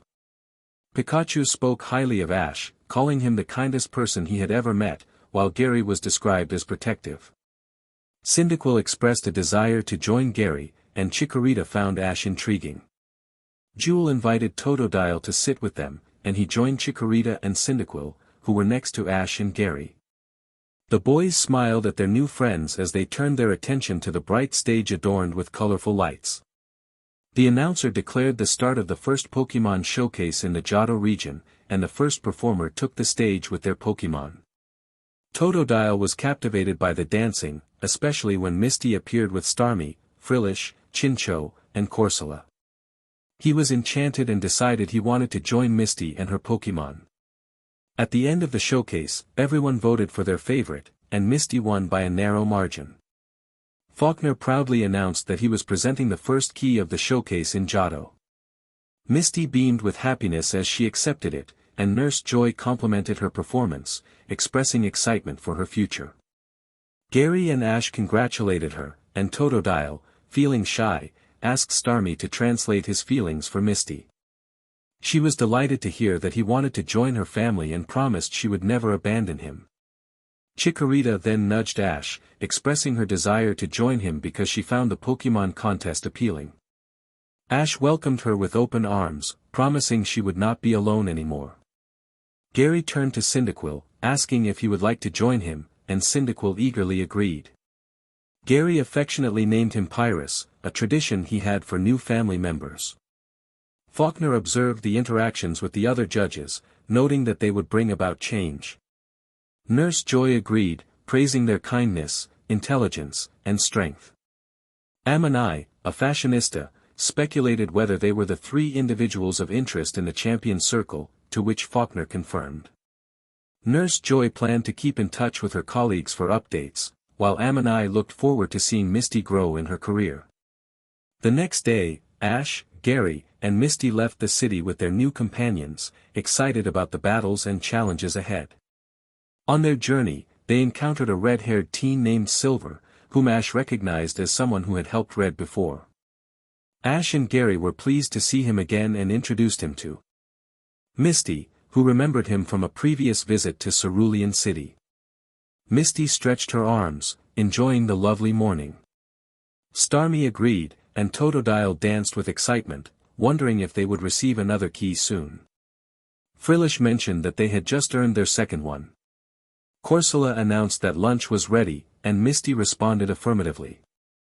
Ash smiled at her, mentioning that Gary was finishing up a battle with a nearby trainer.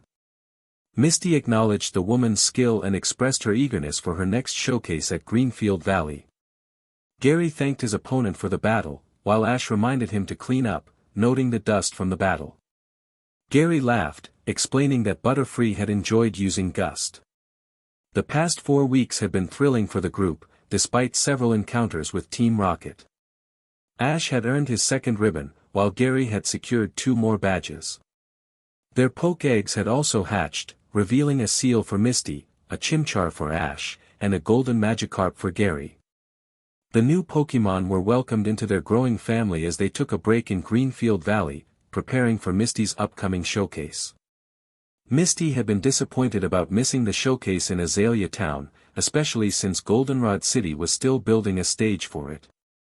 However, Greenfield Valley had a stage ready, so they were heading there for Misty to participate.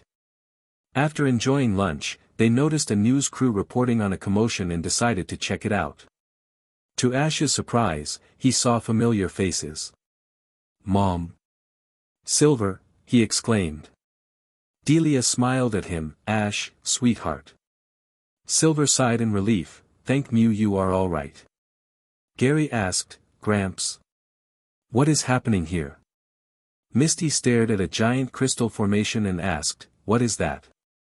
Professor Oak explained, "That is the result of an angry legendary Pokémon. We are not sure which one it is, though." Ash observed, "Ah. I see. Does the crystal look like it is growing?" Silver, who had been smiling earlier, became serious. "It is." Delia added, "That is not even the worst part." Ash inquired, "What's going on?" Delia replied, "Do you remember your little cousin Molly? She is missing." Tension filled the air as Ash asked, "Do you think she is inside that thing?" They discussed the possibility of little Molly being either alive or lost like her late parents. Professor Oak theorized that she was alive and probably in a different dimension, as the crystal resembled something from another world. During breaks, Ash, Misty, and Gary took care of their youngest Pokémon, who were happily playing. Misty went into a building to grab more items, but suddenly, something unexpected happened to Ash. Entei, a legendary Pokémon of Johto, appeared and took him away in front of the news crew. Gary was left speechless by what Entei had said, but seeing Pikachu hold on to Ash's shirt reassured him that Ash would be okay. Delia cried out, "No, not Ash. Bring my baby back." Silver cautioned, "Delia, no, don't. You might anger Entei." "But my baby." Delia protested. Gary reminded her, "No, Mrs. Ketchum, think about Yellow. If you disappear too, then Yellow will be alone." Silver reassured them, "We will get him back, but we should not anger Entei." Misty asked Gary, "Are you alright? What just happened?" Gary explained, "Well, Entei said Ash would be Molly's mother. So, I am guessing Molly is alright and Ash will be too." Silver nodded, "Good. So, we know they will be fine." Delia worried, "But Ash is just a teen boy, he is not even an official adult." Silver replied, "Heaven only knows how legendary Pokémon think. And Ash has had the most contact with them." Gary exclaimed, "You can't be implying that Entei wants Ash as his wife." Misty interjected, no way. Come on. He is still a kid. I can accept you guys dating, but a legendary Pokemon wanting a human wife. Silver raised his hand, no, nothing like that. Sometimes legendaries take care of young humans. If the young are a child, they may take older humans to help care for them. Delia expressed her concern, I do not know if that makes me feel better, Silver. Professor Oak asked, oh my goodness. Are you alright? Delia replied, NTI just took my son, Professor. Why? Samuel asked. Silver explained, Molly is most likely alive and under NTI's care. It seems NTI needed human help to look after her. Delia protested, but Ash is still a child himself, taking care of another child is different from taking care of a Pokemon. Misty suggested, could we calm Chimchar down first? Samuel agreed, ah. Right, let me call Charizard. He might be able to calm him down. Before he could call, they heard a familiar and furious roar from the sky. Looking up, Chimchar stopped crying and whimpered as Charizard landed in front of them. The fire-type Pokemon looked at Cottonwood and Chikorita, demanding an explanation for what had happened to their trainer. Charizard was angry but held back for the sake of the young Chimchar. After calming down, he handed the baby to Delia, who nodded and held him close. Silver said, I suppose you want your trainer back. Charizard grunted in agreement. Silver smirked, well then, let's go get him back. Gary declared, I am going with you. This is obviously the work of a legendary, and I have been studying them. Misty added, me too. Don't worry, we will be fine. We have had run-ins with legendary Pokemon before. Silver instructed, right then. Delia, take care of the baby Pokemon while we get Ash back. Delia agreed, of course. You can leave them to me. Just be careful. Gary said, always. Smell you later, Gramps. Misty called out, Ash, hang on. We are coming. The group rushed to where the crystal was growing, noticing that the water was not crystallized. They climbed up the spring and waterfall while Charizard distracted the crystal attacks from above. Charizard grinned smugly as his trainer's friends entered the crystal cove. He took a deep breath and used overheat to melt the crystal, creating a hole in the wall. Charizard flew in through the hole and landed next to the humans while the newscopter outside continued to speculate about what was happening. Silver remarked, what a crazy place. Gary agreed, tell me about it. Misty suggested, I guess we go up. Silver nodded, that is where Molly is located according to Delia. She liked to pretend to be a princess in a tower. Gary reminisced, I remember playing that with her before. Misty urged, let's go and get them back. They navigated through the crystal maze, hoping Ash and Molly were safe. In Molly's room, Ash was nursing a headache caused by his own aura fighting off mind control. He heard Molly's concerned voice calling him Mama, which made him worry. He was not her mother, and his aunt was not even declared dead yet. Before he could explain, the TV broadcasted what was happening outside. Ash felt anxious about his Charizard, who looked furious as he broke through the crystal. Molly declared, I am going to challenge them, but I don't have a Pokemon. NTI responded, you can have anything you wish for, Molly. Molly asked, really? NTI encouraged her, just wish for it. Ash observed their interaction, thinking, why are NTI's eyes so dead? Something else is going on here. Molly soon fell asleep on his lap, leaving Ash alone in the chamber with only his Pikachu. Pikachu cooed at Ash in comfort while he absent-mindedly patted its head before picking up Molly in his arms. Determined to figure out what was happening, Ash was not about to leave her behind in case things became dangerous. Together, Ash and Pikachu slowly walked down the crystallized steps, looking around curiously. They could sense the presence of a stronger Pokemon on the floors below and headed in that direction. Misty called out, guys, go ahead. I will keep her busy. I challenge you to a Pokemon battle, Molly. Molly's eyes lit up with excitement. A real Pokemon battle? Yay! Let's go, Teddy Ursa. Silver turned to Gary, did you see that? Yeah, I hope Ash is okay, Gary replied. Charizard stopped sniffing the air and focused on Ash. Silver asked, did you find Ash? Charizard nodded enthusiastically. Let's go then, Gary said. Silver added, Molly, which means. Gary interrupted, Misty was defeated. Silver challenged, Molly, I challenge you to a battle. I am Johto's double battle champion. Molly exclaimed, you are a champion? I thought you had to be an adult. Amazing. Silver nodded to Gary and Charizard as they started to battle, heading in the direction where Ash was. They soon found Ash, Molly, and Pikachu inside a room, staring at the multiple unknown floating around. The unknown seemed unaware of their presence as Charizard and Gary quietly approached Ash, who motioned for them to be as quiet as possible. The unknown floated and chattered among themselves when NTI appeared, along with a younger version of Molly. She looked shocked to see Ash holding her.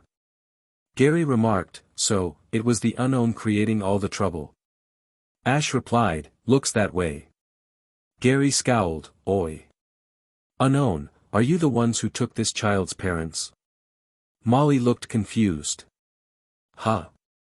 But they are my friends, they wouldn't. Would they? Ash asked, Molly, do you know what your mother and father were working on before they disappeared? Molly thought for a moment.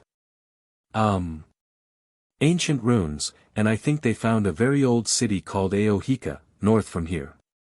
Gary nodded. Correct. Do you know which Pokemon god the people of Aohika worshipped?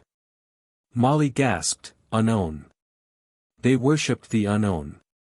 No, not my mama and papa. Give them back.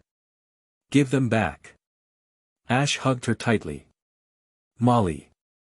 Poor kid. Gary said sympathetically. Charizard quickly moved to shield them from a Psybeam coming from the angry legendary Pokemon. Now that the illusion had been lifted, the unknown could no longer feed on Molly's desperation and loneliness. NTI jumped after them, and Molly shouted for her parents to return, which NTI heard clearly. NTI turned around and began to attack the unknown, who hissed angrily in response. Ash instructed Charizard to assist NTI, knowing that despite the damage, everything should return to normal once the unknown were defeated. After a long battle, with Misty and Silver joining them, they finally defeated the furious legendary. The crystal is returning, Gary announced. Mama? Papa? Molly called out. Ash reassured her, don't worry, Molly. Now that the unknown have been defeated, I'm sure your mother and father will return to where they disappeared from. Really? Molly asked, hope in her voice. Misty added, we can send search parties to look for them. Silver agreed, good idea. Only heaven knows what condition they are in right now. Gary said, the legendaries went too far this time. Ash nodded, kidnapping a couple, manipulating their child, and worst of all, they mind-controlled one of the main fire deities of Johto. Gary replied, Ho-Oh will not be happy. No, he will not, Ash confirmed. Molly asked, what do we do? Ash said, we give Ho-Oh an offering and pray for your parents' safe return. Delia called out, Ash, Molly. Gary reminded them, later, for now, everyone is worried, so meet them first. Ash congratulated Brock on his new baby Pokemon and on Chansey's evolution. Chansey chirped happily through the screen. Thank you, Ash, Brock replied. Misty admitted, I must say, when we found those poke eggs, I wasn't expecting Pokemon from the international community. Brock sighed, I know what you mean, Misty. I've been dealing with a lot of paperwork to get the right to raise those little ones. Professor Ivy has been a big help. Gary expressed his relief, I'm just glad all the Pokemon are doing well, especially after everything they went through. Brock added, understatement of the century, Gary. I hope we can help them whenever something like that happens. Same, Brock, same, Ash agreed. Brock's poke egg had hatched a few days ago, but Ash, Gary, and Misty were in the middle of a forest and unreachable.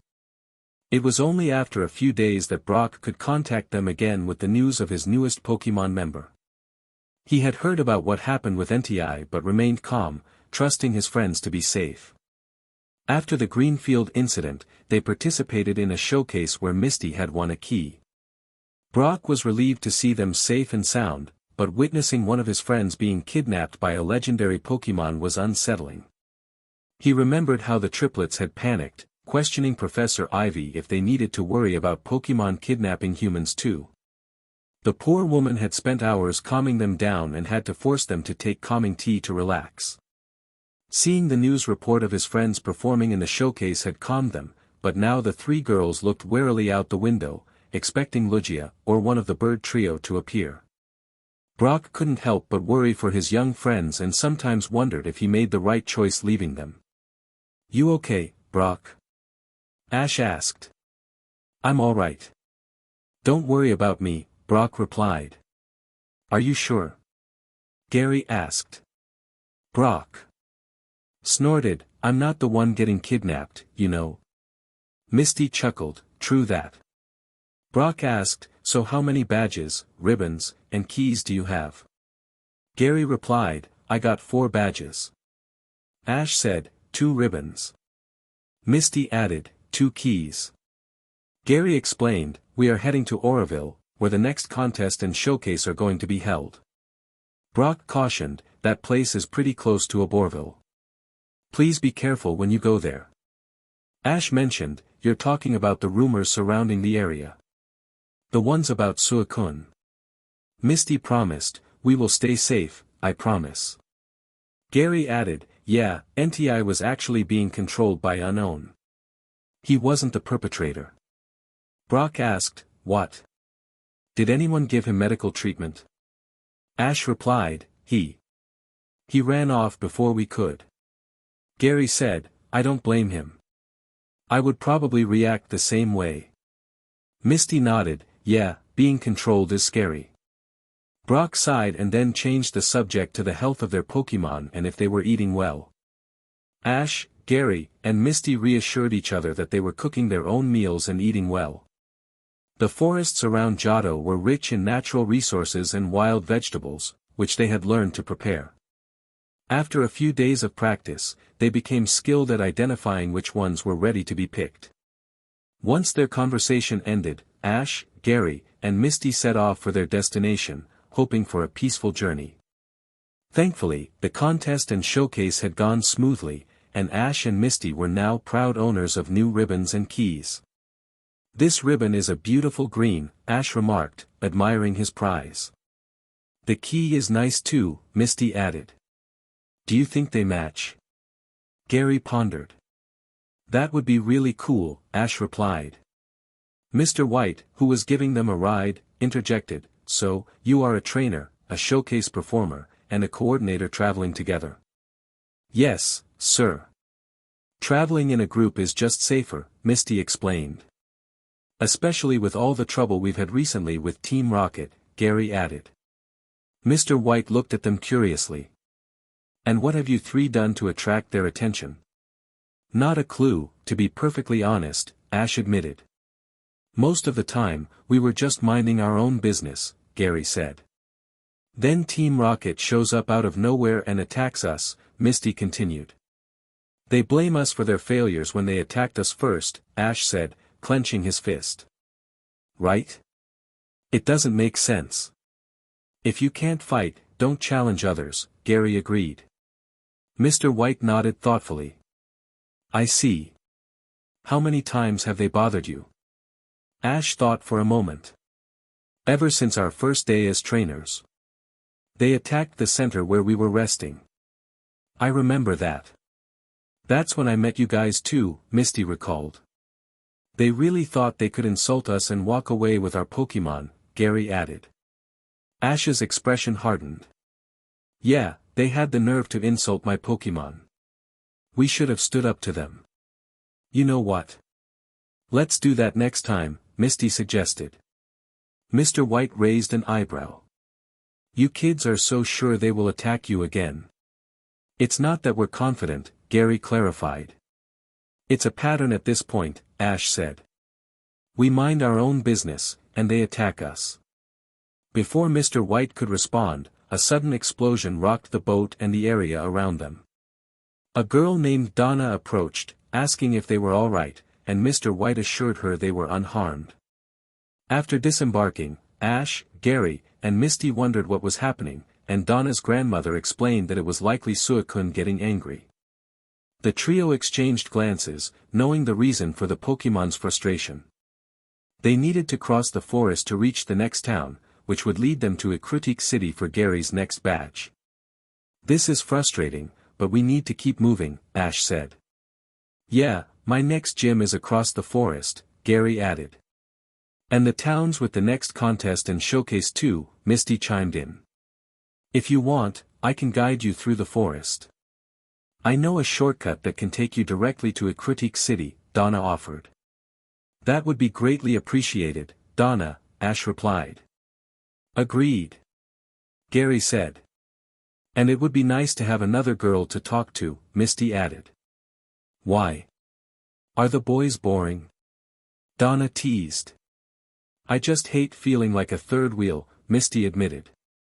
Donna looked confused at first, but then her face brightened as she noticed the closeness between Ash and Gary. The two girls grinned and began to gossip about the boys, with Misty sharing stories about their various dates. At one point, she mentioned their double dates, prompting Donna to ask about Misty's own date. Misty blushed as she talked about Rudy, and Donna squealed about how lucky Misty was to be with such a handsome guy. Misty fumbled over her words, explaining that they had just started dating and it wasn't very serious yet. Suddenly, Ash shouted, "Everyone get down." What in Mew's name? Gary exclaimed. That's a sizer. Misty warned. But why is it attacking us? Donna asked. Gary looked up. Look at its neck. Misty gasped. They are being controlled. Ash scowled. Not under my watch.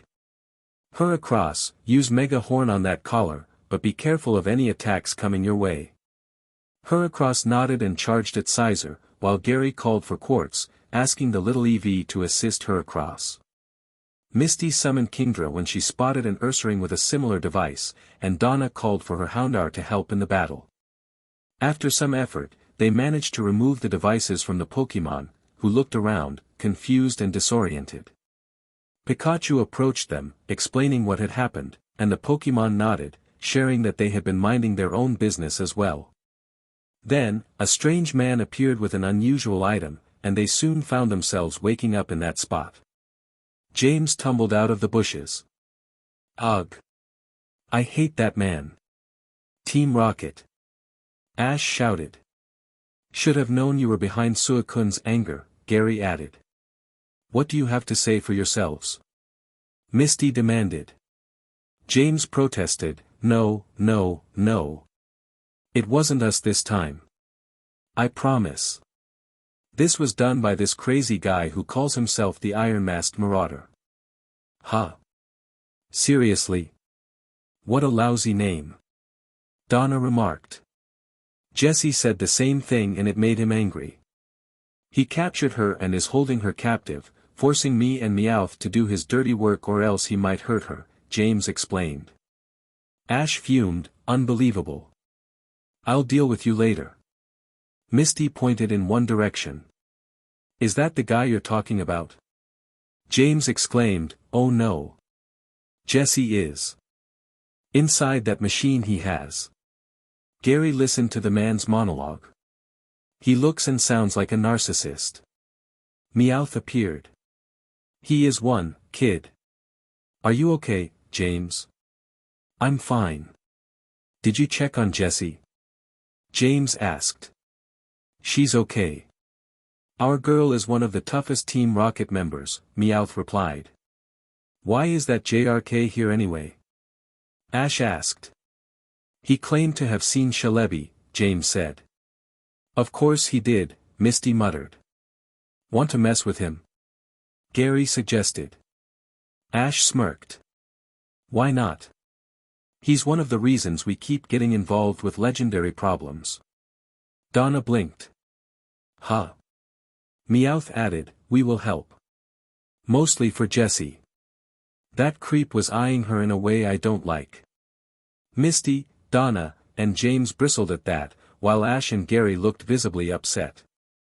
It was not uncommon to encounter people like the iron-masked marauder, who had no respect for others. They all agreed that he needed to be stopped, and despite their differences, they planned together, deciding to split into two groups for their mission. Ash and Gary set out to find the boy who, according to James, had encountered Celebi while they were stopping Iron Mask. Their plan was clear, and they soon located Celebi by a lake, its aura stronger than anyone else's. Lord Suicune, Ash called out. Youthful ones, Suicune replied. Are they safe? Gary asked. They are alive, but that man is a threat, Suicune warned. Ash's expression turned serious. I understand. We will handle him. We'll leave the two with you, Gary added. Suicune's demeanor softened. I will watch over them. Do not worry. Thank you. This will make things easier.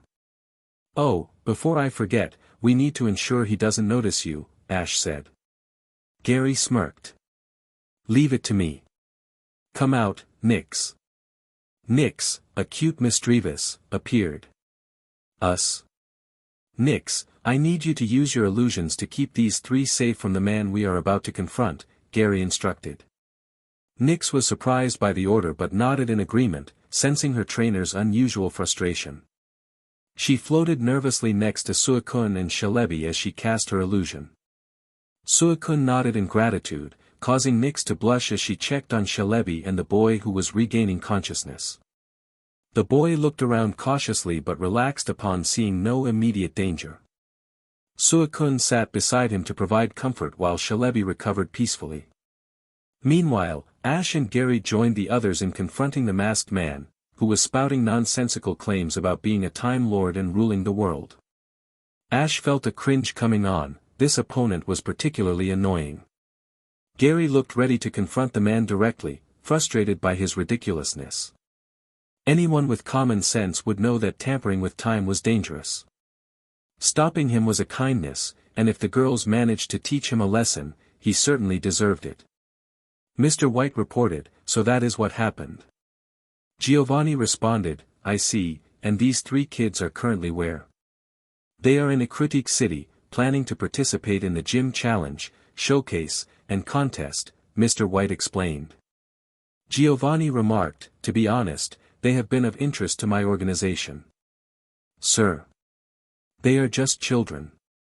I understand they are unique, but they are still kids, Mr. White replied.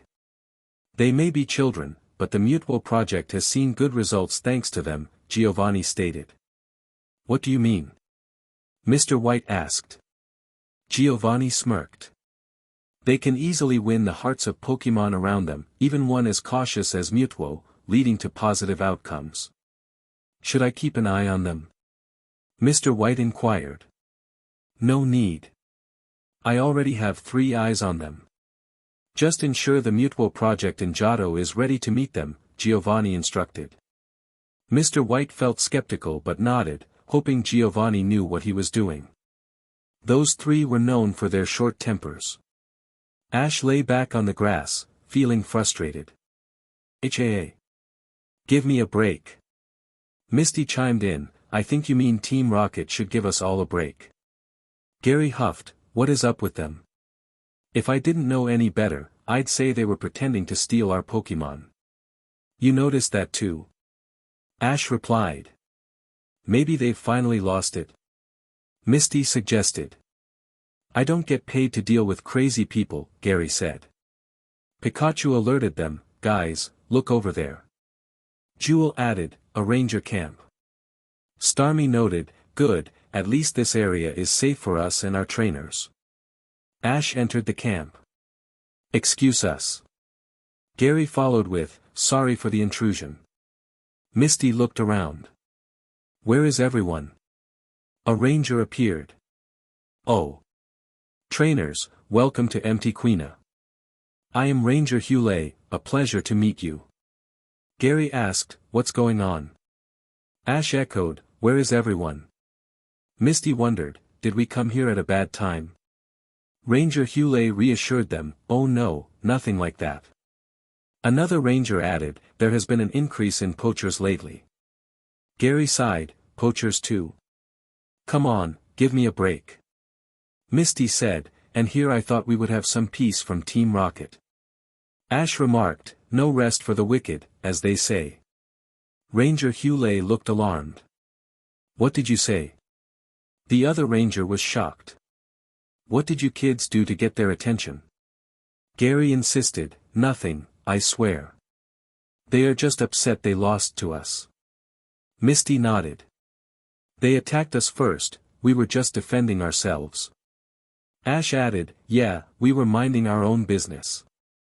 They just won't leave us alone. Ranger Hoenn assured them, you're safe here. Ranger Rapsodos and I are in charge of safety. We will ensure nothing bad happens to you kids. Gary smiled. We appreciate it. Ash grinned. Thank you very much. Misty beamed. We are in your care. The two rangers exchanged glances, feeling a bit odd but focused on helping the three trainers settle in. Misty commandeered one of the wash houses for her Pokémon, while Gary decided to wait for Ash to finish cleaning up. Their first night at the ranger camp was peaceful, and the three trainers offered to cook. The other rangers, initially skeptical, changed their minds after tasting the meat and vegetable curry.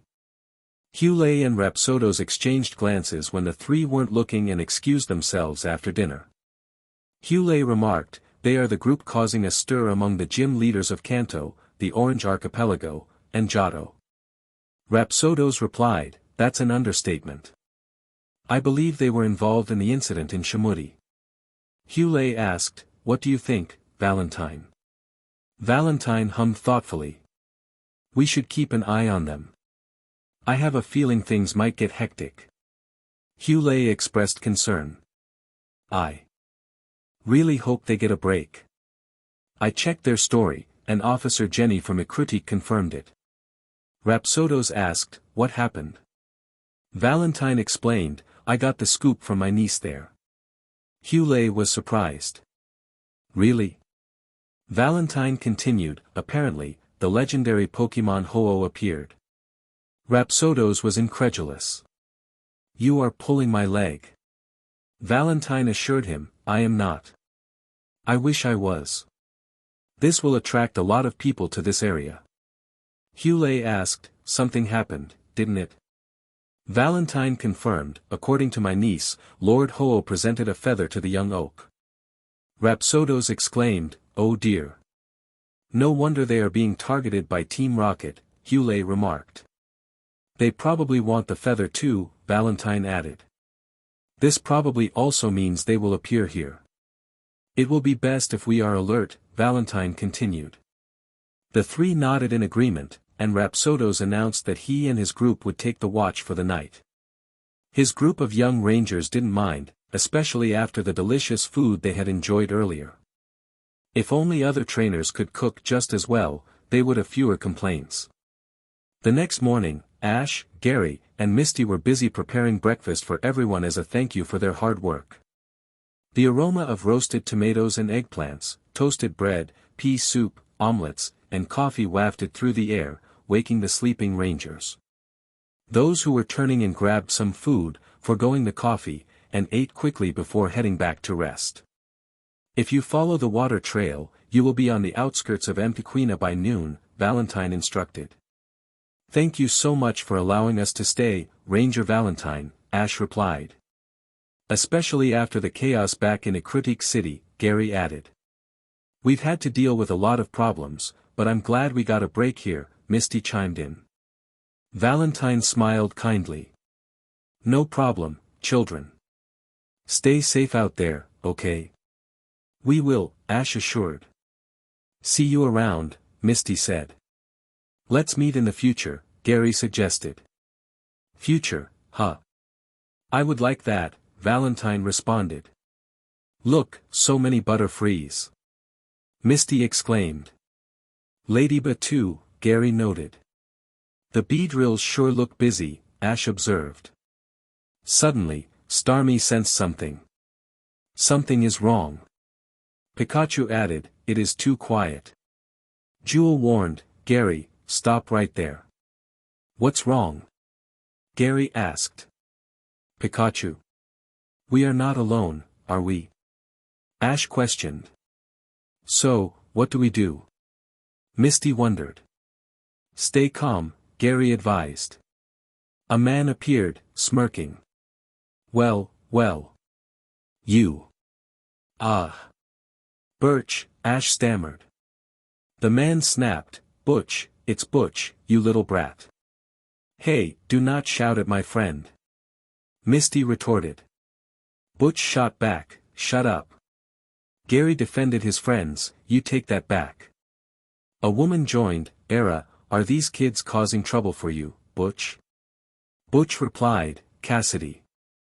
We just met. Cassidy continued, we have to pay you back for ruining our little business back in Kanto. Jewel turned the boat to the shore, determined. I will not let you hurt my trainer. Pikachu rallied, Jewel, Starmie, shall we? Starmie affirmed, we got your back. The two sides began to battle, causing a commotion that caught the attention of others. The Rangers noticed the cloud of smoke and dust rising and headed in that direction, remembering the three kids were headed that way. A little further up the mountain, a familiar bipedal Pokémon observed the battle between Team Rocket and the three trainers. Despite his wariness of Team Rocket, he was curious about what was happening. The two members of Team Rocket realized they were being watched and were forced to retreat. Sorry, boss, we could not observe their battle tactics for long, Butch reported. We did get valuable information on them, though.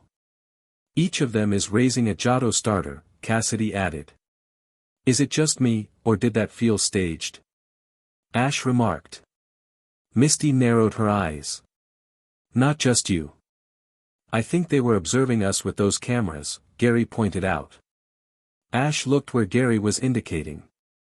Oh sweet Mew. Why? Misty paled.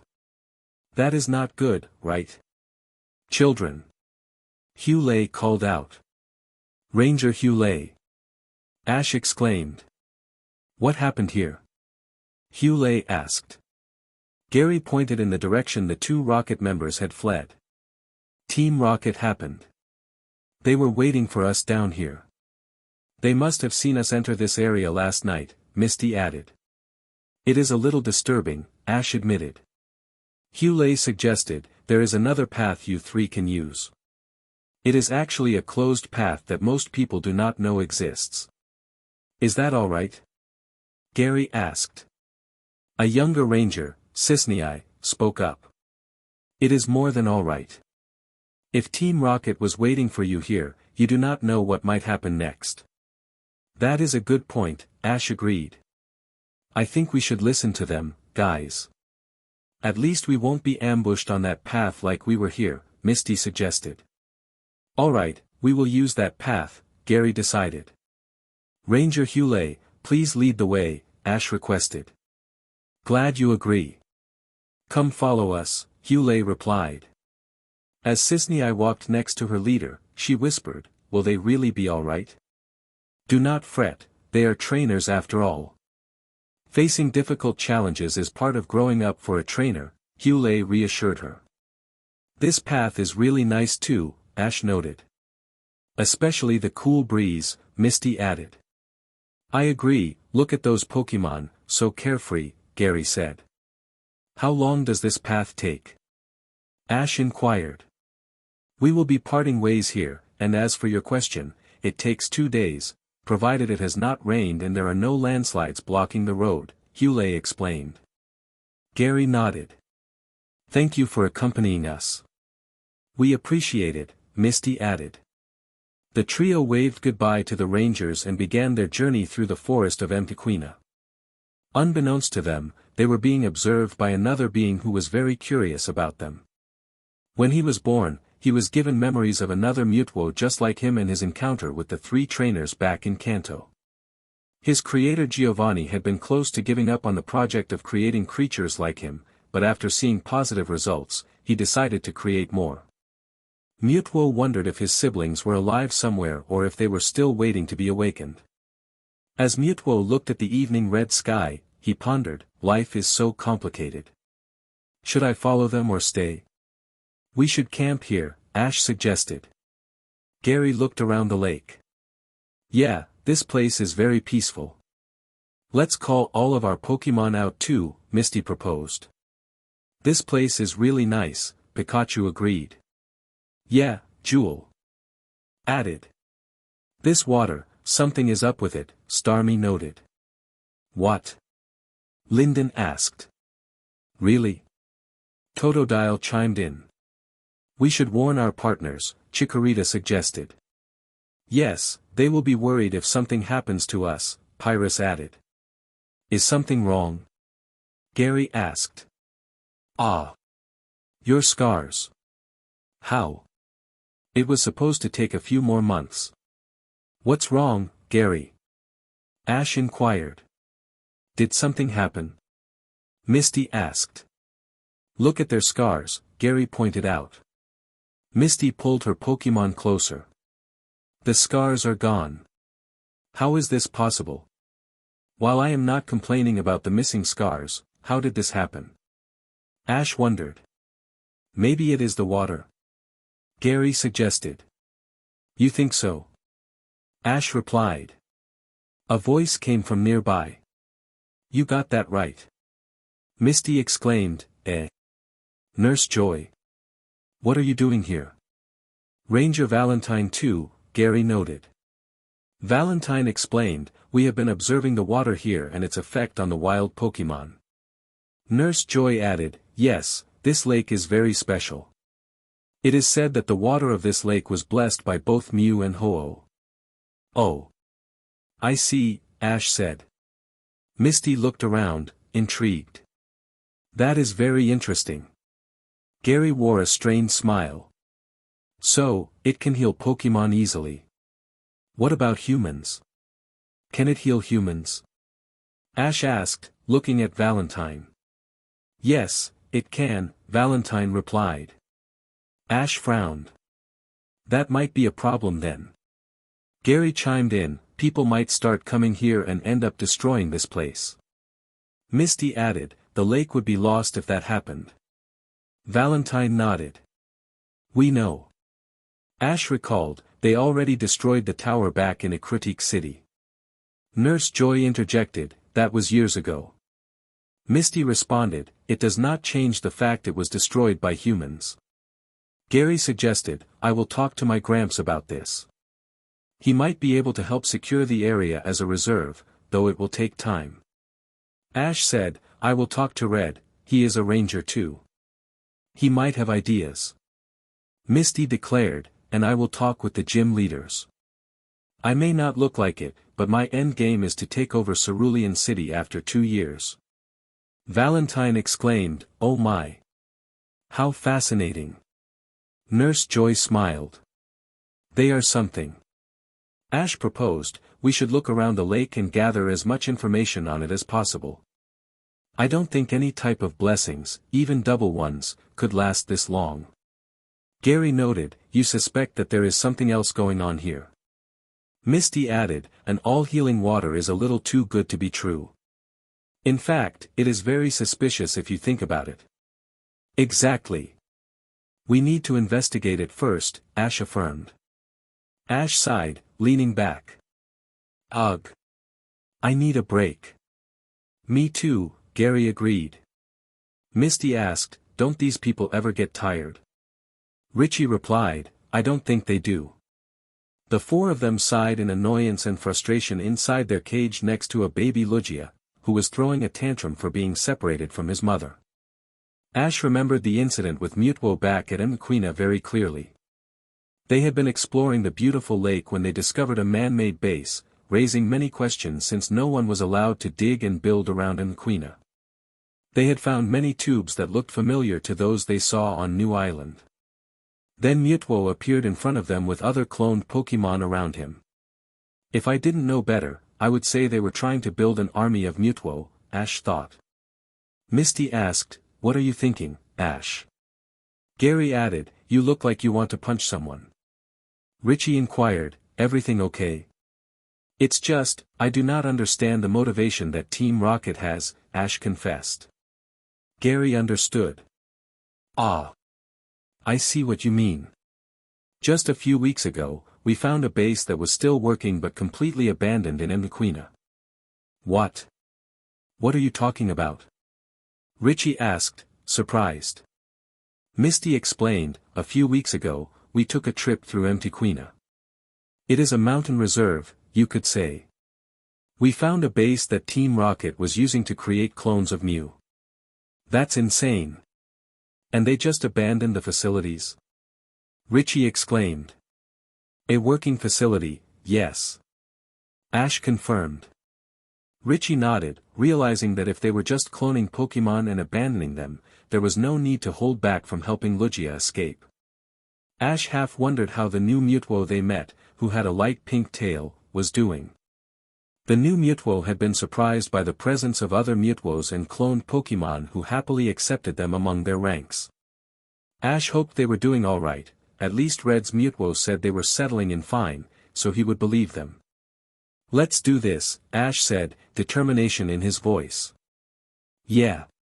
Hang on, Lugia, we will get your mother back," Richie promised. Lugia cried out, "Hey. You will get a chance to use your attacks too," Gary assured.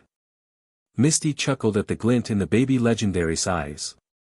"He definitely is a legendary Pokémon." They stormed the facility after Frillish found them, appearing from the shadows like the ghost she was known for. Misty praised her as she took the keys, allowing all of them to escape their holding cells.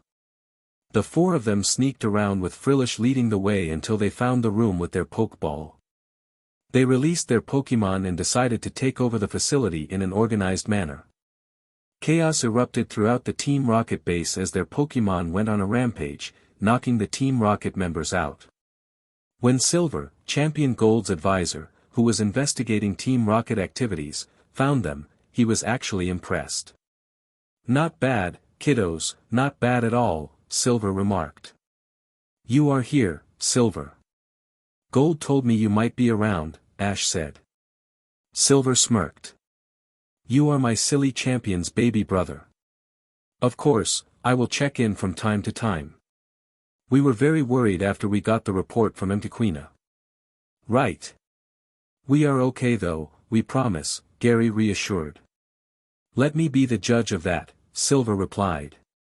Misty suggested, "I think it will be better if we all get checked out, or our Pokémon might worry."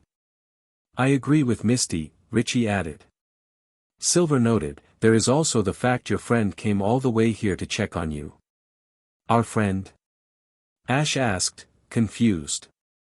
Brock emerged from the building. "He means me." "Brock!" Gary exclaimed. "You are here?" Misty said, surprised. "How come?" Ash asked. Brock smirked at them. "I finished my studies and practicals for the next 4 semesters. "Wait, aren't you studying to become a doctor? Aren't the courses difficult?" Richie asked.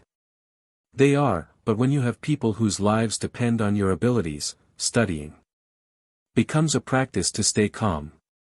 When that happens, it is easier to complete studies and help others," Brock explained. "Ash, you are not overworking yourself, are you?" Gary asked. "Hard work is fine, but if you overwork, then it is a problem," Misty added. Brock smiled. "Which is why I am joining you guys on your journey." "Wait, really?" Ash asked, surprised. "Ivy was both impressed and worried when I finished the course for 4 semesters and even passed the exams. So she insisted I should take at least a year off to get practical experience through journeying. It would help me assimilate what I have learned too," Brock explained. Richie was speechless. "That's a good idea. I hope you do get some rest." You finished 4 semesters, geez. You need a break. Brock laughed and began checking their and their Pokemon's health. The Pokemon were alright, just exhausted from using all of their powers on the base. Brock was impressed by the collection of Johto Pokemon his young friends had managed to capture. Misty had Totodile, Wooper, and Corsola, making it 3 water types from the Johto region. Gary had Pyrus his Cyndaquil, Shadow his Sneasel, Sugar his Swinub, and Spidey his Ariados, making it 4. Ash, on the other hand, had his Chikorita, Noctowl, and Heracross, making it 3 new Johto Pokemon for him too. Richie had his own set of Houndour, Ledian, Pinsir, and Scizor. He announced that he was headed to Critique City, and Brock wished him well. Gary commented on Brock's hard work, to which Brock replied that he had been trying his best. Ash expressed admiration for Brock's ability to complete so many semesters at once but reminded him to take breaks. Brock smiled and reassured them that he was doing just that. Misty then shared her idea about the upcoming Bellossom and Vileplume festival, suggesting they all go and have fun. Ash was excited about the prospect, recalling that the Bellossom and Vileplume used to compete against each other. Brock confirmed this, explaining that they once fought over territory and food but now coexisted peacefully, thanks to human intervention. Gary noted that humans typically should not interfere with wild Pokemon, as it could be dangerous. They reminisced about past encounters with wild Pokemon, including the fierce battles between Pidgeot and Fiero in Pallet Town. Misty mentioned that while they didn't have those Pokemon, they did have Kingdra and Gyarados nearby. Gary winced at the thought of the chaos that could ensue. Misty added that Cerulean had experienced cyclones in the past, while Brock shared that Pewter was known for its earthquakes. Upon arriving at the festival town, they were greeted by children who presented them with flower accessories. Misty received a crown and bracelets made from blue delphinium, Gary got a neckpiece made from red gerbera, and Ash received one made from white daisies. Brock was delighted to receive a crown and neckpiece made from yellow dahlias. They took photos together and sent them to their families, receiving joyful responses. Brock expressed a wish that his younger siblings were there, while Misty joked about her sisters wanting to dress her up. Gary laughed, and Ash suggested they take a group picture as Bellossoms and Vileplumes, which they all agreed to do. Afterward, they headed to the food area, where they enjoyed dishes made with oil from the flowers, which were sweet-smelling and delicious. The meal was a welcome break after their recent hectic months. Feeling full, Ash declared he couldn't eat anymore, and Gary agreed. Misty mentioned she would crawl into bed with her Pokemon, but Brock reminded them to brush their teeth first. They laughed and rushed to clean up before changing into their pajamas. They had booked a room with 4 beds, as it was not advisable for trainers and Pokemon to sleep outside during pollen season. As Ash looked out the window, he marveled at the beautiful sight of blooming flowers and shimmering pollen. Pikachu expressed caution, while Bayleaf reassured him of safety. Heracross, longing for honey, was kept in check by Noctowl. Gary pointed out how the forest looked like it was covered in gold powder, and Jewel advised against going there. Proud, now a Kalava, agreed that fire Pokemon should avoid using fire attacks during this time. Misty reassured her sister Daisy that she was fine, explaining that they were not seeking trouble, but rather minding their own business. Brock noted that Team Rocket had been very active lately, leading to a discussion about their unusual patterns of behavior.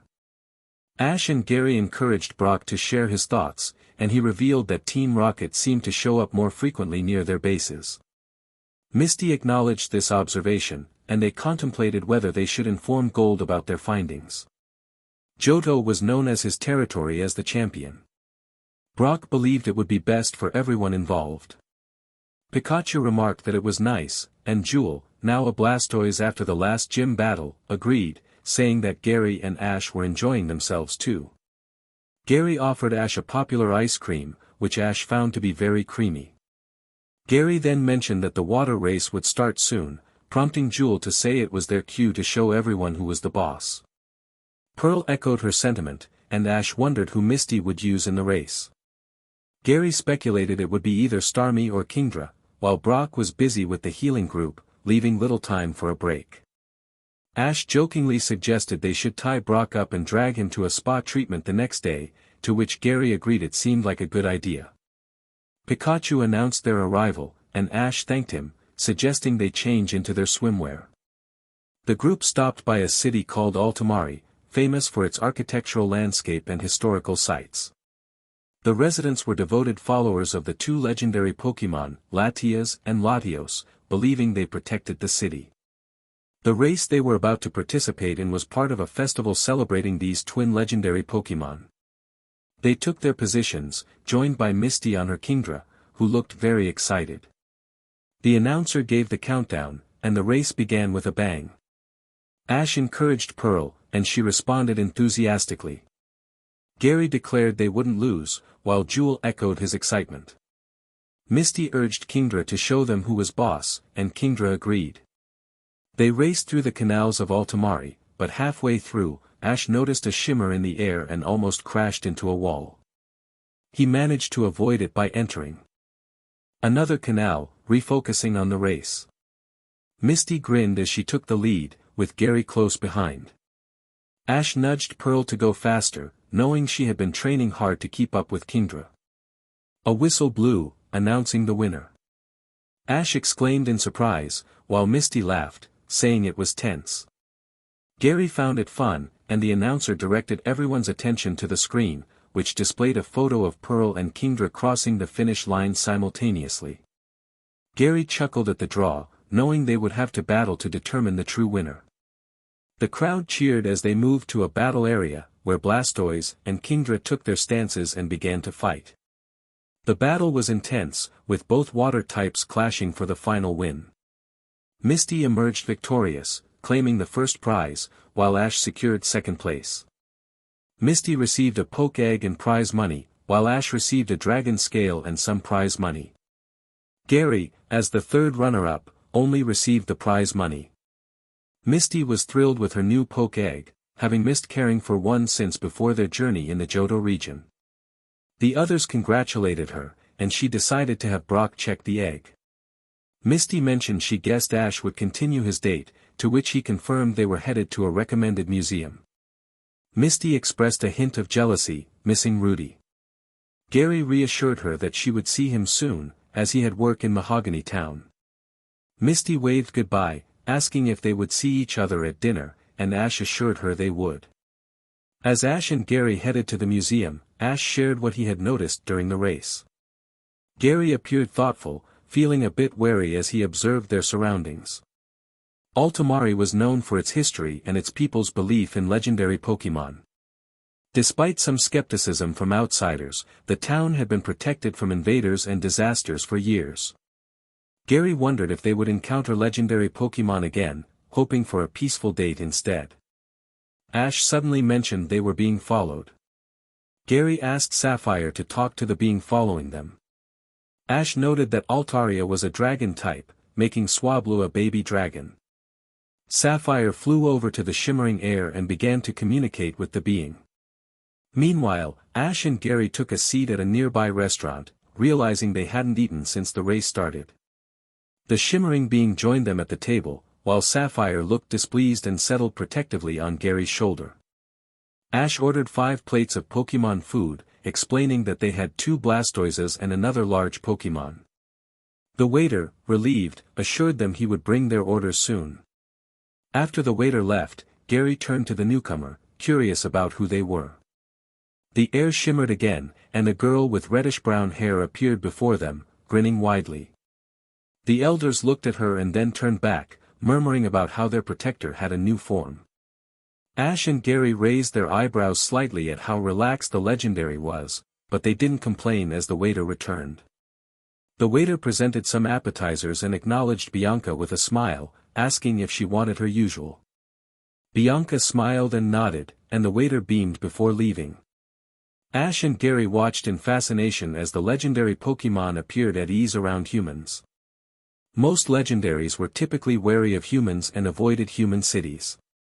Gary noted this as interesting behavior, considering they were technically inside the legendary's territory. He wondered if other legendary Pokémon created their own territories where humans stayed, they might not be afraid of humans either. Ash commented on Bianca's relaxed demeanor, to which she responded with hand signs, indicating that she frequented the place often. Gary noted her use of hand signs and remarked on her struggle with speech. Bianca explained that the complexities of human pronunciations made it difficult for her. Ash inquired about her following them, and Bianca revealed that she could feel their calming aura. Gary sensed there was more to her presence, and Bianca confirmed she had noticed some questionable individuals around and hoped to request their help in investigating them. They enjoyed the rest of their lunch, asking Bianca about the city's history. Bianca noted that neither of them asked which legendary Pokémon she was, likely thinking she took the form of her trainer. She appreciated the change from the usual challenges and battles. As their conversation continued, Misty sighed, acknowledging that their journey had been peaceful so far, but they all knew it wouldn't last. Nurse Jim, who was passing by, overheard them and interjected, mentioning he had heard troubling news about Team Rocket attempting to capture legendary Pokémon. Ash shared that they almost captured Lugia and suspected they were after Latios and Latias as well. Nurse Jim decided to call Officer Jenny to give her a heads up about the situation, emphasizing the need for discretion to avoid panic. Misty asked Frillish if she understood what to do, and Frillish confirmed she was ready. Ash instructed Noctowl to stay close to Frillish for support.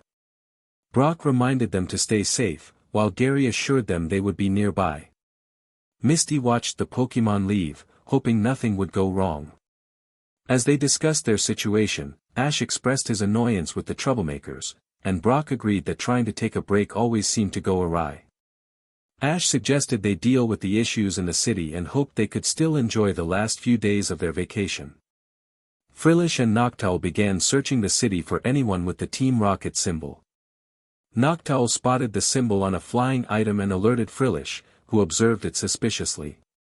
They decided to keep an eye on the girl being followed by the machine, who was a new friend of Ash and Gary's. Meanwhile, Ash dodged an attack, realizing they were facing a revived Aerodactyl. Misty confirmed they were also up against an angry Kabutops. Brock instructed Ash and Gary to head to the museum with Latias to rescue her brother while he and Misty kept the two historic Pokémon occupied. Upon entering the museum, they found Latia's trainer and her grandfather. They decided to handle the Rocket members while instructing Latias to help her trainer escape. Latias hesitated, caught between her brother and her trainer, but Pikachu reminded her of the importance of her brother's safety. Latias then moved to free her trainer while grabbing their Pokeball. Meanwhile, Ash and Gary confronted Oakley and Annie, who were surprised to see them. Annie's frustration broke her focus, while outside, Misty and Brock began to gain the upper hand against the revived Pokémon. Annie ordered Oakley to deal with Ash and Gary while she managed the situation outside. Brock and Misty noticed the lagging in both historic Pokémon and decided to execute a double-team attack with their Pokémon. Inside the museum, Ash and his Pokémon were focused on breaking the cage holding Latios by targeting a joint with a combination of fire, ice, and steel-type attacks. Gary was covering their backs, engaged in a fight with Oakley, who was visibly annoyed. Now, full power Iron Tail and Steel Wing combo, Pikachu, Noctowl. Ash commanded. Pikachu, responded Pikachu energetically. Oh. Noctowl hooted in agreement. The girl gasped as the cage shattered, Latios. Oh sweet Mew. The older man reassured her, he will be alright, he is strong. Hey, Latios seems to trust you too. Get him to the Pokémon Center now, Gary urged. The girl nodded, right, thank you very much for your help. We should go, Grandpa. The older man agreed, yes, we should, Bianca. Latias, we need to go, Bianca called. Latias looked between them and the two trainers, communicating her resolve, I will stay. They hurt my brother. I cannot forgive this. Latias. Alright, but if you do not appear at the center in 1 hour, I am coming here to get you back, Bianca warned. Her grandfather called for her as Latias smiled at her, making Bianca huff. She headed to her grandfather, who was already mounted on his Onyx, with Latios watching his younger sister with concern. He knew how short-tempered she could be, especially after what Team Rocket had done. As they left the museum and headed to the Pokémon Center, Latios noticed two more trainers entering the building. They would have to retrieve the Soul Dew later. Knowing his sister, she would be the one to bring it home. Brock? Ash? Gary? Latios called. Over here. Ash replied. Misty noticed a blonde who was tied up. I see you have things handled here. Gary snorted. Latias is upset, and we wouldn't want to get in her way. Pikachu added, understatement.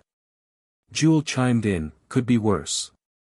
Latias dropped a bound and gagged Annie at their feet. She is the last one. I do not think anyone else is here. We can do a sweep of Altamari while you hand these two over, Misty suggested. Brock nodded. As gym leaders, we were trained for this. Latias appreciated their help. I need to return the Soul Dew and decontaminate it. You do that. We'll take care of these two, Gary said. Annie protested. Who are you calling an idiot? You're the only one here, Ash replied. Oakley snapped. Why, you little.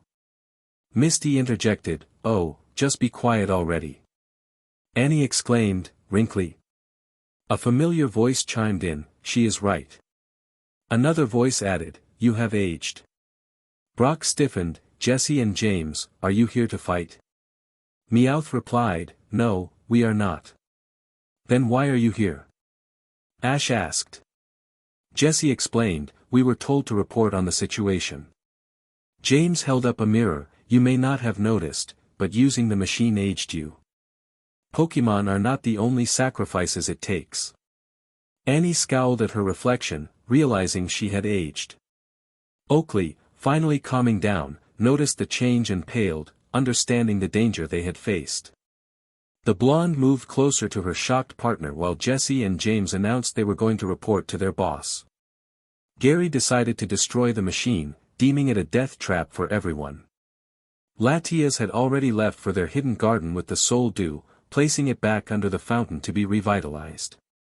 What a doozy! Misty exclaimed. I'm just glad no one was hurt, Ash said. Right? Brock agreed. Come on, we are heading to Mahogany Town next, Gary announced.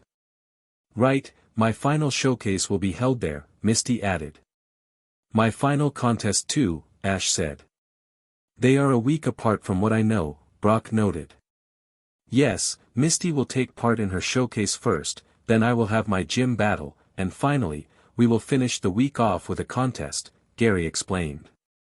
I can't wait. Misty said excitedly.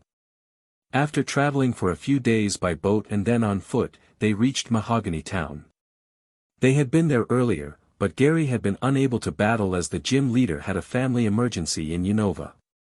It had been disappointing, but they understood it was unavoidable and had headed to the city of Altamari for that reason.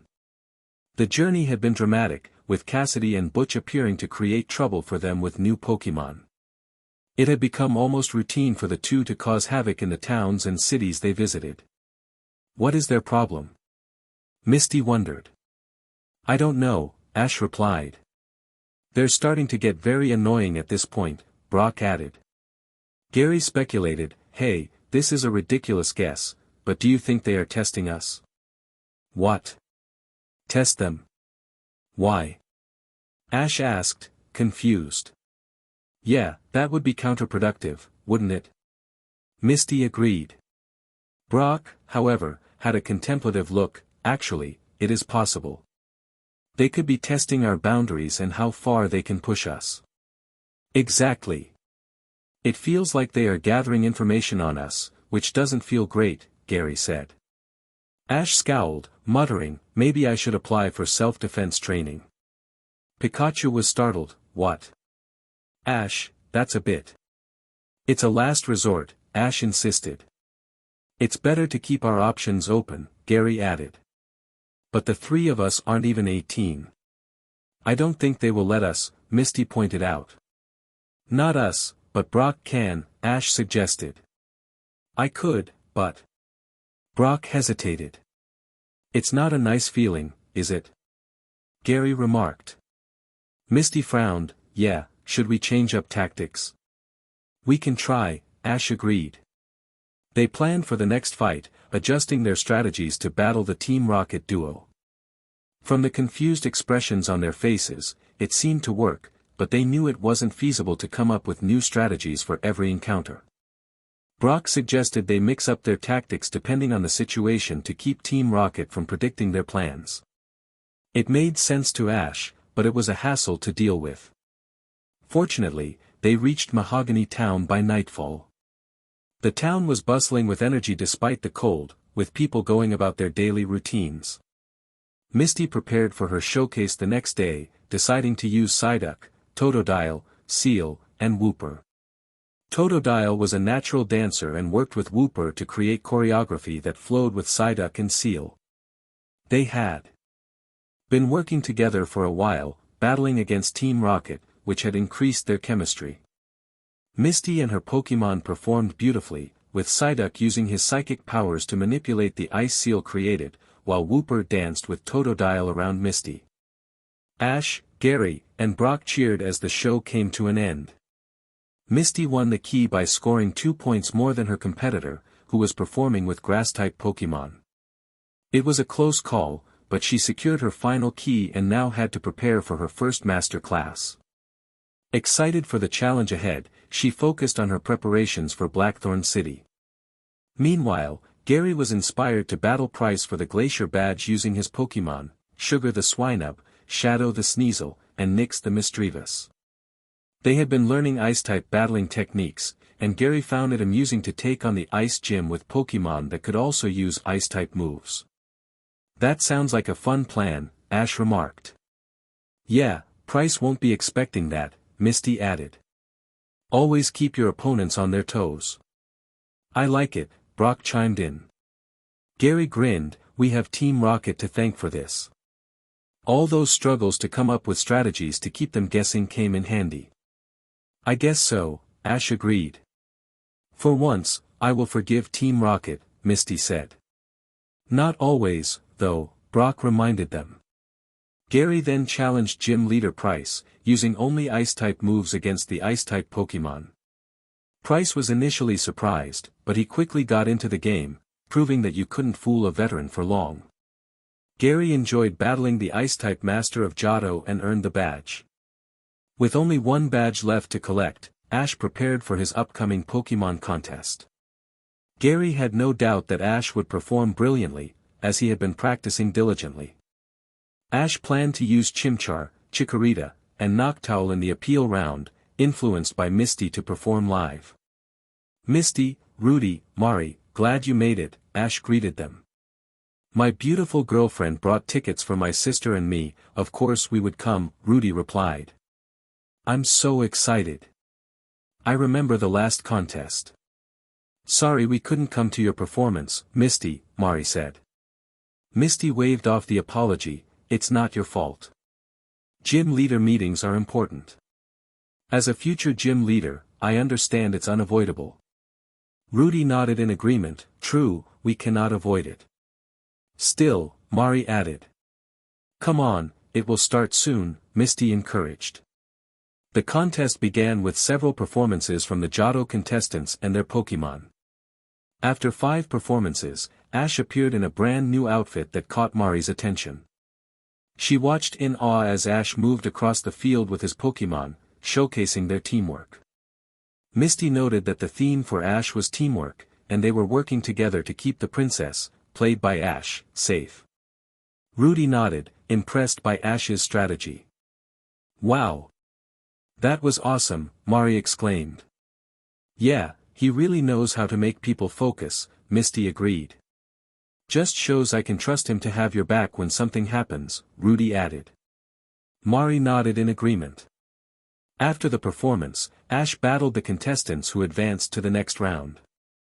It was amusing to see Ash and Chikorita use sleeping powder to put their opponents to sleep. Chikorita danced around her opponents while battling, and it took the judges a while to catch on to the tactic. The last opponent, Arno from Kalos, couldn't help but clap and commend Ash's clever strategy. I got my last ribbon. Grand festival, here I come. Ash declared. As they prepared for their next adventure, Ash mentioned, Blackthorn City. The City of Dragons, Brock added. Misty felt giddy. I'm calling Kingdra out. He's going to love this place. Ooh. Good idea. I will call Sapphire, Gary said. Kingdra looked around, taking in the surroundings, while Sapphire acknowledged their destination. Pikachu chimed in, and the grand festival. Ash asked Misty, I hear the master class will be held right before the conference starts. Are you excited? Like a grand opening, Gary added. Misty laughed, just a little nervous, but I am excited. Yeah. But first, Gary, let's get you to the gym, Brock suggested. And then prepare for the grand festival, Gary replied. I will help, Misty offered. This will be fun, Gary said. Ash pumped his fist, heck yeah. Let's get to it. At the Pokemon Center, Nurse Joy welcomed them. How may I help you? Hi, Nurse Joy. My name is Brock, and I am a traveling nurse in training, Brock introduced himself. Nurse Joy perked up, oh yes. Nurse Joy and Nurse Jim speak highly of you, Brock. Here, fill this form out. You are eligible for the yearly nurse exam that is coming up. Brock was surprised as he read the form. The practice is during the Silver Conference. Nurse Joy nodded, yes, the theory will be after. That's really awesome, Brock, Gary said. Yeah, you will be the best doctor, Misty added. If you need space to study, tell us. Oh, and you can practice on our Pokemon, Ash offered. Gary laughed, yeah, Mew knows how much trouble we always get into. No kidding, Misty agreed. Brock smiled, ah. Thanks a lot, you guys. You are really sweet. Gary asked, Nurse Joy, I heard gym leader Claire is not at the gym. Nurse Joy confirmed, she is currently dealing with a family emergency. Oh. I hope everything is alright, Ash said. Nurse Joy smiled reassuringly, don't worry. I'm sure she can handle herself just fine. Why don't you schedule your battle for Saturday?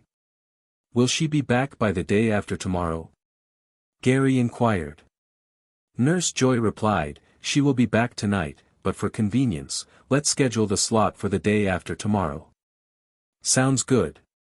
Thank you, Nurse Joy, Gary said. Welcome. Nurse Joy responded. The group left after securing rooms for at least 6 days to enjoy the grand festival on Monday. They decided to head to the forest to train in peace, but soon heard an explosion coming from the north side of the forest. Concerned, they moved in the direction of the sound while Brock contacted the Pokemon Center to alert them. Nurse Jim, who had just started his shift, was alarmed by the news and assured Brock they would stay alert and ready. He mentioned he would call Officer Jenny to join them if they did not return in half an hour. Appreciated, thank you, Brock said. What is going on? Gary asked. Who are you? Ash asked, noticing the commotion around Adradany.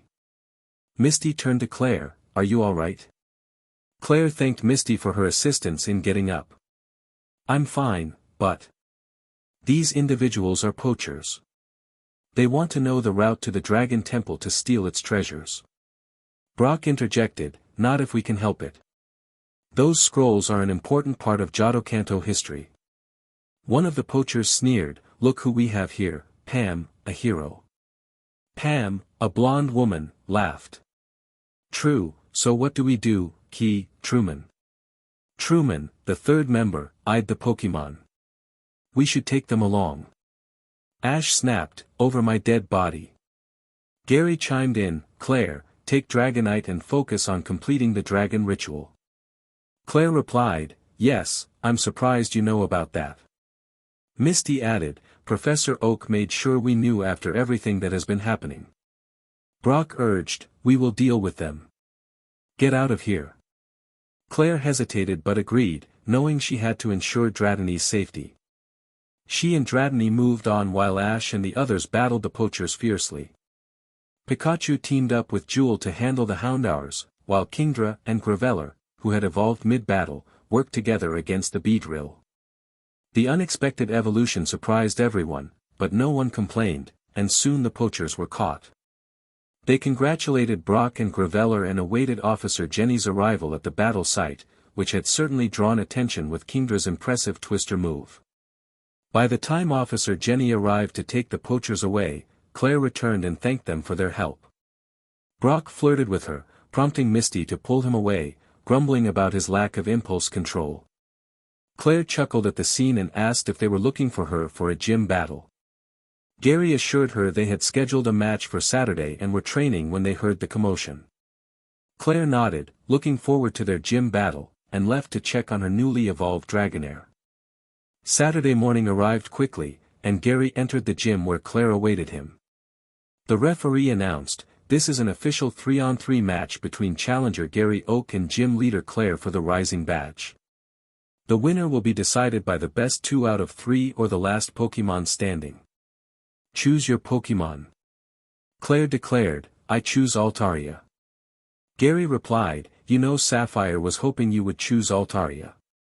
Let's go, Sapphire." Claire smiled, "Oh ho. A match between 2 evolution stages. What fun." The match began, and it was clear to everyone that Swablu was outmatched against the older Pokémon. However, the stubborn baby dragon bird refused to back down, giving Altaria a headache. Sapphire used her moves, Moonblast and Disarming Voice, relentlessly, but it wasn't enough. Altaria knocked Sapphire out of the field, prompting the referee to blow the whistle as it was clear she wasn't getting up. Gary praised Sapphire for her effort and told her to rest. Next, Gary chose Shadow, and the battle resumed with Sneasel using Icy Wind to force Altaria to fly low. Claire and Altaria fought back fiercely against Shadow, who was stronger than Swablu. Gary had a plan and ordered Shadow to create ice pillars with Ice Shard. Shadow complied, creating platforms to attack Altaria, but that backfired when Shadow used the pillars to jump higher and create an avalanche that fell on the dragon bird. The referee announced, "Altaria is unable to battle, the match goes to Shadow the Sneasel and Gary. Choose your next Pokémon." As Gary moved to congratulate Shadow, Sneasel began to glow. When the glow faded, a confident Weevil stood in its place, smirking at Gary. Gary hugged him, congratulating him on the evolution, but before he could take him out of the battle, Shadow jumped into the center of the battlefield. Gary shook his head at his stubborn Pokémon while Claire chose Gyarados for her next Pokémon. The fight began, and while Shadow put up a good battle, it was clear he was still adjusting to his new form. Gyarados took advantage and defeated the new Weevil, but not before Shadow used Spite on Gyarados. The referee declared, "Shadow is unable to battle. Challenger must choose his final Pokémon." Gary said, "Thank you, Shadow, you stubborn fighter. Now, let's go, Jewel." Jewel appeared, ready for battle, and the fight commenced. Jewel capitalized on the spite Shadow had used earlier and fought Gyarados, taking her down. This forced Claire to select her final Pokémon, Dragonite, and the battle intensified. Neither Jewel nor Dragonite was willing to give up, turning it into a battle of wills. Ash and Misty cheered for Jewel until she delivered the finishing blow with Ice Punch. It was clear that training with Ace and Primeape had paid off for Gary's Pokémon. The referee announced, "Dragonite is unable to battle, the challengers have won the right to a Rising Badge." Claire huffed, "Return Dragonite, thank you for the battle." Gary exclaimed, "Jewel, you were awesome." Claire presented the Rising Badge, saying, "You did really well." Gary replied, "Thank you. We did it. We got the final badge." Ash cheered, "Congratulations." Misty added, "Now, you are ready for the Silver Conference." Brock offered, "We will help you." Gary responded, "Thank you, but first, the Grand Festival." Ash said, "Yeah, I can't wait for Monday." Claire asked, "You are taking part in the Grand Festival?" Ash confirmed, "Yes ma'am. My Pokemon and I are very excited. It will be our very first grand festival. Claire smiled, I see. I look forward to it. I am in charge of security, so you need not worry about anything. Ash nodded, and the group headed to the Pokemon Center, where Nurse Joy took care of the Pokemon while congratulating Gary. When the day of the grand festival arrived, Ash was filled with excitement and eagerly put on the outfit his mother had prepared. He admired the needlework on the gender-neutral kimono, a beautiful blue and white creation, and was determined to do his best in the festival. A knock came, and Ash called the others to enter, making them gasp and coo at how he looked. Misty remarked that he was going to impress everyone, while Brock felt a protective instinct, thinking he would need to keep other men away from Ash. Gary encouraged Ash, saying it was almost time for him to show everyone who was in charge. Ash laughed in agreement. The grand festival began, hosted by a stunning supermodel from Goldenrod City named Akako. Brock admired her successful career, prompting Misty to keep an eye on him. Akako introduced the judges, Mr. Contesta, Mr. Sukizo, Nurse Joy, and Professor Elm. When it was Ash's turn, he entered the field gracefully, calling on his Pokemon Chimchar, Chikorita, and Cottonwood. The two grass types worked together to create a field of vines using Leaf Storm, while Chimchar showcased his agility and acrobatics across the makeshift jungle gym. The trio dazzled the audience with their talents, weaving through the storm of vines and leaves, culminating in a spectacular finish with Cottonwood and Chikorita using Razor Leaf while Chimchar executed a flame wheel. The judges applauded their impressive display, noting the remarkable control of such a powerful move at their evolution stage. The audience stared at Ash in disbelief, while Misty and Gary laughed, proud of their friend. Before further comments could be made, Cottonwood and Chikorita began to glow and grow in size. Ash watched in awe as they evolved into Ivysaur and Bayleaf. The two grass types looked at him expectantly, and Ash hugged them, beaming with pride as Akako congratulated them. Although Bayleaf and Cottonwood could no longer participate in the battle rounds, they were excited to cheer on their friends. Misty felt nervous backstage, surrounded by so many performers. A pink-haired teen approached her, introducing herself as Arya, the new Kalos queen. Misty was surprised but pleased to meet her. They chatted about Ash's recent victory, and Misty felt her nerves ease as she spoke about her friends and the Pokemon egg Ash had received. Soon, it was Misty's turn to perform. Once on stage, she called forth Starmie, Corsola, Chinchou, Frillish, and Totodile. The water Pokemon created beautiful ice sculptures using Water Gun, Ice Beam, and Psychic, dancing around them as Misty performed a familiar dance. Despite her initial reluctance to follow in her sister's footsteps, she found joy in the moment, dancing with her Pokemon. Ash, Gary, and Brock cheered her on, and when it was time to announce the winner of the master class, Misty was shocked to hear her name called. She walked up to receive her prize, a Pokemon egg, from Arya, feeling ecstatic. As she turned to her friends, she was greeted by her sisters, who expressed their pride in her achievement. After congratulating her, Ash, Gary, and Brock noted that Arya seemed to be waiting for her. Misty joined Arya on stage, ready to perform the opening event for the Silver Conference. Arya encouraged her to stay calm and follow her lead. Together, they performed once more, marking the start of the Silver Conference, surrounded by cheers and laughter from friends and family. Later, Misty's sisters pulled her aside to share exciting news. The League had accepted her appeal to become an official gym leader of Cerulean. Misty was stunned, her eyes widening in disbelief as Daisy presented the confirmation letter. Overwhelmed with joy, she realized she had finally achieved her long-held goal. Ash, Gary, and Brock congratulated her, eager to know more about the letter. Misty beamed, announcing her new title as an official gym leader. Arya then shared that as a Kalos queen, she had an offer for Misty. Master class winners receive training from professional performers like herself for another competition. Arya nodded and explained, yes, it's called the Battle of the Crown. Kanto has 3 years before it has to host one, but during this time, I would like to make you my apprentice. Misty's eyes lit up. Oh.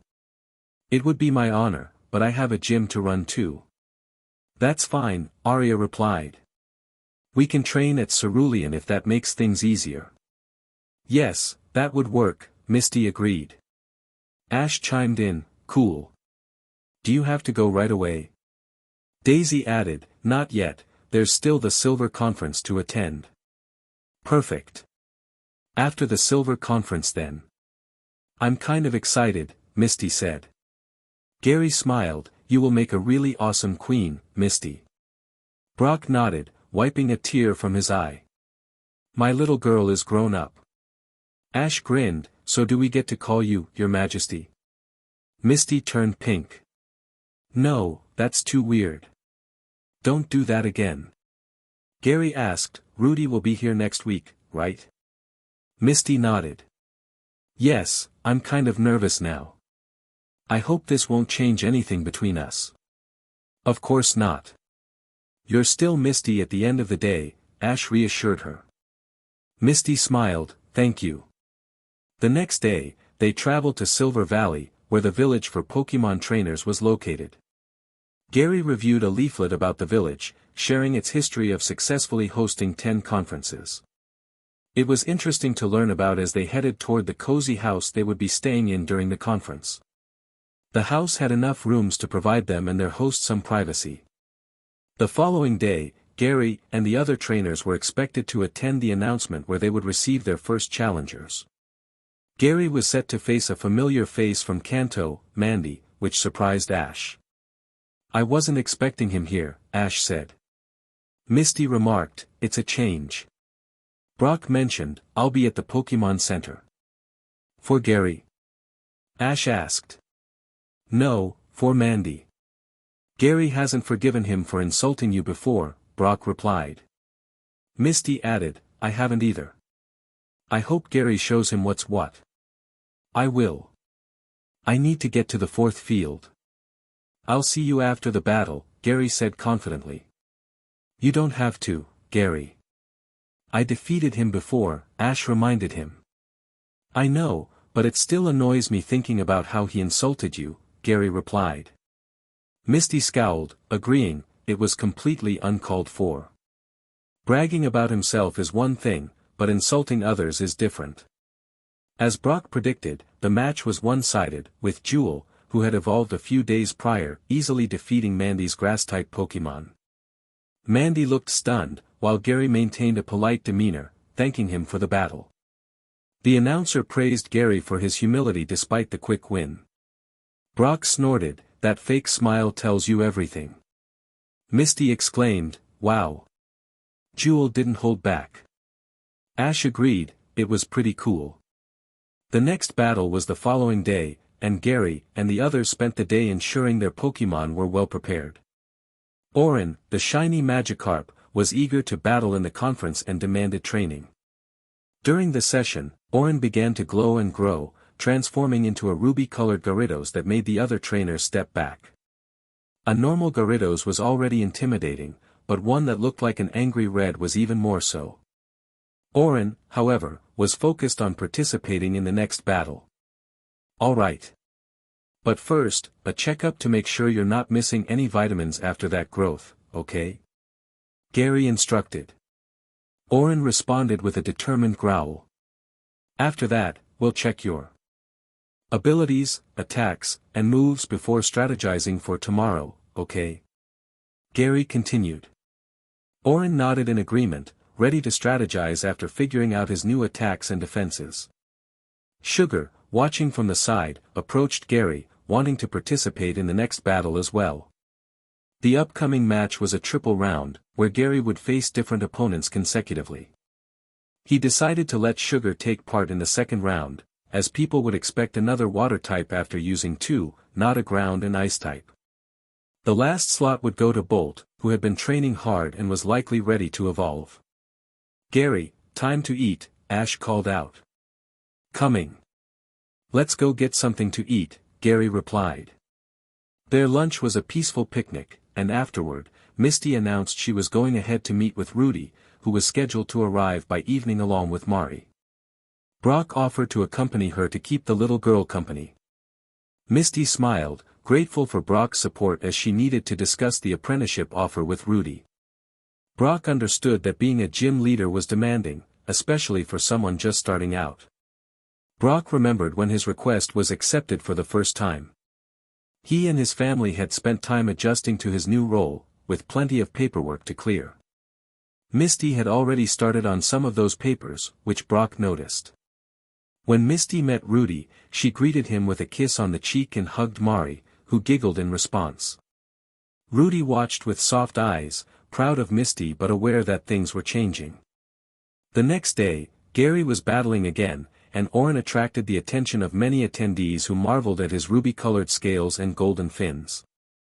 Hoenn showcased why Gyarados were feared, stubbornly refusing to back down from his opponent. Gary's next battle was against a trainer from Johto and his Electrode in a water and ground battlefield. Swinub had an advantage against Electrode as a ground type, but like Jewel had shown before, typing wasn't everything for a fully evolved Pokémon. The battle began in earnest, with Swinub making the first move. Once the fight concluded, Gary sighed, "Dang. 2 evolutions in one day." Sugar responded with a cheerful sound. Bolt added, "Ton." Rudy remarked, "A Piloswine and a Magneton on top of a Gyarados." "I say you are doing really amazing as a trainer," Gary remarked. "Thanks, though I am pretty sure this is their way of demanding the right to fight in the next battle," he added, glancing at his Pokémon. Pikachu snorted in agreement, while Linden stated, "I am taking part in the next rounds, which is the last elimination round." Sapphire chimed in, "Me too. This is so exciting." Gary instructed, "Orin, Sugar, Bolt, you are getting rest and adjusting to the new diet and bodies." Brock interjected, "You either listen to your trainer or I will be the one grounding you." The 3 Pokémon pouted, with Orin sulking a bit but eventually agreeing to take it easy for a while. Misty found it endearing to see the big Gyarados sulk, knowing he wanted to do his best for Gary. Ash shared her sentiment, while Gary snorted under his breath about battle-obsessed males. However, he was not amused by the requests to trade his Gyarados, which felt wrong to him. One trainer even demanded he give up Orin for someone better, which baffled him. "I need to raise a complaint first," Gary said firmly. Rudy, overhearing, replied, "Ooh. One of those." "Gary, in my experience, those types often turn out to be part of a poacher's group." Misty added, "We will go with you."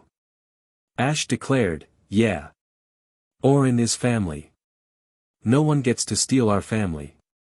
As the scene continued, Gary commanded, "Jewel, hydro pump."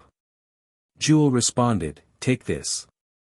Gary was in the finals of the Silver Conference, facing John Dixon, a trainer with 5 years of experience and a 2-time Grand Festival winner.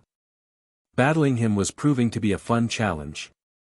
Ash and Misty cheered as Jewel faced another Blastoise. Misty was thrilled to see the final fight turn into a water-type showdown. The battle was intense, but with a quick move and clever thinking, Jewel emerged victorious. The referee announced Jewel as the winner of the Silver Conference. "They did it!" Ash exclaimed. "Woo-hoo! That's my best friend." Misty cheered. Rudy grinned, "That was awesome." Mari expressed her aspirations, "I want to become a powerful trainer too, big brother, but I also want to be a beautiful performer. This is a really hard choice." Misty encouraged her, "You can try performing for 1 year." Ash added, "And go on a gym run the next year." Misty nodded, "That is what we did." Mari smiled, "Cool. I will keep it in mind." Rudy assured her, "I am sure you will be amazing no matter what you choose, Mari." As Mari turned back to the field, Gary was receiving the Silver Conference trophy. The award ceremony was being held promptly to avoid any mishaps like those from a few years ago when a winner had been kidnapped. The incident had caused quite a scandal, prompting the Silver Conference Committee to improve their security measures. Now, they conducted the ceremony immediately to ensure safety. Gary grinned as he and his Pokémon accepted their rewards, which included the trophy, prize money, and a poke egg. They posed for photos and answered questions before heading to meet up with friends. Ash hugged and congratulated him. "Gary, congratulations." Gary returned the hug. "Thank you, Ash." Misty followed with a hug. "You were so awesome, bestie. I am really proud of you." Rudy patted his shoulder. "That was amazing, Gary." Mari added, "You were so cool." "Thank you very much, Misty, Rudy, and Mari. I should probably get myself and my Pokemon to Brock before he comes searching for me," Gary said. Ash laughed. "Yeah, you should. Come on, I will join you." Misty watched them go. "They are so cute together." Mari agreed, "I ship them too." Rudy chuckled, having seen his younger gym trainees, especially the girls, gushing about couples. Ash and Gary were like a celebrity couple now, with one being a grand festival winner and the other a silver conference champion. Gary met up with Brock, who took over caring for the Pokemon after shooing Gary out. Ash laughed as he took Gary out on a date, just the two of them this time, while their Pokemon stayed back with Gary's Pokemon. "Kimono clothing store?" Gary suggested. Ash replied, "I was thinking we should dress up in something traditional. We are mostly seen in modern clothes." Gary nodded. "So, wearing traditional clothes should give us some privacy even in public." Ash agreed, "Yes, and not to forget, in Johto, many people wear traditional clothing during big celebrations and events." Gary smiled. "We would blend right in and enjoy ourselves." They entered the clothing store, where the owner seemed to understand their intentions. Ash picked a pink and silver female kimono that came with a black-haired wig and accessories, while Gary chose a dark green male kimono with a black belt featuring silver embroidery. Once dressed, they looked fabulous and blended in with the couples on the street. After renting the outfits, they set out to enjoy the festive evening. "Hey, look over there, a circus," Gary pointed out. "Is that Haley's circus?" Ash asked. "Yup, look at them go," Gary replied. "Awesome," Ash said, excited. They enjoyed the performance by Mr. Mime and Mime Jr. before moving on to another area filled with game and accessory booths. They browsed for accessories for themselves, their Pokemon, and friends. They tried their luck at the game booths, winning some and losing others. Overall, it was a fun date night, and they returned to their room very happy about the evening. Gary kissed Ash fully on the lips the moment they entered their shared room, and Ash responded with enthusiasm. Ash held Gary's shoulders to steady himself, feeling breathless from the kiss. Gary then kissed his cheek and neck as he removed the wig and placed it on the table next to the door. The green-eyed teen smiled at the dark-haired teen, who was panting slightly. Ash felt the belt of his kimono loosen, relieved to be out of the constricting outfit. He loved kimonos, but wearing one for hours could be uncomfortable. Gary kissed his ear, eliciting a soft sound from Ash as his hand slipped inside the kimono. He gently reminded Ash to speak up if he felt uncomfortable or unready. Ash nodded, admitting he wasn't ready to go all the way but was okay with touching. Gary agreed, noting that neither of them was quite ready for that step yet, especially since they had just turned 16. Ash giggled, expressing his desire to touch Gary too. They spent the night exploring their feelings for each other, sharing kisses and cuddles until they fell asleep. The next day, Brock joined them alongside Misty, who seemed to have had a great night as well. Ash pulled her aside, and they excitedly discussed their evenings, making each other laugh. Although neither couple had gone all the way, they were happy to have shared more NTMT moments with their partners. Misty shared her thoughts about Rudy, mentioning how she appreciated when he took charge. She explained that she had always been responsible for her sisters, being the youngest, and now she wanted someone else to take the lead, even in their romantic moments. Ash agreed, recognizing Misty's role as the level-headed one in their group and understanding her desire to be pampered. Misty acknowledged that her new responsibilities as a gym leader would prevent her from traveling with them, but she assured Ash that he could always call her for help. Gary expressed gratitude for her support, while Misty playfully worried about the trouble Ash and Gary often found themselves in. The group shared light-hearted banter about their recent experiences, with Brock proudly announcing that he had gotten a lady's number. Gary teased him about finally making a move without being rejected. They all congratulated Brock and enjoyed their time together until they returned to Kanto. Once back, Misty was taken by her sisters, who began instructing her on how the gym operated. Although she was familiar with the process, she appreciated their concern. Rudy stayed for a few days to take Misty out on dates, helping her relax before he had to return to his own gym in the Orange Archipelago. Mari expressed her hopes for Rudy and Misty, wanting Misty to become part of their family. Rudy shared her sentiments, and Mari offered to help him balance his responsibilities at the gym while still making time for Misty. They both recognized Misty's tendency to prioritize others, and Rudy appreciated Mari's encouragement. Meanwhile, Ash called out to his mom, letting her know that the clothes were dry. Delia responded, asking if Gary and Professor Oak would be joining them for lunch. Ash explained that Gary was with his grandpa in Vermilion City for a project. Delia smiled, reminiscing about the day she took Ash to the lab, never expecting him and Gary to become a couple. Ash grinned, saying it just happened naturally, as they had known each other for so long. Delia hugged him, expressing her happiness for him. Ash hummed as Trico and Tailo trained with his older Pokémon while he took care of his Poke-Egg. Beside him, Max shared stories about the various places across the Hoenn region and how to reach them. May was with her Torchic, trying to teach the little one to master the moves she already knew. Inspired by the recent Pokémon contest, she was eager to participate in the next one. Meanwhile, Brock was preparing lunch for them, humming to himself as he balanced his studies for his doctorate with the need for practical experience on the road. Max suggested, if we head out now, we should reach the next town tomorrow. Ash chuckled in response, perhaps. Max continued, do you want to camp out? Ash pointed to his Pokémon, explaining, that is stamina training. It can take hours. Max replied, oh. So tomorrow then? Ash ruffled his hair and encouraged, hey, don't be so disappointed, Max. The town isn't going anywhere. Besides, training is a big part of being a Pokémon trainer. Don't be surprised if it takes days to reach somewhere. May joined in, I'm starting to see that. Torchic needs to increase her stamina too. Would it be okay if she joins your Pokémon in training? Of course she can join, Ash affirmed. Stamina training is the same for any Pokémon that's starting out. May perked up, awesome. From tomorrow, let's focus on stamina, okay Torchic. Torchic gave a tired chirp as she sat down next to her trainer, who was determined to help her master her moves. When Torchic first met May, she thought the young girl was innocent and inexperienced.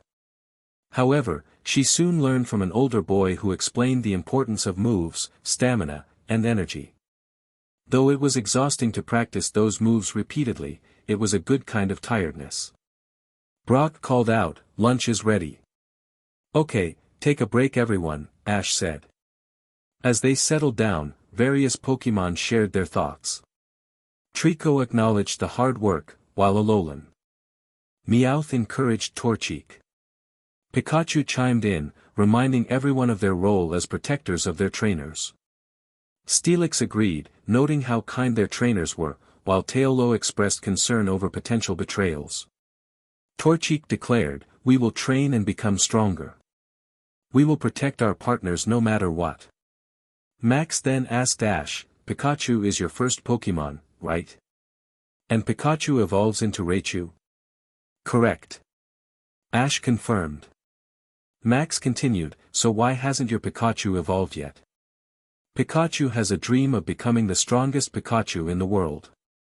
He can't do that if he evolves into a Raichu, Ash explained. That's really cool, Max said, impressed. Ash nodded, feeling a mix of excitement and nervousness about traveling without Gary by his side. He thanked Brock for the food and began to eat, reflecting on his recent conversations with Gary, who was now in Sinnoh working on his thesis about legendary Pokémon. Ash felt frustrated that someone had questioned Gary's work, but he was relieved that Gary had evidence to support his claims.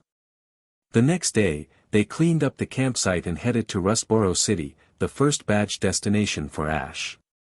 Rustboro was known for its successful junior trainers, which intrigued Max.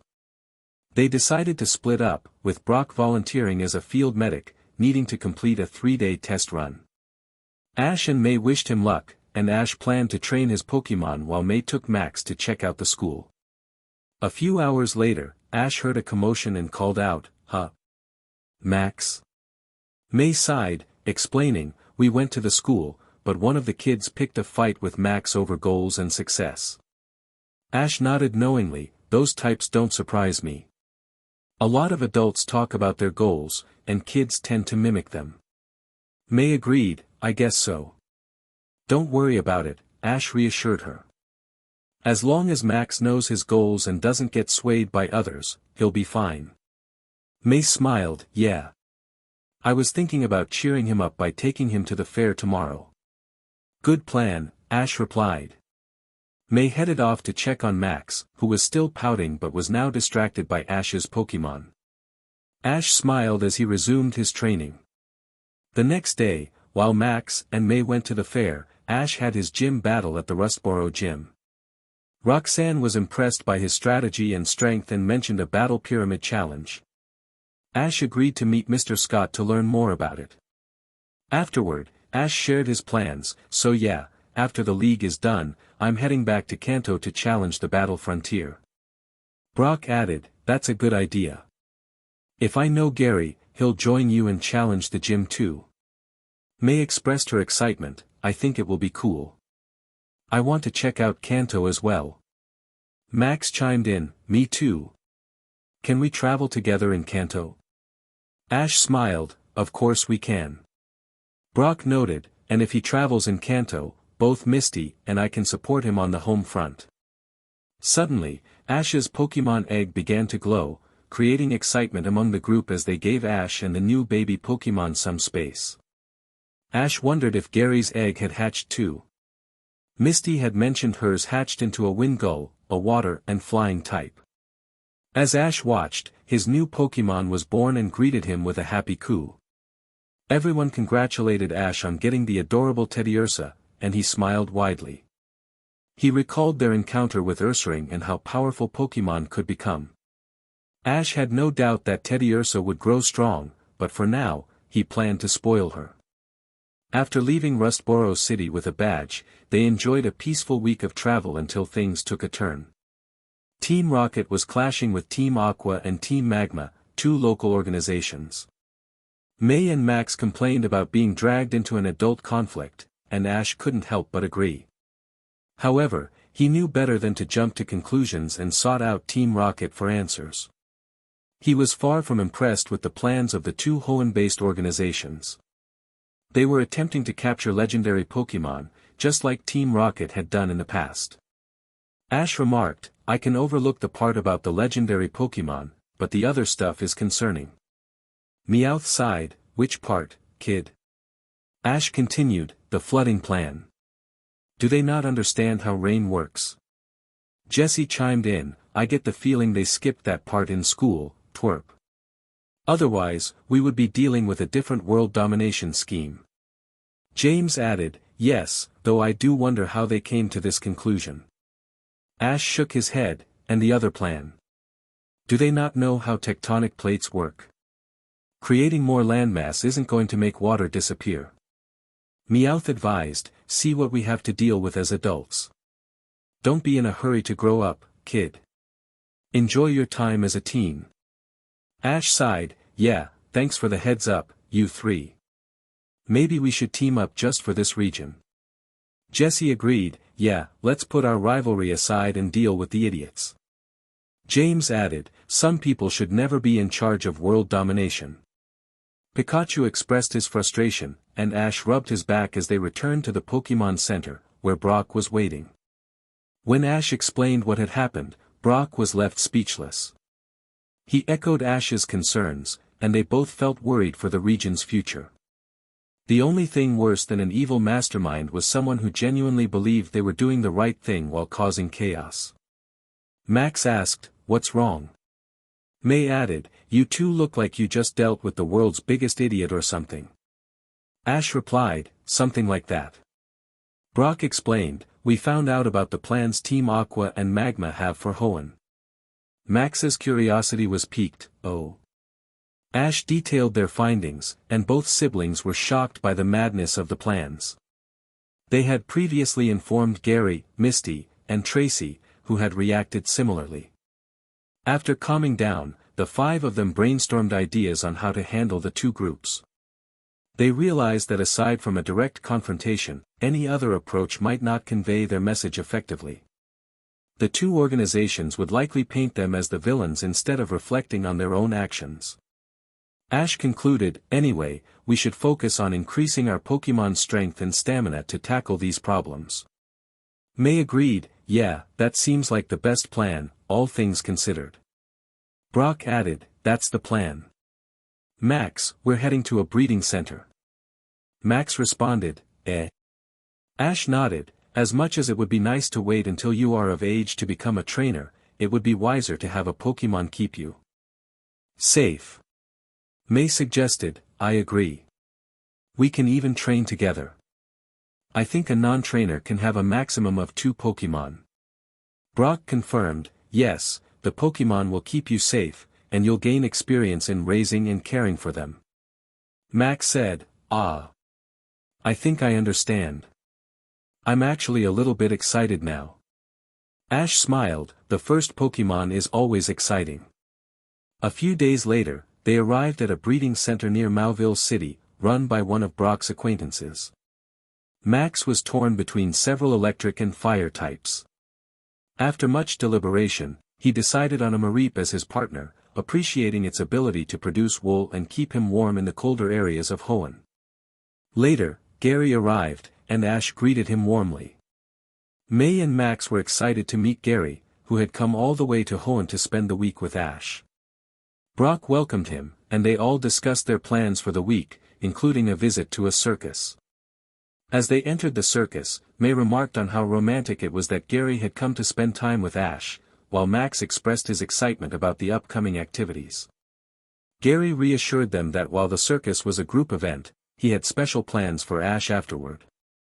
They all smiled, ready to enjoy their time together. The ringmaster was a man named Butler who expertly guided the Pokémon and human acrobats through their various performances, making everything run smoothly. Gary had to admit that Butler did an impressive job as the circus master. Ash glanced at his partner and realized this date would be anything but ordinary, which made him pout slightly. Gary reassured him, promising to make it up to him, noting they had a whole week together. Ash playfully chided him for being a workaholic. Brock, observing the interaction, thought about how Gary's schedule made his own seem manageable and decided he needed to remind him to take breaks more often. May, excited by the show, pointed out Torchique's evolution as Combusken performed acrobatics on a rope. Torchique watched in awe, inspired by the display. Meanwhile, Max announced he needed to use the washroom, and Gary offered to accompany him, but Max declined, insisting he would be fine. Brock expressed concern about the size of the venue, prompting Ash to send Taillow to escort Max, just to be safe. As Max headed outside, Taillow flew above him, ensuring he stayed in sight. However, Taillow noticed sparks coming from one of the tents and felt uneasy about it. When Max asked what was wrong, Taillow pointed toward the tent, and Max, curious, decided to investigate, promising to stay out of sight. Taillow, though skeptical, followed him inside. Inside the tent, they found boxes and cages, which made Taillow wary. Max, drawn by the sparks, approached the source, gasping at what he saw. Taillow, concerned, wanted to pull him away from the scene. Back outside, May grew worried about Max's absence as the show neared its end. Ash exchanged glances with Gary, suggesting they check on him. As they searched, Max suddenly burst out of the tent holding a Jirachi. Ash quickly messaged Brock to grab May and leave the area. Brock, realizing the situation was serious, discreetly got up to follow Ash's instructions. May, curious but cautious, held her questions until they were in a safer place. Ash directed Max to follow him, while Gary instructed Quartz, his Umbreon, to create a distraction. Max marveled at the Umbreon, and Ash noted that Quartz had made a decisive move. Gary commanded Quartz to use Shadow Ball to create a dust cloud, and they prepared to leave the area. Max cradled the bundle in his arms, explaining he couldn't leave Jirachi behind. Ash reassured him, pointing out May and Brock nearby. May expressed her worry for Max, while Brock promised to check on the Pokémon discreetly. Taillow landed on Ash's shoulder, proud of her role in keeping Max safe. Gary urged them to leave, and May admired Quartz's beauty. Just then, a short man offered them a ride, and Ash eagerly accepted. The man, in disguise as Meowth, explained he was there to stop Team Magma, who had been causing trouble. Ash nodded, understanding the urgency. As they sped away, Brock tended to the injured Jirachi. He reflected on his unusual luck with legendary Pokémon, recalling past encounters. Max expressed concern for Jirachi, but May reassured him that Brock was an excellent healer. Brock confirmed Jirachi was sleeping, unsure if it was due to exhaustion or something else. Max shared how he and Taillow had helped Absol free Jirachi before fleeing. Gary then pointed out that Absol was following them, which relieved Max. As Jirachi began to wake up, Ash and Gary discussed Team Magma's unusual interest in a Psychic-type Pokémon, realizing they had sent Gary, the legendary expert, to handle the situation. Ash felt a bit annoyed that Gary had been sent alone, but Gary reassured him that he wasn't truly alone in this adventure. "I got you by my side," Ash said with a smile. Brock turned to Jirachi, "So, Lord Jirachi, could you tell us what happened?" Jirachi replied, "You tell me. I just went to sleep after the comet ritual and now I am waking up here." Ash exclaimed, "Wow. You were just sleeping. That is quite some luck there." Brock asked, "So, what now?" Ash continued, "Hey Jirachi, is there any place you need to be?" Jirachi responded, "My temple. I went to sleep inside my temple and then woke up here." Gary chimed in, "Ash, please check if there is a legendary Pokémon temple around the area." "On it. Give me a few minutes." "Here, found it. There is an old temple dedicated to Jirachi in the forest up ahead." "I wonder if that is the one," Ash said. "One way to find out," Gary replied. As they made their way to the forest, Meowth, Jessie, and James were doing everything they could to disrupt their progress. Butler was furious at the setbacks, barking angry orders. Finally, he decided to take his helicopter towards the temple where he first found Jirachi. Jessie, James, and Meowth exchanged glances and hopped into a truck, following Butler, claiming they had useful items. Jessie pondered, "I am still not sure why he wants Jirachi." James suggested, "Maybe he wants to wish Team Aqua never formed." "That's possible," Meowth agreed. Jessie shook her head, "It cannot be that simple." James added, "Yeah, dismantling an organization from the inside would be easier than wasting millions searching for a legendary for that." "True, maybe it is something else he wants," Meowth said. Jessie frowned, "I hope it is not something like bringing back the dead. The ghost. Pokémon would be upset." James replied, "One way to find out." They followed the determined man and his calm assistant through the desert, heading towards the forest. Meanwhile, Gary stopped for a break, and Brock offered to drive in his place, which Gary accepted. They shared dinner, introducing Jirachi to new cuisines he hadn't tried before. Ash noticed that Jirachi and Max were getting really close, which worried May a little, as they might have to separate from Jirachi. Instead of voicing her concerns, she went behind and made a wish on her necklace. "Oh Torchic, I hope things work out for us," May whispered.